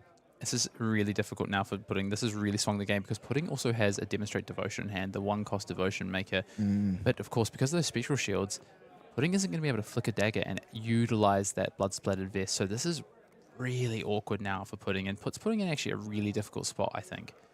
Yeah, so can cleanly block this out with the Shelter should he think it is necessary, but I think it's likely he takes this 4 and saves the Shelter in case there is another Scary on hit from another... There's a hero coming after this. Yeah, for absolutely. Sure. If you're, 2 cards in hand for Liam, go again. Yeah. Unless Liam is drawn very poorly, there's another hero coming after this. So, and he's drawn an additional 2 cards, so it's pretty unlikely that he's drawn poorly. But yeah, look at this, 4 damage, face it. So 21 to 12, but 4 damage coming Pudding's way, plus potentially another 6 to 7 damage off a hero, plus potentially another 8 value off another Angel. That's huge. Another thing as well is that Liam does have a Pierce Reality in hand. So has a Red Ravages as well as a Pierce Reality. So if Pudding commits cards to this block, we might actually see Liam just deploy the Pierce Reality because I don't think Pudding has the ability to be able to deal with it because he has this Angel and 3 shields to go through. Yeah, I almost think it's actually the other way around. So because Pudding is tanking on this, Liam is learning information about Pudding has a hand that potentially wants to block. Right. Because you don't think about it blocking an Angel if your hand doesn't have defensive cards in it, because you're more concerned about the second chain link. So Liam's learned something about this, and because the damage has been taken here, Liam might just say, "I'll play the Pierce Reality," but just wants it's a yellow War Tune hero coming. Yeah, in of course. So just instead gonna have the 2 resources floating plus as well. Yeah, great stuff though. It might have crossed Liam's mind though, just because of the defensive posture that Pudding had there of just saying, "Well, actually, maybe I just want to play my Pierce Reality and stick you with the defensive card." But Liam has taken the tempo here, taken the front foot. So just keep pushing the damage because Liam knows Pudding will have to commit 2 cards, even if he does have a defense reaction, to stop this War Tune Herald. That leaves Pudding with 1 card in hand. Can you clear my Angel with 1 card in hand? Good. Yeah, you have a lot of 0/4s in your deck, but you have to have exactly that. Otherwise, you're in a difficult position. I'll have an Angel on the board, 3 Special Shields, and a full 4-card hand. And that's the thing as well, regardless of whatever happens here for Pudding, even if he can clear off this Angel, which he has to do because otherwise the amount of Spectral Shields is going to become unbearable, he's still got 3 Prevention floating on the side of Liam here. And yeah, we'll see. Oh, just gonna throw them both. No, there's no reaction coming through. Shortcutting just a little bit there and Pudding left with a card in hand, and I'm assuming it's just going to be sent at that Angel. I think it's a 3 attack though, right? Oh, it in might hand. be. So I think Pudding is just in a position of having to Arsenal this. I mean, you can throw it at Liam's face, but it buys 1 card from Liam. Is that enough? In theory, Liam can swing Herald and swing Angel with 3-card hand. Yeah, maybe considering the flick knives as well to try and just chip through some of this prevention. It's a Ronin Renegade, I believe. So I think if you're in, I mean, it's a really tough spot to be in. I think if you're in Pudding seat, I think you need to Arsenal this and try and find a 5-card hand to come back. I think Liam's found an Arclight Sentinel with 3 blues. So I think that's actually not what Liam wants at this point. No. Liam just wants more Heralds. look, absolutely, but I think, you know, if you want to talk about consideration. protection, yeah. I think if it was Erudition on the field, yeah, brilliant. That's fantastic. Yeah. Or for Soraya, rather, that's brilliant. That's fantastic for Liam. I think in this case, that Arclight is the yellow that's going to allow him to actually attack on this turn. Yeah. Because I think Pudding would be absolutely over the moon if he Arsenal this pass back and Liam just went ALS and sort of time walked himself almost. Yeah. It'd be interesting to see, though, because he could technically ALS and then swing the Angel. But yeah, I agree with you. Just Well, you swing that. Yeah, you can swing the Angel first and then ALS. So it's not terrible. But then Liam is relying. Basically, the reason you do that is if you think this hand is not very good. Yeah, But I think it's good enough. Yeah, I think so too. And as a result, we're going to see the protection coming through. Blue protection, 5 damage. Again, though, it's so much value if it hits. Yep, threatening more Spectral Shields here. And looks like Pudding has a lot of 2 blocks in hand here, as you'd expect usually from a Cindra deck. Yeah, and I think that's the other thing as well. Like, if Liam was really afraid of like the crack back from Pudding, he does. That's probably why he's got those Arclight Sentinels in. Or again, it could just be for his yellow count. But we'll see here from Pudding, the hand offensively looks pretty all right, but Defensively. defensively, and his life total's not looking so clean. And also, like you say, this is threatening going and getting probably Soraya. Yeah, probably a Soraya, which is just going to extend the hand even further. Probably means that Liam's able to find a red Herald. I wouldn't want to be in Pudding Tam's seat right now. But if anyone can come back from this, I backed him right now. I think Pudding Tam, one of the best players in the world right now. If anyone can find the line to navigate through this, it is this player on screen right now, Pudding Tam of Hong Kong. We've seen Pudding Tam do some incredible things on coverage already. He's won my heart by flicking himself with the kunai, and I'm such a big fan of that. But yeah, definitely not in an easy board state to navigate. Yeah, really in the tank here. So I wonder if Pudding's actually thinking about giving up the chest, to be honest. I think it's just so much value. Yeah, I think what Pudding's saying is, if I just don't block this turn at all, how much damage am I facing? And it looks to me like it could be 16 damage coming the way of Pudding Tam. Yeah, 16 in a perfect scenario, assuming that a red will be following this. If Soraya has gone and got, a red. But in fairness, though, I think the other consideration as well is this Soul only has 1 card currently in it. Yep. So it needs one to flip, but if this hits, then yeah, we'll have the second one to be able to activate Soraya. But Prism does require souls, and no, he's gonna declare the block. I think Pudding just didn't like the hand enough, but Yeah. what Pudding is now going to be up against is taking minimum 4 damage.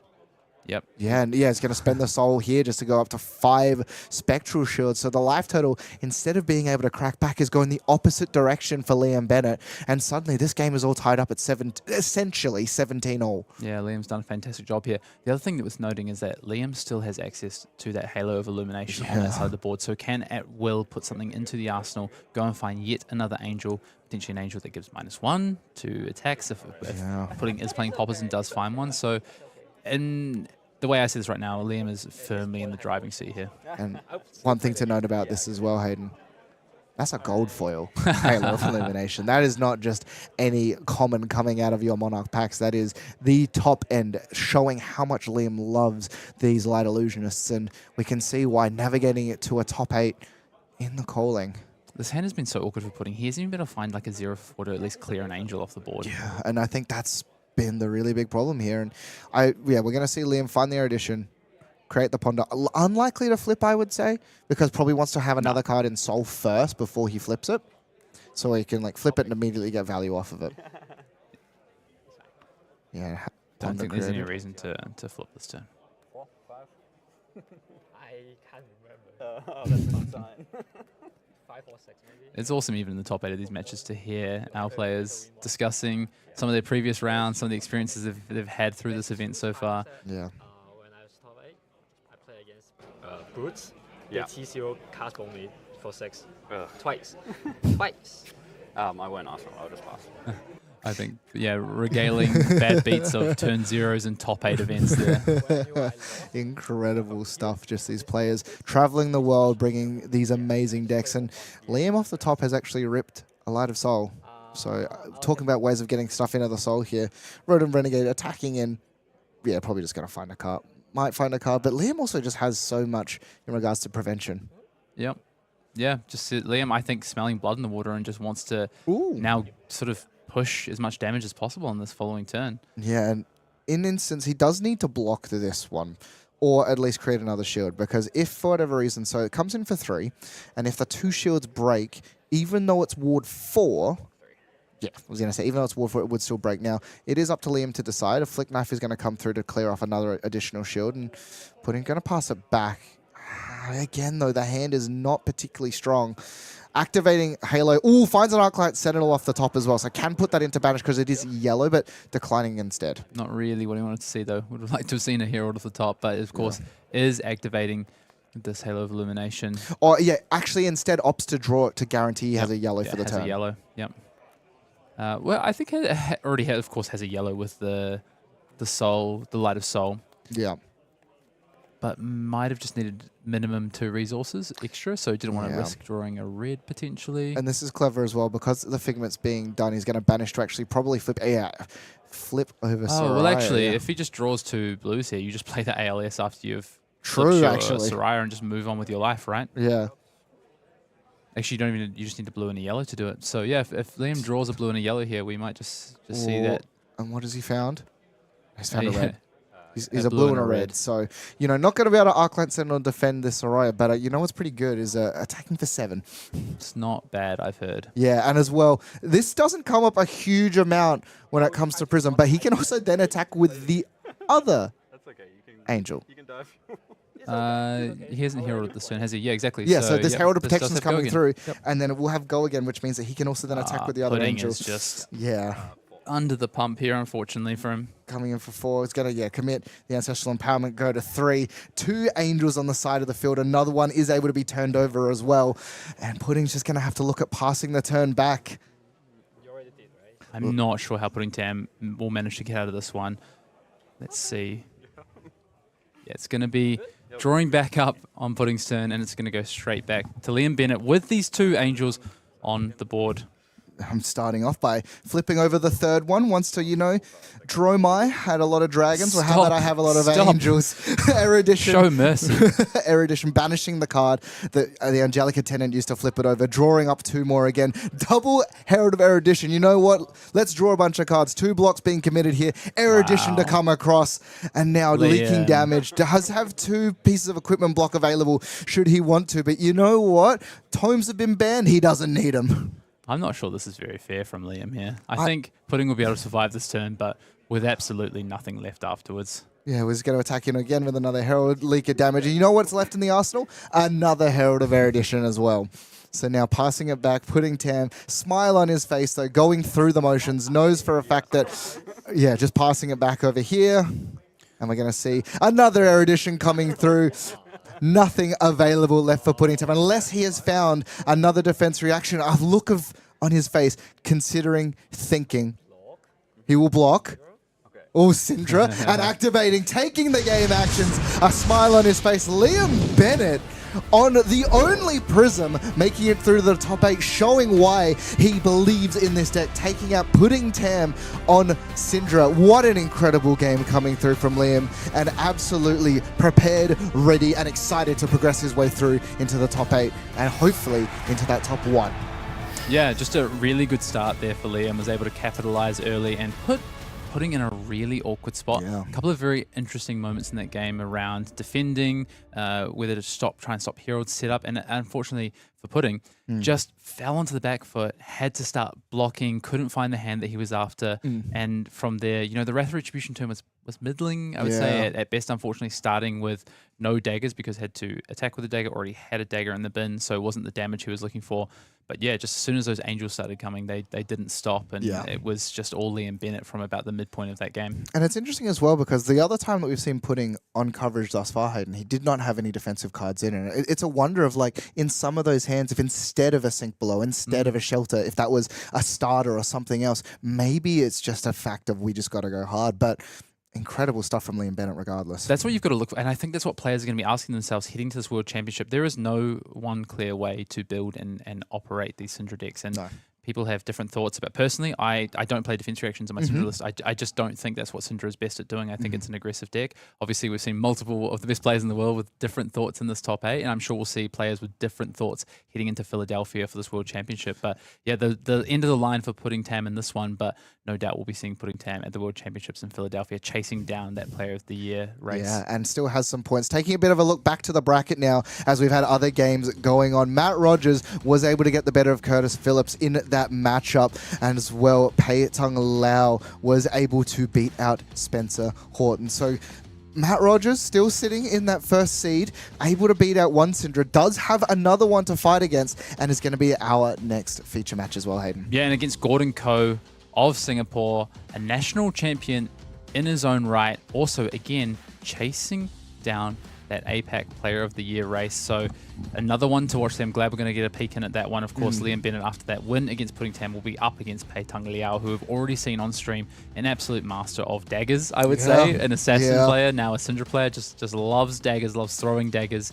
And yeah, Spencer, shout out to Spencer Horton, Boost and Spin Dog for his run in this event, Emma Hollingsworth as well, and Curtis Phelps, as you say.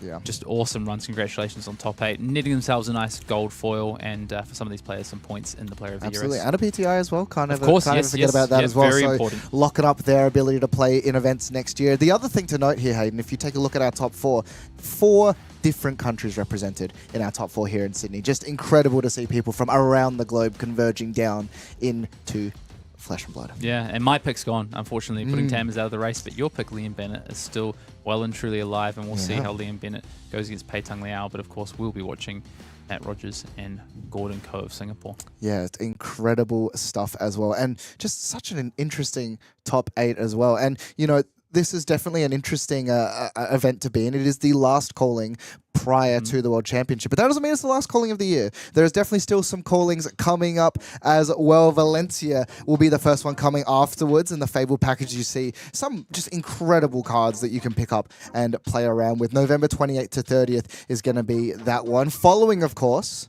we are also going to have Seattle in December. Yeah, shout out again to the Pacific Northwest community in the US.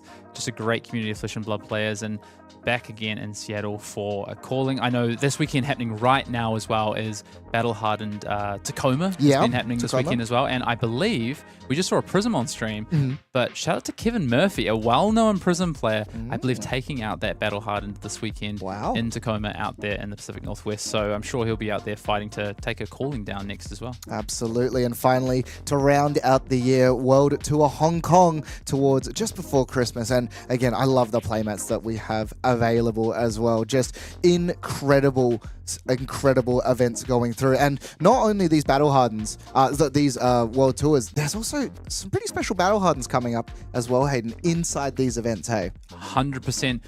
Silver Age is here, or the pre-age for Silver Age, I guess. We're getting a bit of a glimpse at Silver Age to round out this year with a few Battle Hardens, but of course we have these Silver Age starter decks coming in early February 13th, 2026. Go out there, get your Icelanders, get your Viserais, your Fires, play with those decks those heroes you might be familiar with. Yeah, Silver Age, an incredible new format coming where commons, rares, and basics are the only cards we're going to be playing with, and it really makes you look into your collection and find those weird combinations that you'll actually be able to find, or it's just something incredible to be able to play. And of course, a lot of heroes are going to be coming back and talking about those last 3 events. They're going to be the very first time. The Silver Age Early Access is going to be what's available. Yeah, like you said, 3 events there to go and try your hand at Silver Age before we get into the new age, the new dawn of this Flesh and Blood event next year. Yeah, incredible stuff. Of course, the cards that are legal, Scar for a Scar, Snatch, Crouching Tiger, stuff that we've been seeing a little bit throughout this weekend as well. So definitely some powerful cards available to be played within the Silver Age format. And these, what we talked about, those pre-constructed decks, coming out in 2 chapters. Chapter 1, of course, returning some of our favorite heroes, Hayden. 100%. I'm looking to, we've spoken about looking to Viscerai, but actually, I would like to play some Enigma again. It's been a while since I've played Enigma. I played Enigma through. I played Enigma at the World Championships in Osaka. I'd like a chance to play Enigma again. For me, it's Icelander all Fair day. enough. When that hero was out, it's all I played. I brewed that deck every waking hour. Of course, some interesting bans coming through. Fiddler's Green, Nimbly cards we've seen a lot throughout this event, and there is also more coming. Yeah, I'll knock her out the door. Yeah, I would knock her out as well as Reality Refractor, and as LSS has said as well, the new set's going to have amazing support for Silver Age, and that's why some of those bans may be a little bit confusing, but No, trust setting me, us up for the more future. coming. Very powerful cards. I mean, we've Yeah. seen the power of things like Fiddler's Green and Old Knocker already on stream this weekend, so makes sense to me. Makes sense to me as well. But 1 round down, 2 more to go, Hayden, and I am so excited to see some incredible flesh and blood in regards to just these next 2 rounds. Yep, we're going to crown a Calling Sydney champion. 2 rounds to go. 4 players left vying for that championship title. Yeah, incredible stuff. But ladies and gentlemen, do not go anywhere. We're going to take a very short break, and when we do, we're going to jump into the quarterfinals for the Calling Sydney.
Ladies and gentlemen, welcome back to the semi-finals of the Calling Sydney. Matt Brandwood, joined by Hayden Dale. We are about to jump into the second to last round.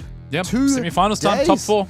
And of course, jumping into the bracket and seeing who has made it this far, Matt Rogers versus Gordon Coho is going to be our main for people to look at. But on the other side as well, Liam Bennett, the Prism we just saw, taking on Pe-Tung Liao. Yep, 4 massive names in the world of Flesh and Blood. Matt Rogers, player with some of the highest number of calling top 8s, up against Gordon Coe, a national champion in his own right as well.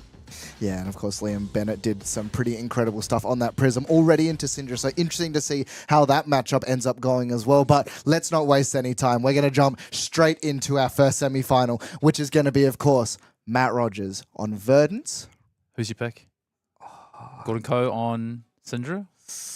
Or where are you leaning? I don't know. We've seen a lot of Cindra do some pretty incredible things, but I got to back Verdance. It's the hero that I play. I am an elemental wizard. What about you? If you had to look into this, who are you going for? Yeah, I got to back Matt Rogers. Teammate of mine. Yeah, let's go, Matt. Absolutely. But of course, Cindra, we've seen do some pretty crazy things, and there's a reason that both of these decks are here. There's a reason both of these players are in this top 8. So it honestly could go anyway, and we're going to find out in just a moment as we jump into it right now. Of course, on the left-hand side, Gordon Coe, 4th seed coming in on the Cindra, going up against Matt Rogers on Verdance. And how did they get here is the first question. Gordon Coe, of course, going through an absolute gauntlet of a variety of heroes throughout the weekend. Yeah, taking out the likes of CYK Lionel in the first round with Dash.io.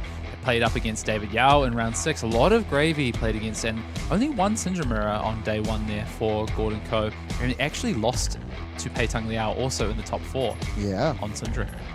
And of course, coming into here, interestingly as well, the 2 Verdances. The first one, Jacob Clements, was a victory, but Matt Rogers... Yeah, a rematch. Yeah, a rematch, and he's going to be looking for that revenge, and of course, winning the mirror at the end. And of course, on the other side, Matt Rogers going through an absolute tear on day number 1, undefeated coming out of the first day. Can't believe it. That's incredible. But as well, 2 wins against Cindra's in Pudding Tam and Boosted Spin Dog, Spencer Horton in round 8 there for Matt Rogers. So no slouch, and knows this matchup as well. Has played this matchup a fair bit this weekend. Yeah, definitely. And not only that, playing into his opponent now, Liam Bennett and Emma losing the mirror, and Liam getting the better of him as well. So should Matt Rogers win this and Liam going through as well, we are going to see a bunch of rematches. But of course, in front of him first is his opponent, Gordon Coe.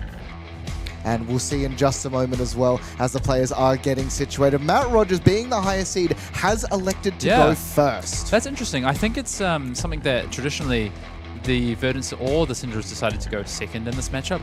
But as we've seen these Verdances go back to things like Millennium Tree, for instance, have a lot of abilities of arcane damage into the deck as well, they've decided to go back to going first. Yeah, and it's interesting, but we'll see, Matt did get the choice here, and look at the equipment suite. We've talked so much about the importance of Mask of Momentum. It's not even there. Bouncing links for Gordon Coe, so Gordon knows something that maybe we don't, but Matt is opening up with exactly what you'd expect to see here. Burn Bear, that is how Matt would draw it up. Ideally, if you can leak 6 to 7 damage on turn 1, that is why, or turn 0, that is why you want to go first as the Verdance player. Yeah, 6 damage, and Gordon, as you can see, only bringing in the 1 wave interacting with Arcane. So this is 5 free damage, starting at 35. Pretty good if you're on the side of Verdance. But yeah, let's just go back real quick to the Mask of Panic Links. And interesting, okay, so what he has done is he's went to buy back the dagger, and in response, because Matt probably went to pass, in response, he's Waning Mooning. So he cannot use the Claw of Insirikai against this Waning Moon. And this play is something that we have seen time and time again, because when you pass, if you still have your action point and your opponent does something, you can jump back in and go, hang on, wait a minute. Yep, you can definitely respond to that as well. Sometimes you'll see the Cindra player just say, okay, but in this instance, Gordon Coe really wanted to buy back that dagger. So you'll get to use it on a future turn anyway, and especially if you don't necessarily have, you're not confident you're going to be able to get 3 Draconic Chain Links, you should buy it back straight away. Absolutely. Ravenous Rebel will reveal an Ignite off the top as well, so 4 damage coming through. Now, the other thing for Matt, and this is sort of one of the challenges, is he does have a couple of ways in hand. He can actually... yeah, having a bit of a look, he doesn't have a way of decomposing these Earth. Here we go. Scour's going to come through and block. And yeah, so 1 coming through. So 1 damage is going to leak across the top, but does also have the mental block available in hand should he want to just consume a little bit more of this. Yeah, looking to block up early if you can. There's always a bit of a... So if you use the mental block, Gordon will get the opportunity to... Well, you can do it. Yeah, Gordon will get the opportunity to flick the dagger, right? Mm-hmm. So Matt might want to save that mental block for a later chain link potentially. Does also have the defense reaction hand, Ruben Carapace. Yeah, but it's only going to come in for 3 though, because he doesn't have a way of decomposing. So no Earth cards at this point. Yeah, and let's talk about this Pouncing Lynx here, because Pouncing Lynx is a card that we've seen in a variety of Ninja decks throughout history, and is, you know, Matt Rogers would be over this weekend so used to blocking out the Master of Momentum, and so now doesn't even have to think about it. So why bring in the Pouncing Lynx? Yeah, I mean, maybe Gordon in testing has just found that the Verdances have just gotten so good at constructing their deck and defending mental block, things like this, just so good at stopping mask triggers, mask of momentum, I mean, mask triggers, that Pouncing Lynx is now being looked at as a potential to just find one big turn. Go back to almost like old school Ninja, big sort of 5-6 card setups. No combo, of course, in these decks, but doing combo-like things with that Mask of the Pouncing Lynx. Yeah, now an interesting note as well for Mask of the Pouncing Lynx, it must be an attack action that hits that you can activate. So you can't do crazy things of like flick knives, activate Pouncing Lynx that way. So definitely still something Matt can play around. Yeah, I think we're now Gordon thinking about what he would like to do here. Throw dagger. Yeah, I think we're playing the throw dagger out here. Just wanting to cycle it through. And this will pay dividends for Matt, who's sat on this mental block in hand, right? Yeah, and so yeah, it's going to throw dagger. It's also throwing the claw of Vincerakai very specifically as well. Now, this is, I believe, in reactions, which means that Matt, so the mental block discards. So we can still actually flick knives in response to this, but soaking up damage has been done, though. Damage has been done because you're not going to get to draw a card off this throw dagger. Yeah. It's huge. So really good discipline from Matt Rogers there. Yeah, or not doing it immediately. Or greedy play from Gordon potentially as well. I'm surprised. I guess Gordon just needed to trade that throw dagger and didn't feel like it was worth using it for resources on this turn potentially and swinging daggers. Yeah, and so now also, again, because he flicked the Claw of Vincerakai as well, is a little bit shields down. Now likely can rebuy them. Or maybe he can't. Maybe that's why he was banking on drawing that third Draconic Chainlink. Yeah, potentially. Because the cards in hand doesn't currently have a Draconic starter, right? Yeah, so 3 going to come across now. Matt Rogers' hand is not the greatest in regards to the crackback, but still defensively is pretty good. He has a Cadaverous Tilling in hand alongside the defense reaction. But interesting is going to look for the Crown of Providence straight away. So clearly these two played in Swiss. You'll notice that Matt Rogers, when he played Spencer Horton, he presented Balance of Justice. But in this matchup, he's presented Crown of Providence. So he obviously knew about the Mask of the Pouncing Lynx, that Gordon would play this Mask of the Pouncing Lynx in this matchup, and is also adjusted accordingly. Yeah, and that's interesting as well. So a really great meta call, and it's just those little 1% things of identifying throughout the weekend and sort of almost scouting, I guess, from Matt Rogers. And, you know, he played into him, so that's probably where it's come from. But just that little bit. And yeah, chain will be closed. Gordon didn't get the draw, and as a result, it's just going to Arsenal and set up for a big turn. Yeah, a bit of an awkward one for the Gordon there. I guess did have to really trade in that throw dagger to try and find something to connect that turn altogether and just couldn't make it happen. I think Gordy not too happy with that as well. You can see the posture, right? I think Gordy not super thrilled with how that turn played out there. Yeah, but Matt Rogers also not super thrilled. Was trying to dig for a blue to be able to send this Cadaverous Tilling. Instead found, light up the leaves. And what he's going to do, he's actually going to discard the light up the leaves alongside another Earth card just to fill the graveyard with Earth. Now, technically, it negates 6 Arcane, so should Gordon be cheating and bringing 6 Arcane in, he's definitely covered. But as a result of that, nothing on the crackback. Literally less than nothing. Discarding some of your most powerful cards. Now, once again, hasn't found another blue. Both players with very awkward turns there, so we might be in for a bit of a slog maybe as these players try and actually find some hands that can do something and present some nice damage here. But you know what? Gordy kind of has, I would say, a pretty good hand here leading off with Ignite. Yeah, and Gordy probably going to be in such a very, very happy circumstance knowing that his opponent just passed back, keeping 3 cards in hand. Yep, another mental block in Matt's hand. So does have access to a blue potentially. One thing that using that line, the light up leaves looked awkward, right? And the Cadaverous Tilling. Yeah. But is going to be able to decompose this Rootbound Carapace and start the decomposition this turn. And I believe it's a Felling of the Crown that's in Arsenal as well. So I think it's a Rootbound, right? I think he chose to. Oh no, you're right. It is because he bottomed the Felling. He bottomed the Felling. Yeah, he bottomed the Felling, and want to talk about long chain links as well, this is sort of what we expect and potentially could look at seeing the Mask of Pouncing Lynx, because it's unlikely that you're going to have 5 cards every single time. A block being declared here. Another light up the leaves. 2 of them already gone. Really interested to see at what point in this game this Mask of the Pouncing Lynx becomes relevant and what it can pump out damage-wise. So fascinating to me to see this. It's not something we've seen for a very long time, but it was something that Cindra did play for quite a long time. Absolutely. And then walked away from it because of, I think, just the way that these decks have ended up solidifying with playing like the daggers and those chain enders and things like that. Yeah, absolutely. And looking at the hand as well, so much damage that can come across here now. Matt's pretty well positioned to block out this turn, but once again, though, may not have a huge amount to crack back with.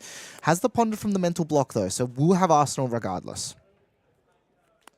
Yeah, on the heels coming in here. I wonder if Matt is now starting to consider, to your point, could this be a Mask of the Pouncing Lynx turn? Gordon has the full 5-card grip. His mental block is going to be able to prevent a damage somewhere. Matt would like to, I think, float that to stop a Flick Knives at some point. But in saying that as well, the Flick Knives is a lot less consequential because we're running Mask of the Pouncing Lynx. So maybe it's just trying to get the maximum amount of value. Now, this is attacking for 3.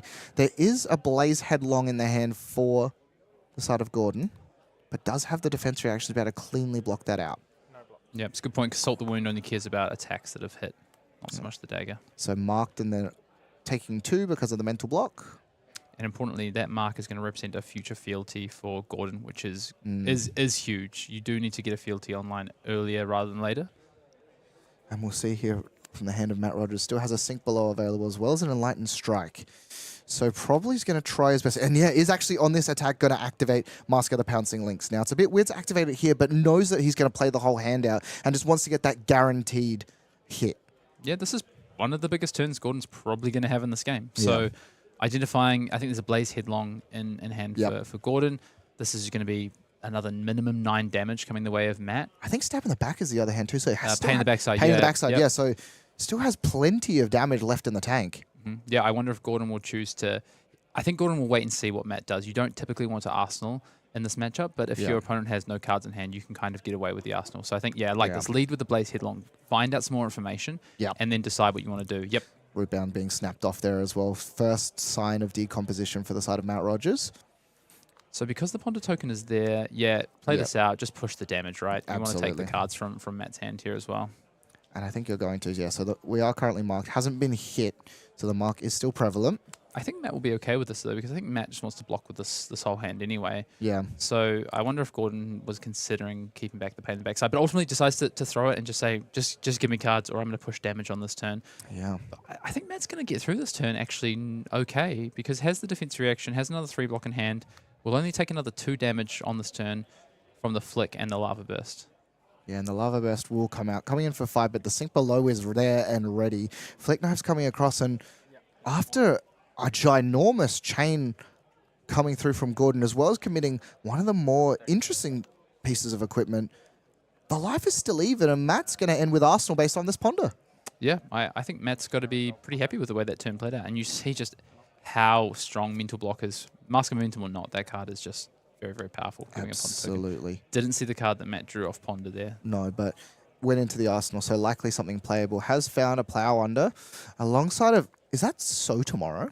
It is a So Tomorrow, yep. I know Matt plays So Tomorrow in that list. Ronin Renegade will be the opener here for Gordon. Just a great little starter. And thus far, Gordon's turns, regardless of the damage that's leaked through, has been very efficient. And this is super important as well. The second fealty token. Yeah, you see that So Tomorrow, Findle's Fighting Spirit and a Plow Under. Yeah. Matt going to soak some damage up here. Display loyalty. And the flexibility that now Gordon has because of this second fealty as well. Not that he needs it in this instance, is Brand with Cinderclaw going to come across. So whatever this last attack is going to be quite big. Now, the flickers happen, but again, Matt doesn't really care that much about chain links, and he just wants to block out where it's efficient. And this is the thing, right? If Mask of Momentum was in this matchup, Matt is forced to play in certain ways. We saw Matt have to commit his equipment really early against Spencer Horton because he had to stop those mask triggers, but it's not the same against Gordon with that Mask of the Pouncing Lynx. Yeah, and it's definitely, like, I'm interested to see Hunt the Hunter being the final card here. Yep, so it will mark, and then Yeah.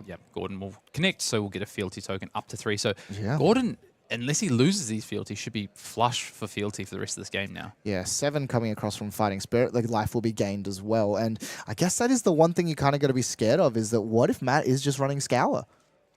Yeah, potentially. Got to be able to afford to use that Scour there, though. Yeah, true. And I think Gordon is likely to use a fealty this turn because I think his only starter is a Art of Dragon Blood, I think. Yeah, but I mean, when you have 3 of them available, you're just so, like, you're so ready and happy to actually commit using them. Oh, Gordon has it all this turn, actually. Has an Art of Dragon Blood, so we'll have to use a fealty, but that's only because he has a Lava Burst to throw on the end of the turn as well. So there's another big turn coming out of Gordon Co. here on this next turn cycle, I believe. But I will say, Hayden, like, regardless of these large turns that Gordon are having, Matt's doing the game plan that Verdance really wants to be doing, which is, I'm going to walk down with you, we're slowly going to lose life, and then I'm going to kill you with Storm Striders. Yep, definitely. I think what I would look to is decomposition. So Matt's only got the 1 trigger from a decomposition, so 2 Earth cards currently sitting in Banish, and then does still have, though, that Gauntlet and the chest equipment. Yeah, but if you actually take a look at the hand of Matt Rogers, has drawn probably the most important card in the matchup, Felling of the Crown. And if he is able to keep the cards in this instance, he will actually be able to use that Felling and will come in for 8. So definitely the way of swinging the tempo back. And even as we took a bit of a look there, Matt's identified, you know what, yep, I'm going to snap it off. Takes 3 into the 4 as well. Doesn't even need to use the fealty until now. And here comes the Art of Dragon Blood. Yep, this is a big turn, though. This is 17 damage out of Gordon Co. So Matt will, I think, Felling will be great this turn, but Matt's also, I think, going to have to find something else in the follow-up turn as well. Yeah, and well, look, he's playing around the mask, but Lava Burst, once again, as we've identified, and you hear the little exhale coming from Matt Rogers. This is so much damage coming. Yeah, he's even saying to himself, so much damage coming through.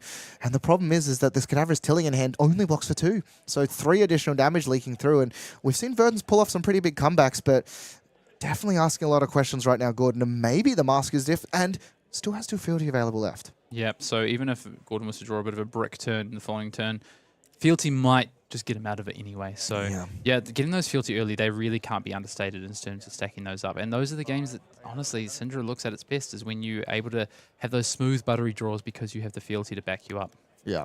But here we go. Oh, is instead going to send the Cadaverous Tilling. So, Felling of the Crown is in hand. And it's just going to send the Tilling. Wants to just pump damage and keep this Felling of the Crown for maybe when it's a little bit more impactful. Yeah, so Matt does have a Everbloom life in Arsenal, so he's going to gain 1 life off of it. Yeah, and this way he's not IP holding himself or having to overpitch. So we'll gain the life. I'm just surprised we didn't just want to block with the Cadaverous Tilling, though, and just send the Felling, because Matt is now down to 12. So it's taken a big chunk of damage to play this particular line. Yeah, just confirming life totals here. I think maybe what he wants to do is he just needs to chip through some damage and then set up for ripping a card to guarantee, because like you said, Hayden, you don't generally want to be Arseling in this matchup. So if he doesn't die here and he still has plenty of equipment block and has actually turned on Barkskin of the Millennium Tree, it means that as long as he can keep a blue in hand, he's going to be able to disrupt the next and then start that train rolling of just starting to try and dig and dig and dig and find these big arcane spells. Yeah, I guess. I'm not sold. I'll be honest. I might have to ask Matt about that one after this game. But as we continue on here, Hot in the Heels comes down. Matt is going to have to do some defending because Gordon has drawn yet another strong hand, which includes, I think, 2 Burning Blade Dancers, actually. And if one of these connect, so this is the awkward thing, right? Matt has drawn a blue and 2 defense reactions. Yeah. Okay, we will commit 1 to the chain here. Yeah. Because he's going to have to block this other Burning Blade Dance as well, because otherwise that represents 4 damage as well. Yeah. So luckily paid off, and as well the sink below was there even as insulation if he didn't find the blue, but has found it. And an interesting blue nonetheless. This round's on me, the choice blue. Yeah, a lot of interesting blues in Matt Rogers' deck list. Yeah. And he's actually opting to attack with the Claw of Vincerica. I like this from Gordon. I think this is super aggressive and it's super...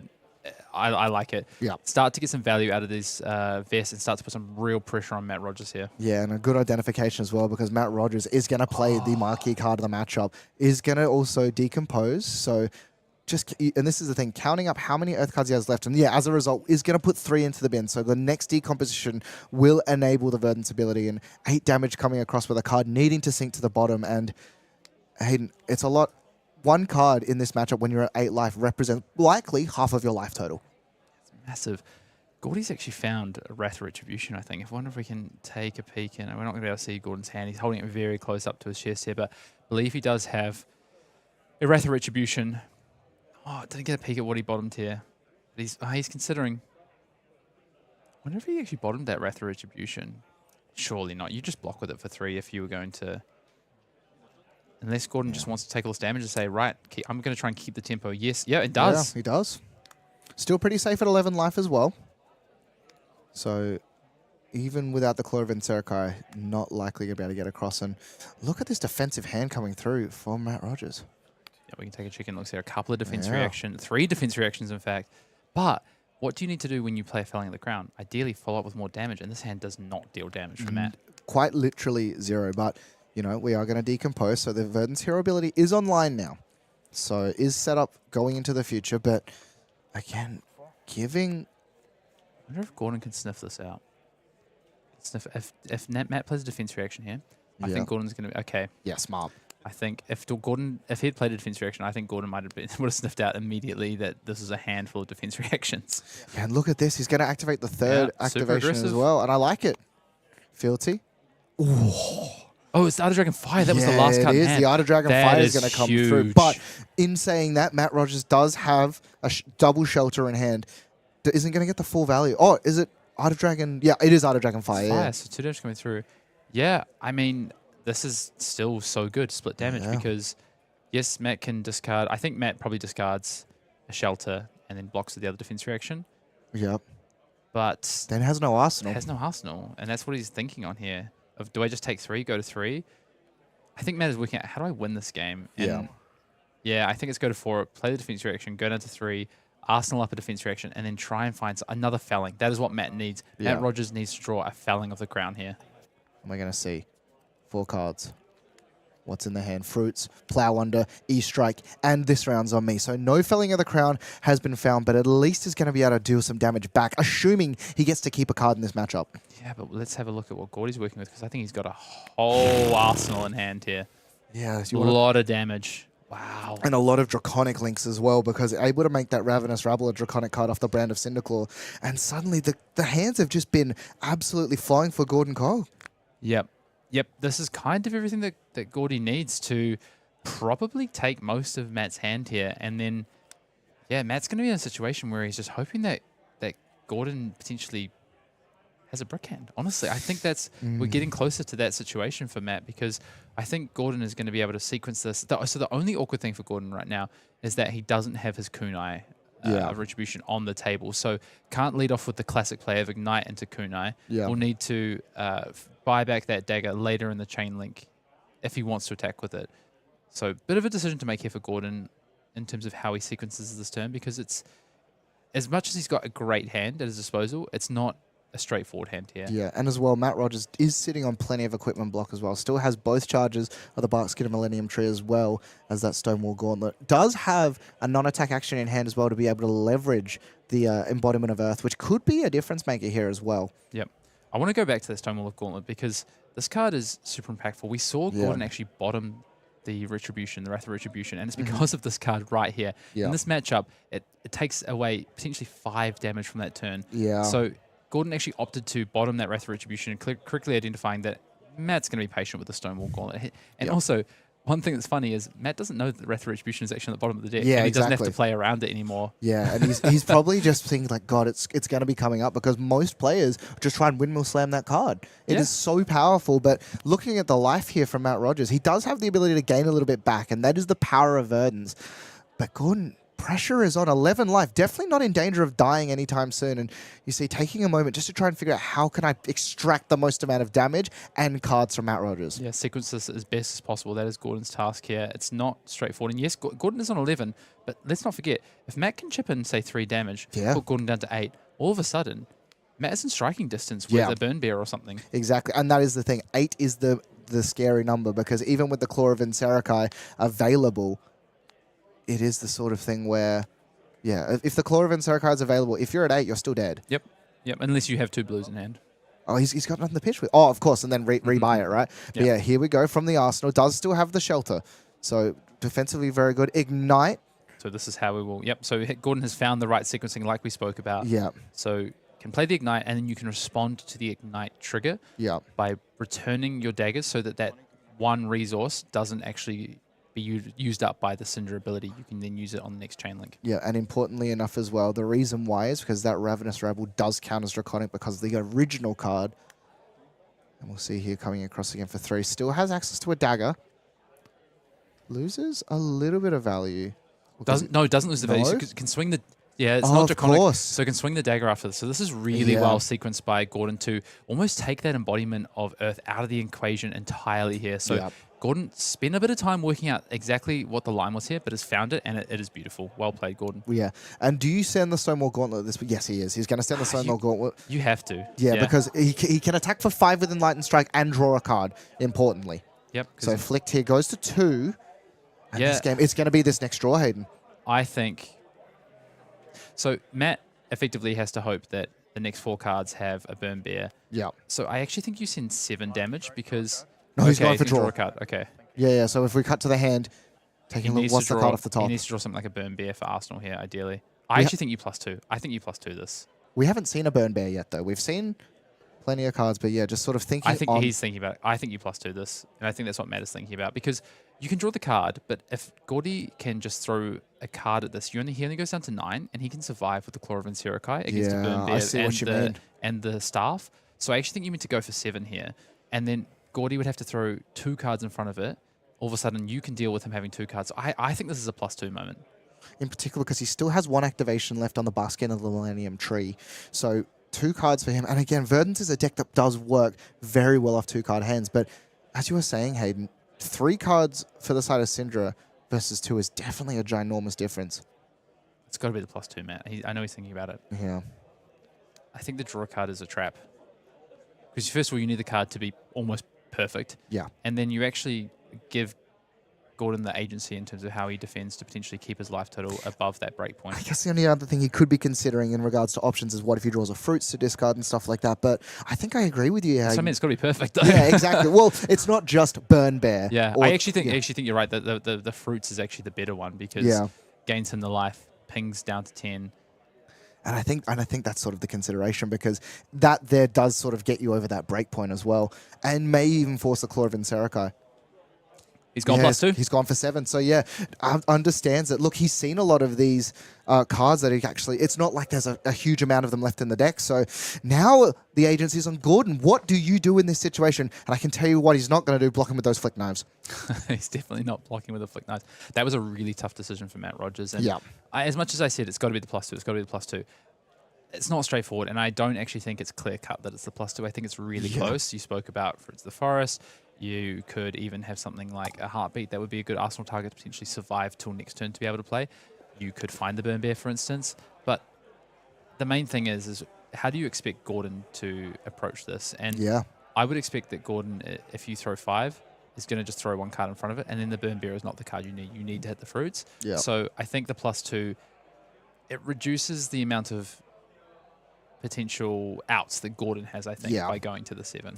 And again, it's just these little things that you and I can sit here for 5-10 minutes talking about. But when you're in the moment, in the booth, so thinking hard. it over, in, one game away. Yeah. Yeah, it's so hard.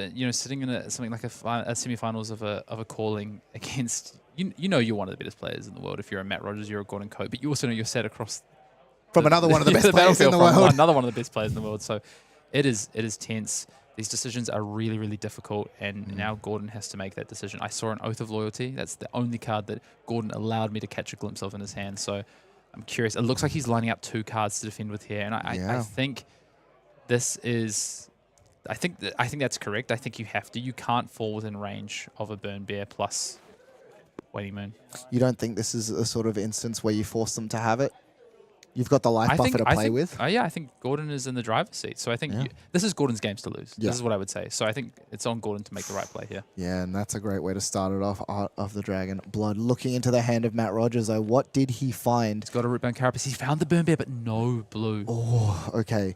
So if you're on the side of Matt Rogers now, he does have a way of cleanly blocking this out. There's a singular card left. This is awkward for Matt, though, because he has not found a very good hand. He's found a Felling, but no blue. I think if Matt had found a blue plus a Felling, oh, he'd be in such a good position here because you can defend these 2 cards out pretty cleanly. Yeah. With that Baskin Millennium Tree. Oh, +1 over the top 2, though. What's the other card that he's found? Isn't that it? This could be Finding the the last card because he does have access to Flick Knives as well. So 1 damage is going to leak through, and then the Flick Knives might be lethal unless Matt has found something. And Gordon Co, do you go for it? You have to. Got to. No reason not to.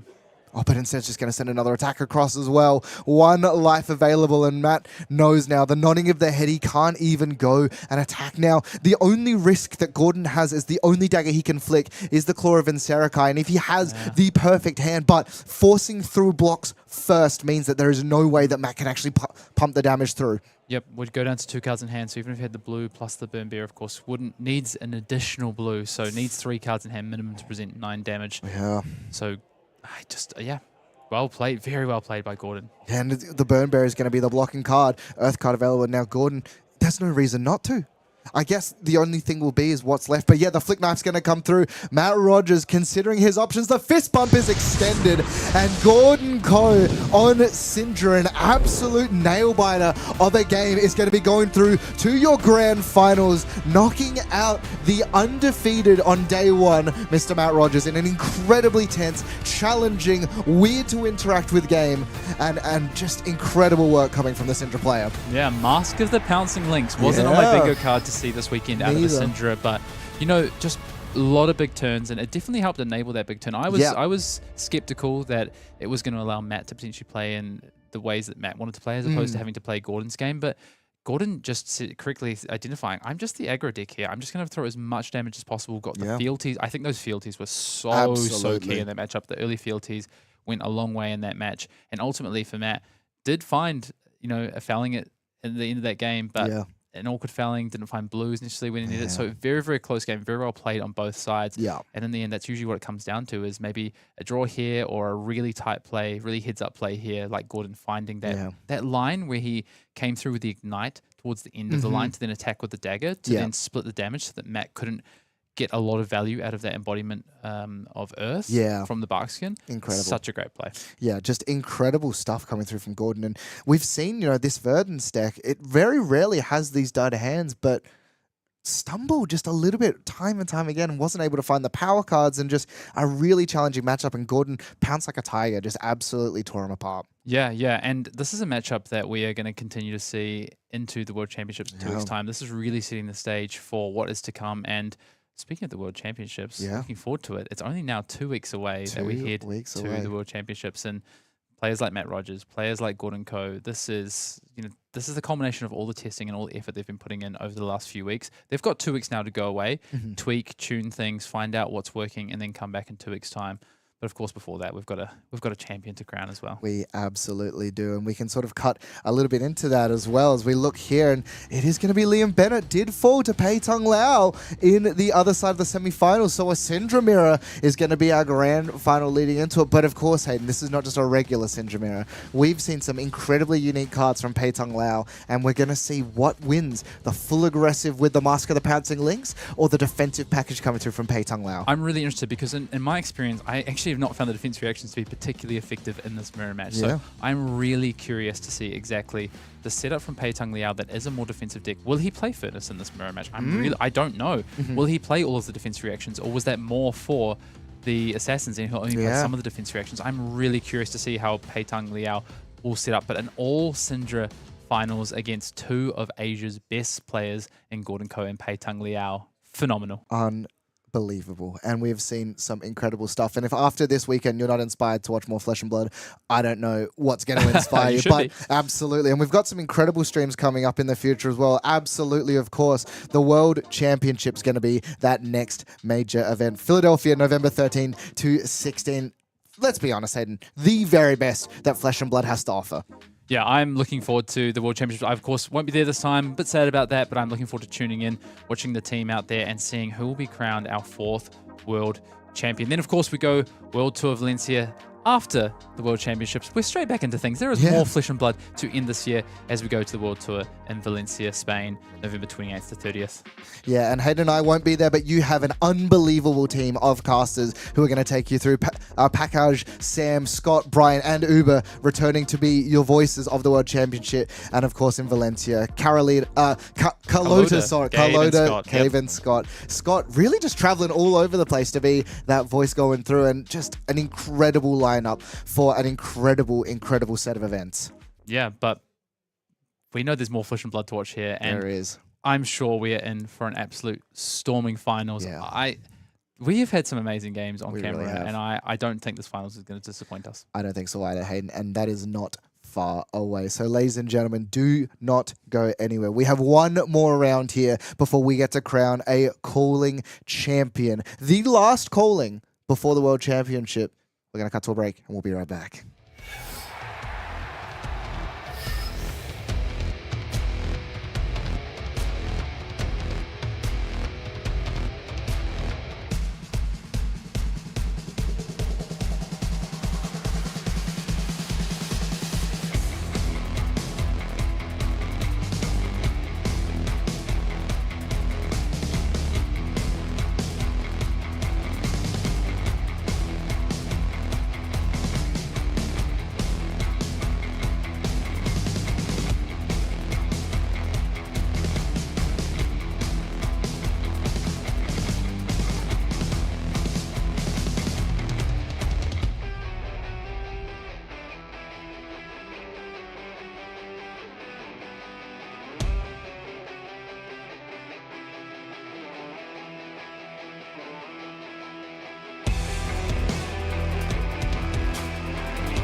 13 rounds over 2 days have led to this final moment. Matt Brandwood joined by Hayden Dale as we are about to crown the Calling Sydney champion. Hayden, I am so excited to jump into this game. Yeah, what a 2 days of flesh and blood we've had so far here at the Calling Sydney. Some phenomenal games, some of the biggest players, biggest names in the world in the room this weekend, traveling from all over, from Europe, from the US, from different parts of Asia to be here in Australia to compete, to vie for the title of Calling Sydney champion. The final World Tour stop with a Calling before we get to Philadelphia in 2 weeks' time for the World Championships. And there is so much to play for. Not just this trophy, but also Player of the Year bragging rights.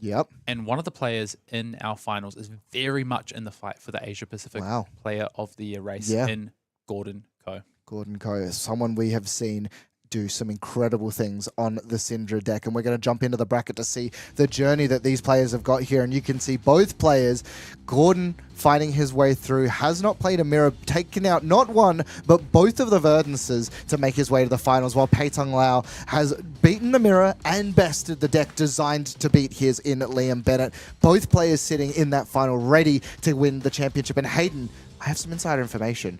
They are on the exact same 80. Yeah, between Gordon Ko and Pe-Tung Liao. And I heard that Pe-Tung Liao came... LPT, sorry. Came up with this list, shared it with Gordon Ko. You know, a lot of these players, these top players in the Asia region have been working together ahead of the World Championships, and on the same 80. So big credit to him for coming up with that list and both players getting here. And just look at that run through as well in terms of, we've spoken about Verdance and Cindra this weekend quite a lot, and you know, maybe Verdance had sort of even the score and the matchup was closer, maybe even getting towards Verdance favored in some players' eyes. But Cindra, like you say, in the hands of Gordon Ko, maybe they've found the right sort of list to dispatch Verdance's easier. And they won Prism. The road ended for Liam Bennett in the semi-finals. And I got to correct myself quickly, Matt Brandwood. I shouted out to Smurf, to Kevin Murphy. I thought he had won the Battle Hardened Tacoma. It wasn't the case. It was actually a Battle Hardened against Cindra back on release weekend. I see. But still, it's great to see all the things that Prism's doing out there. Absolutely. And I think Prism is a really, really real deck, and it's something where if your testing process hasn't involved the Prism matchup for whatever you're bringing to the World Championship, it will in the next 2 weeks. You've got 2 weeks. You've got 2 weeks to change up whatever you're going to be doing in those instances. But Cindra, the talk of the town, the deck that everyone needed to be aware of and be prepared for, and preparation sometimes just doesn't get there. And this is an example. The exact same 80. That's incredible, first of all. The exact same list, but also the fact that of what they've worked their way through. Just the matchups, the variety, the spread to get here for one last game. And we are going to jump straight in to the final game of the Calling Sydney. Gordon Ko versus Pe-Tung Liao, 4th versus 6th. First place up on the line, everything to play for, and Gordon a little bit extra to be playing for as well. Incredible stuff. These two players unbelievably friendly towards each other, know each other so well. And interestingly, Hayden, you were talking about how important this is. Gordon going second. Yep, and it is very, very important in the Cindra mirror whether you go first or second. So Gordon, of course, the higher seed, choosing to say, Pe-Tung Liao, you are first in this matchup, I am going second. And is there anything that they can do to sort of counteract that, or is it just good luck, whoever draws it? Yeah, the Arsenal, what you can potentially stick in Arsenal on turn 0, something like a Breaking Point, Art of Dragon Scale, if you've got access to those sort of cards, that would allow you to break serve on the following turn. As our players get set up here, I want to remind everyone we do have a giveaway for a Super Slam box. All you have to do, it'll be drawn after this match. If you're in the chat right now watching this final alongside us, make sure you're active, get in there, tell us who you think is going to win, tell us what you think of the World Championships 2 weeks time. Are we going to see these similar heroes, or are we going to see something maybe potentially different show up in a couple of weeks' time? Let us know what you think. Follow along with us, and we'll draw that winner after the finals. Super excited. Who doesn't love cracking some packs? And we'll see here Pe-Tung Liao starting it off. Brand of Cinderclaw. Both players know every card along these lists. 3 go again coming across, and just, again, just so exciting to see these two players who know each other so well fighting it off in a Calling Grand Final. Yeah, they kind of know exactly what to expect out of this match, right? You see, we had seen Mask of the Pouncing Lynx, rather, in the last round, but in this matchup, the mirror, it is Mask of Momentum, of course, because it is all about the Mask of Momentum in this match. Yeah, and I think that piece of equipment right there, the flick knives, is going to be the most interesting, and the utilization of that. And Hayden, the question is are we necessarily going to see ways of us each player removing the flick knives from one another. I don't think these players actually play Art of Dragon Scale. They've sort of dedicated to some of those defense reactions and things like that. So I know they're on Art of Dragon Fire, of course. We saw that in the last round. Pe-Tung Liao coming with the Art of Dragon Blood here.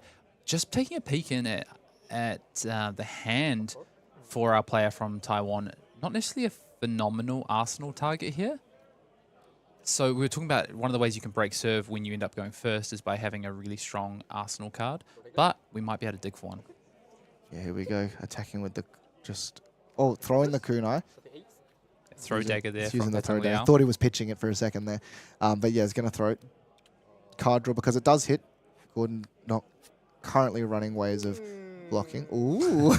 Pe-Tung Liao. A little bit of a taunt here. Activating the chess piece, perhaps?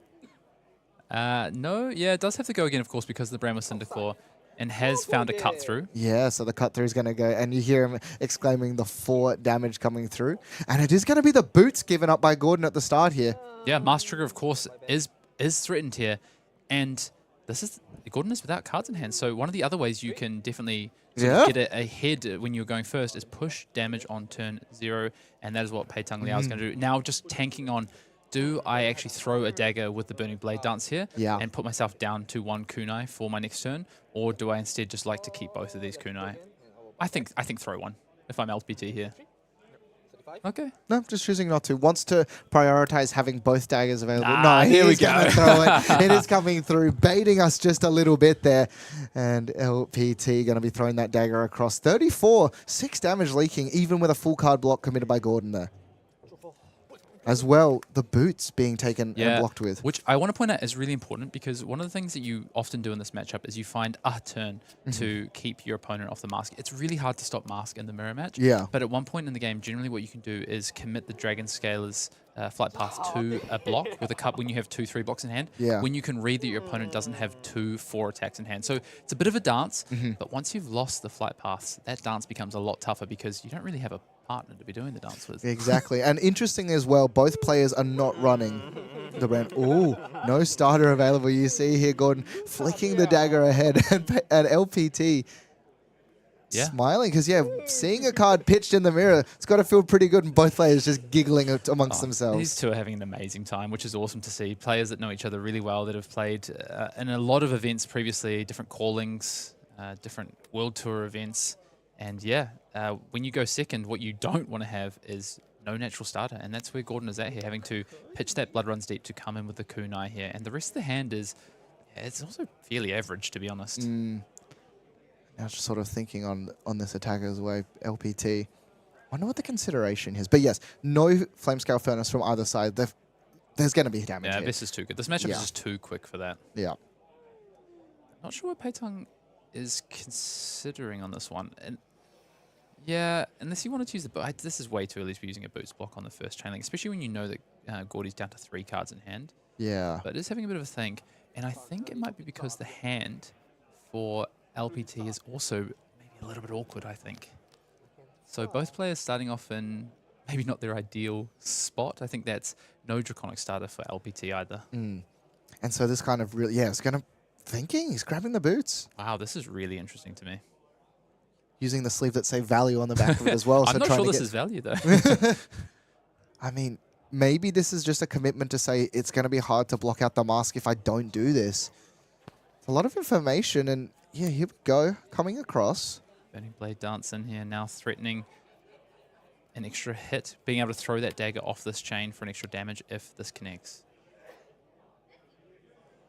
Just a lot of consideration. Another block being lined up here. So yeah, as you said, LPT not really happy. Yeah, the flick knife is going to come through. So that's the first chain link. 2 cards left in hand for Gordon. And Hayden, how important is the Arsenal in this matchup?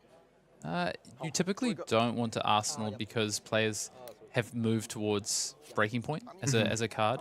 But I'm actually not sure that these two players are on it. And of course, they know exactly the 80 that each of them is playing because they're playing the exact same 80. Yeah. Because instead you're seeing cards like this, Hunt the Hunter, as their chain enders. So typically you play around 6 to 9 chain enders. Yeah. And what we've seen so far, Snatch, Hunt the Hunter, Art of Dragon Fire. So I don't actually think they're playing Breaking Point or Art of Dragon Scale. Well, and also Lava Burst. Yeah, and of course Lava Burst. Sorry, yes, yes. So sorry, 9 to 12 with the Lava Burst. Yeah. Oh, he's going to activate this. Gonna slap in the face as well. I don't really know what's happening along in this, but yeah, gonna activate the scalers, and it has a lava burst in hand as well, so already just instantly using it, and that's why it's come through, and the value has come across. Activating the mark is gone as well, so it has a fealty. Now, the lava burst coming in for 5 is threatening the mask trigger as well. Won't be able to use the card, but setting up an arsenal. Yeah. As you even said, on hit mask.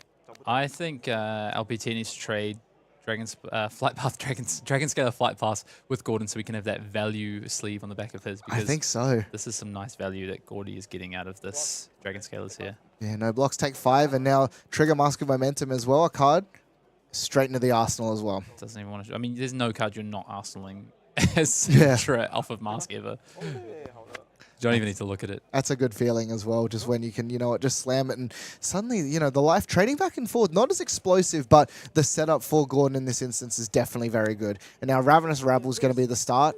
LPT reveals a lava burst, so it does hit the red as well. We've seen a lot of reds, which is what you can see, but we've also seen non-reds being flipped by the Cindra deck. Yeah. Hey, I flipped a blue last weekend at ProQuest, so amateur hour over here. Yeah, right? yes. As we see. So I think LBT doesn't actually have the ability to get back a kunai this turn because doesn't have the... Yeah, so this is interesting because... Okay, so we're going to use the Bloodsplat Vista. So so I think we have 2 Draconic Chain Links this turn for LPT. Yeah. But we are going to utilize a Bloodsplat Vest token to ensure that we can get the kunais back. And it makes sense because you do want to consistently flick as much as possible. Yeah. And you do also want to make sure that you can keep as high on kunais as possible. So it makes sense to use this here. Ooh, okay. Oh. Okay. Or not. The Hunter's going to come across. So we're actually just going to commit the 2 kunais now, I guess, and have a card for Arsenal next turn. Yeah. Oh, because has LPT found Wrath of Retribution? Was that the last card? I don't know. Maybe. If it is the Wrath of Retribution, then that's definitely going to be an interesting. And the question was going to be, do you crack your own boots here? But no, just going to set up for a 5-card hand of his own. Yeah, he has Wrath of Retribution. Yeah, so Wrath of Retribution being the card, so setting up for a big turn into the next, and now all of a sudden that things are making a little bit more sense. But big turn, except no kunais. No. So I don't think that Wrath of Retribution is a next turn thing. It's a next turn thing all of a sudden. Yeah. And are we going to get to a next turn? That's always the question in a Cindra mirror. And in particular, because Gordon has the starter guaranteed, and has a natural starter as well. So 5-card hand available here for Gordon Co. It's kind of got it all, to be honest, as well, because it's got an Utter Dragon Blood to follow this up, and of course it will be made Draconic from this Brandwood Cinderclaw. It also has a display loyalty to get yet another fealty. We spoke about how important it is to load those fealties up. So I'd say Gordon has found himself in a pretty nice spot here, and it's going to be interesting to see how much damage comes through this turn. Will we see a Mask Trigger? It's really hard to stop Mask Triggers here. Yeah, and if we take a little bit of a peek at the hand as well, definitely has a lot of options available. Sort of covering it across. And LPT has a lot to consider in his own as well. A bit awkward, I think. Yeah, the hand definitely... Ravenous Rabble is going to be... So it has a couple of starters, but they're not Draconic, importantly. So isn't going to be able to, from that hand, is not going to be able to get back the kunais this turn. Yeah. So that Wrath of Retribution is just rotting a little bit in the arsenal for LPT here. And this game does typically not go much past 5 turns. Yeah. Like I was going to say, we're seeing the Bloodsplattered Vest being used very early, but we say that, but the moment this game starts, it's almost in the mid-game compared to some other matchups. Yeah, and this is a matchup where it's really hard to defend efficiently because of the flick knives, because of starting to stop mask triggers. You don't know if a 3 attack's coming through or a 4 attack's coming through. Don't have defense reactions. So I think LBT might be in a position where he tries to defend on the next 2 chain links potentially. Yeah, and we'll see. Display Loyalty was the choice here instead. Coming across another 3 block, yeah. Still 2 cards available left. This is threatening a Mask Trigger. Yep, I think this will buy a card from LPT. We'll see a Flick Knives activation, and then I think we'll see an Art of Dragon Blood coming through to threaten that Mask Trigger, probably off a fealty. Yeah, this is sort of what you were talking about as a little bit, Hayden, as well, trying to backload your 4 attacks, just so that then when we are threatening this mask, the multiple Mask Triggers as well, it is as... difficult. No blocks being announced. Yeah, though. I mean it's hard. Like it's really hard to stop this mask trigger. And also, if you do stop the mask trigger, if you're LPT, what are you doing on the way back with your hand? Because you're committing 2 or 3 cards to try and stop this mask trigger and soak some damage up, and you don't then get to threaten the mask trigger on your turn. So I think LPT is saying, right, if I'm going to win this game, I need to have a full hand and be able to push some damage on my turn when I come back. Yeah, Throw Dagger was the find for Gordon as well. So can recycle another card, and we're going to see a lot of damage this turn. Yeah, and again, another fealty. And we saw how important it was, but Throw Dagger is going to be the decision here. So damage will go through and a draw will come across, and we'll see what that draw is. That draw's super important. It just wants more damage, to be honest. Looks like it's a Ravenous Rabble, so just more damage. More again. 4. It's going to flick. Yeah, still going to flick knives here. Yeah, so you see, Gordy waited until he'd drawn the card to understand. So plays out the Throw Dagger first, draw the card to see if he needed the resource off the Bloodslated Vest. Doesn't need the Bloodslated Vest resource, so just throw the dagger. Just beautiful sequencing there. And again, hitting a marked hero, so now has 4 available. If he really wants, can make this Draconic as well, but no need. And does flip the blue. So it has happened on camera. Hayden's talked it into existence, but 2 damage is still 2 damage, and lots of damage being thrown back. And finally, she's going to close the chain instead, because now has the guaranteed starter from the Arsenal. And that was still so much damage being thrown across. Yeah, 4 fealty. So we'll be able to easily make that Art of Dragon Blood. So Gordy is kind of setting up to just really come for a huge turn next turn if possible. Yeah, here we go. Ravenous Rabble reveals a red this time. LPT's Ravenous Rabbles are better than Gordon's, apparently. Confirmed. Has a fealty available as well, so if he needs, can make an attack Draconic. But as you were saying, Hayden, it's a little bit awkward. It's going to be hard for him to get the daggers back and also play Wrath of Retribution. Yep. I think instead what we're going to see this fealty used for this turn is probably this Art of Dragon Fire, to be honest. But we're still, I think, LPT will be able to trigger a mask activation here. Yeah. That, if we can find something off that. So unlucky. Okay, but we're not going to activate the... Right, of course, because we don't have the daggers, right? This has just been... The decision to lose both daggers and then Arsenal that Wrath of Retribution is just haunting LPT right now. And I will say, it's always terrifying when you're reversing your opponent and they are just holding the pen as you're doing moves. They're not even putting the cards down. They know for a fact that it's just going to be damage. And yeah, look at this. The life total's not even that far in LPT's favor at this point. Do we pop the flight paths here, though? That's the question for LPT. Oh, he can't, of course, because... you have to pitch to it, wouldn't he? Because he got 2 Draconic... 1 Draconic Chainlink, of course, yeah. So can't even do that. So this is just... This is just tough for LPT here. Yeah, and a great way of starting the turn for Gordon. He had the guaranteed starter with the fealty, but you know what? Ignite's probably a better way of doing it. 2 damage.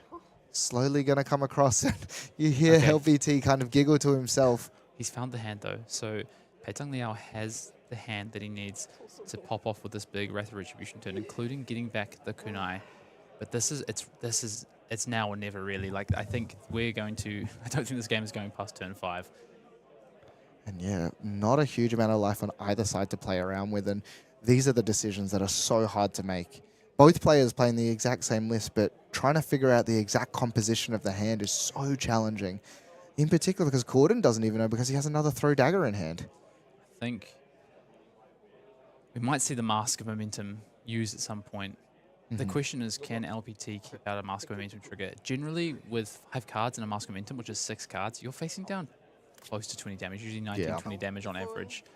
So that is, of course, more than the life that LPT started this turn with. So is going to have to block. Can he strategically block at the right time to be able to maybe utilize Mask in 1 card and then get through the next hand with a 4-card hand? Yeah, and it's also scary because of this Throw Dagger as well. Oh. So no blocks. So this is going to... We are going to trigger Mask this turn. Yeah. This chain link, sorry. So that draw first, and we'll see the draw. The hot on their heels, so another 0 for 3. So Gordy in hand has a Throw Dagger and a hot on their heels. And then also has a Mask of Momentum. Oh, LPT telling him, why are you throwing that dagger there? Throw the one that's on the chain. These players so comfortable with each other. The grand finals of a calling, correcting your opponent's play. And we'll see what's he drawn off the top. Ladies and gentlemen, his own copy of Wrath of Retribution. Oh my God, the second draw. Gordon Co. might be able to close out the game this turn potentially. Or will we just set this up for next turn? I mean, Gordon has to take cards from LPT here because if LPT is able to get through with 3 cards in hand, could potentially win the game. Where's my dagger? LPT, you threw them in the bin, remember? Yeah, and there it is. He's going to find Wow. his own. And you see LPT just looking down. Calling is a just great sportsmanship from both of these players as the Wrath of Retribution will be coming off the top. 3 damage, and LPT now knows so much more in the tank. And Hayden also has the Art of Dragon Blood in the arsenal as well. Yeah, plus a Ravenous Rebel in hand. So this is another 15 damage at Gordon's disposal. So this is and we haven't even used the flick knives yet. So this is a massive turn. This is what we spoke about of when you hit the mask trigger, when you kind of have the fealties going as well, you just kind of have everything you need. And LPT can't do anything except for laugh about the situation in this game because it has been all Gordon code despite the fact that the life difference is only 5. Yeah. So they're just adding Doing up the the damage math. here. I believe it's 15 damage. Yeah, it's already been used. It's already been used. So the math is being done by both players. 7 off of this, 8 with the flick knives, 12 with the... So it's 16. Yeah. 16 damage. I don't see... This is going to take everything from LPT to keep this out. Cheeky 27 damage turn, not too bad. Yeah. Just doing Cindra things here. Yeah. And this is, strangely enough, Hayden, the first time we've really seen the big Cindra things on stream. We haven't seen turns this big. We've seen more of these setup turns, the chip damage, but when you're in the mirror, and it is just that pure race, a lot of the time you just can't keep those mask triggers out. And I'd say, yeah, Gordon has had certainly some favorable draws in this game in terms of starters at the right time. Did have to attack with the kunai early on, but since then it's all kind of as he would have drawn it up. Yeah. And Wrath of Retribution, kind of icing on the cake a little bit here. Yeah, So absolutely. of course, good friends here. Yeah. LPT doesn't actually think that No, Gordon no, cheated, no, of no, course. no. It's just some fun between friends. 2 more damage is going to leak through. LPT trying to keep as many cards in hand as possible. Ravenous Rebel, the flip is going to be a red this time as well. And so the damage slowly starts to come through. Can't find the number up there. It is the 4 damage with Go again. LPT now trying to consider this is the lethal attack. Gordon Co running out of room on this chain link here, on this combat chain rather. Down to 3. Does need to defend this out with something. Can't go to 1 either because the flick knives still has not been used. Correct.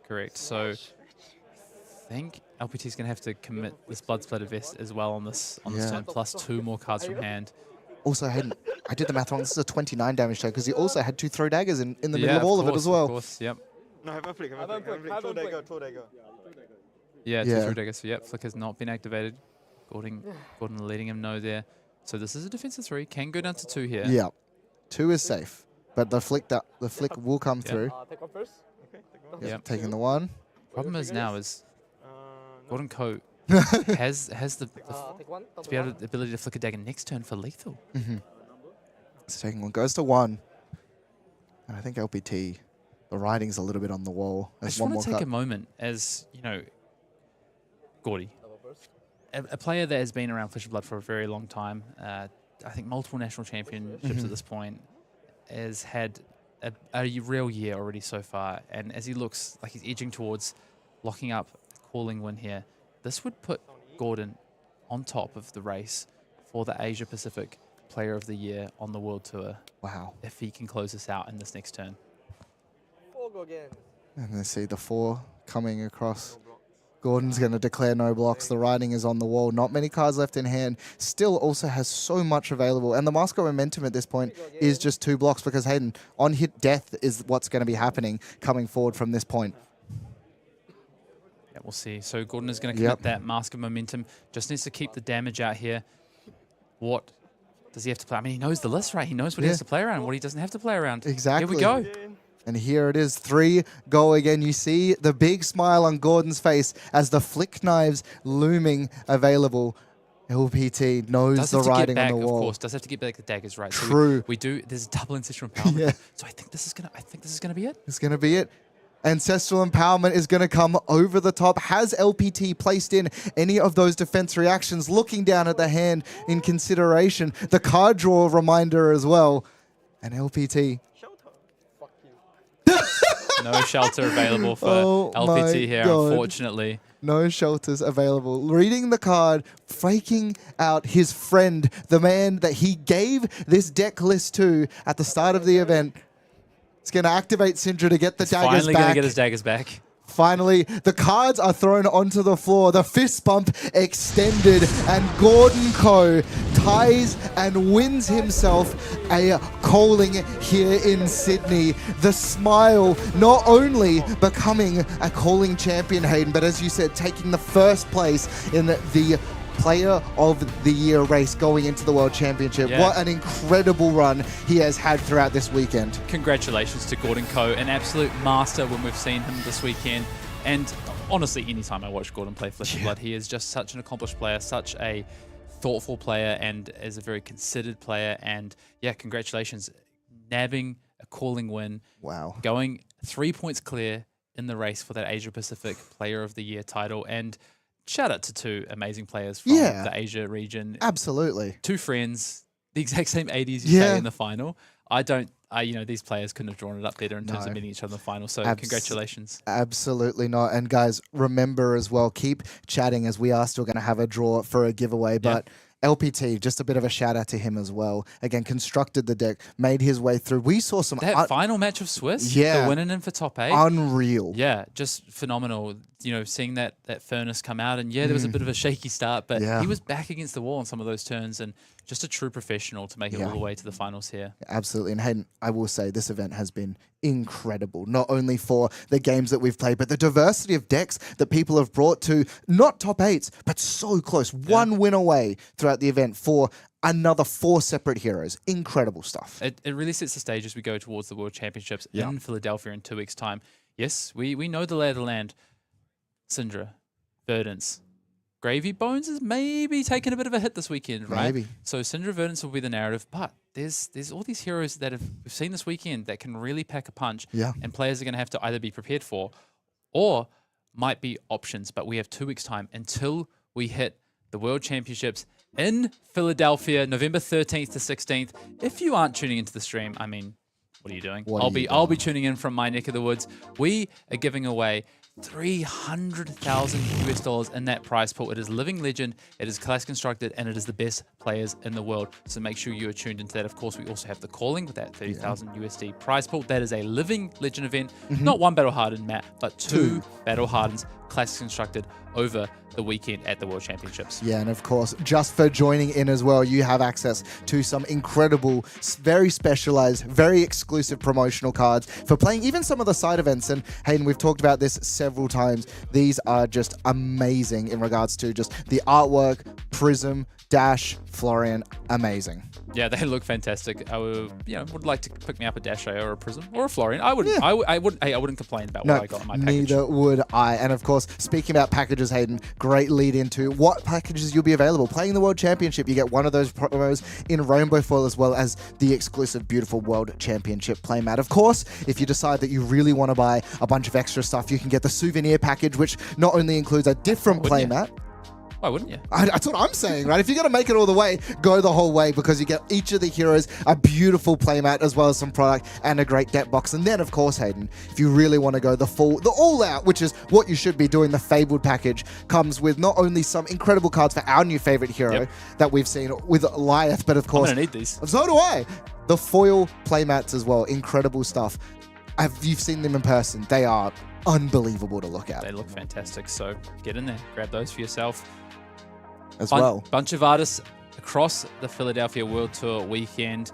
Federico Massetti, we've seen a few of his cards on stream this weekend, including a couple of libraries. Mark Poole, Nathaniel Himwan there as well. Lots and lots of artists out there to go and get your cards signed out there at World Tour in Philadelphia during the World Championships. Yeah, speaking of the callings as well, Hayden, this is the first chance to win yourself a quick dodge flexes in this beautiful new Marvel Calling Champion artwork. Incredible stuff. It's amazing. And if you get a chance for winning, not one, 2 chances. You got 2 callings, Hayden. Yeah.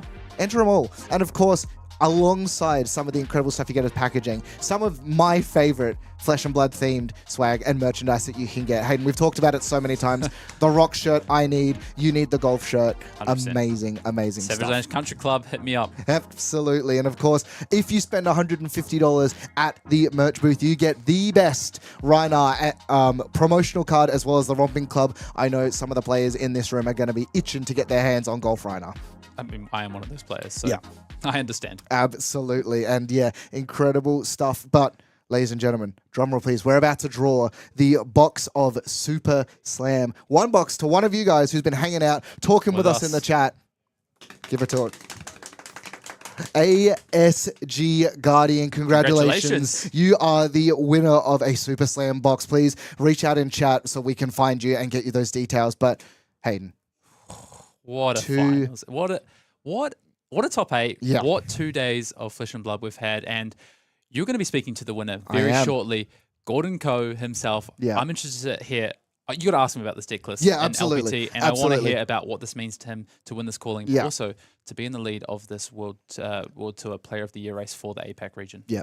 Hayden, it's been such an incredible 2 days of Flesh and Blood, and we've had so many amazing matches. There have been so many that stand out. I'm not going to ask you to pick a favorite, but tell me, going into the World Championship, are there decks now that you might have to sort of reconsider, might think a little bit more about, and why is Liao the coolest deck in the game? I mean, as you today, if you asked me, my favorite match on camera was Ollie Berry on Liao. Yeah. There was so many games. I mean, the Justin Koo match as well. Yep. There were so many great games to choose from. Yet, like we say, the complexion does shift a little bit as we head into the World Championships. There's some things that players have to consider. We've seen new ways of building Verdance, new ways of building Cindra. So the information's out there, right? This is what is interesting about these weekends, these World Tour weekends leading up to something like the World Championships. But honestly, thank you, Matt. I've had the best time being on stream with you. Thank you. This is going to be the end of the weekend for me, but of course, you're going to be talking to Gordon, which I'm super excited to hear about. Absolutely, Hayden. Thank you so much. It's been an absolute pleasure casting alongside you for this weekend, ladies and gentlemen. We're going to cut to a short break, and when we come back, I'll be chatting to our new Calling Sydney champion. Don't go anywhere.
Ladies and gentlemen, I am not only joined by our calling champion, Gordon, but I'm also joined by his opponent, LPT. First of all, Gordon, congratulations on your win. Yes. How do you feel?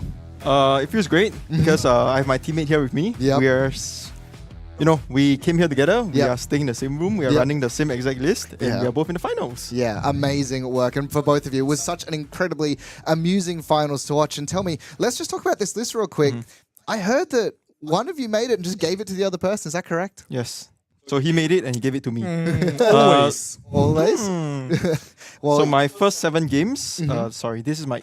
Before I started calling, I played 4 games of Cindra at BH Manila, and I played 7 games of side event yesterday. And then that's my 11 games on the physical cards. 11 games So- on the physical cards. But and it is yet- with him. He gave me the deck list and everything. I see. And as a result, make your way to a calling championship. Now, obviously, winning a calling is incredible and is such an amazing feeling. But also, because of this, you are now the lead in the Asia No, I'm not in Pacific. the lead. I don't think so. We checked. Yeah, I am? Correct. The 16 points you got took you to 58. No. Above Nick But Butcher. Pudding won 10 points. So I'm Did still Pudding behind. win- Pudding won 10 as well? Pudding is top 8 Oh. just now. So Pudding is the top, I think. I'm on the 4th. Oh, I see. Well, regardless. Are you sure? Yeah, The fourth? Okay, well, we thought that Pudding you... did the math for me. So he told me. I trust him. I see. Well, even so, though, winning a calling is such an incredible feeling. And, of course, you'll be playing in Worlds, is that correct? Yes. Yeah, how do He you will be feel- playing Worlds too. Amazing. How do you feel going into Worlds? It's fun. I'm Yeah. looking forward to it. Not too sure what to play for LL yet. My deck got banned. I see. Chain? Yeah. I see. But no, incredible stuff. And we just want to take it. Hayden and I were both wondering, taking a little bit of a moment into this deck list, and LPT, maybe you can chime in a little bit. We saw, in particular, your match in top 8. You came into this with a Cindra deck that we didn't expect at all. We saw Flamescale Furnace. We saw a bunch of defense reactions. What was the sideboard plan? Oh, so the cyber pen in Taiwan, we have a lot of deal player. Yeah. And I want to trade value with deal. Okay. Otherwise, you just boom, boom. Yeah. And one day, another really famous player, CYK Liner, I paired he into Armory. Yep. He beat me. After I lose to him, we practice. 0-7. I'm 0, he's 7. Wow. Into the Dio matchups. Yep. So is that matchup just just crazy for... It's crazy for Dio. Dio almost can win every game. Yeah. Crazy. And yet we saw you take a victory over Dio this weekend. Is that just from the amount of practice you've had? Didn't you beat a Dio? Yeah, I beat the deal, but it was I got extremely lucky with dice roll, and I won the dice roll. I high roll, my mask triggered. He threw a bunch of items. Yeah, I see. Oh, I guess I won. So really, Yeah. so you're saying if people are really, going to a world championship, they're thinking, I really just want to beat Cindra. Dio? Yeah, I think Dio is His favorite. It's in really Cindra. good deck in this meta. It can beat Verdance. Yep. It can beat Gravy. Gravy. It's like Prism. it almost can beat everything. And how to say? Dio can win everything if he high roll. He's another Elias. Like 5 can he's control 5 cards. IP5 hero. Yeah. Intellect 5. Yeah, crazy. Again, Liath, a deck that we saw a little bit on broadcast as well, with an absolutely crazy showing. But gentlemen, congratulations again Thank you. on your calling win. We cannot wait to see you. Congratulations again on your top 2. Ladies and gentlemen, thank you so much for joining us over the past 2 days. We've had such an incredible just run of flesh and blood over these amazing rounds. Thank you for tuning in. My name is Brandwood. It's been a pleasure to be your host. We will see you next time at fleshandbloodtcg.com. Have a good day. See you, everyone.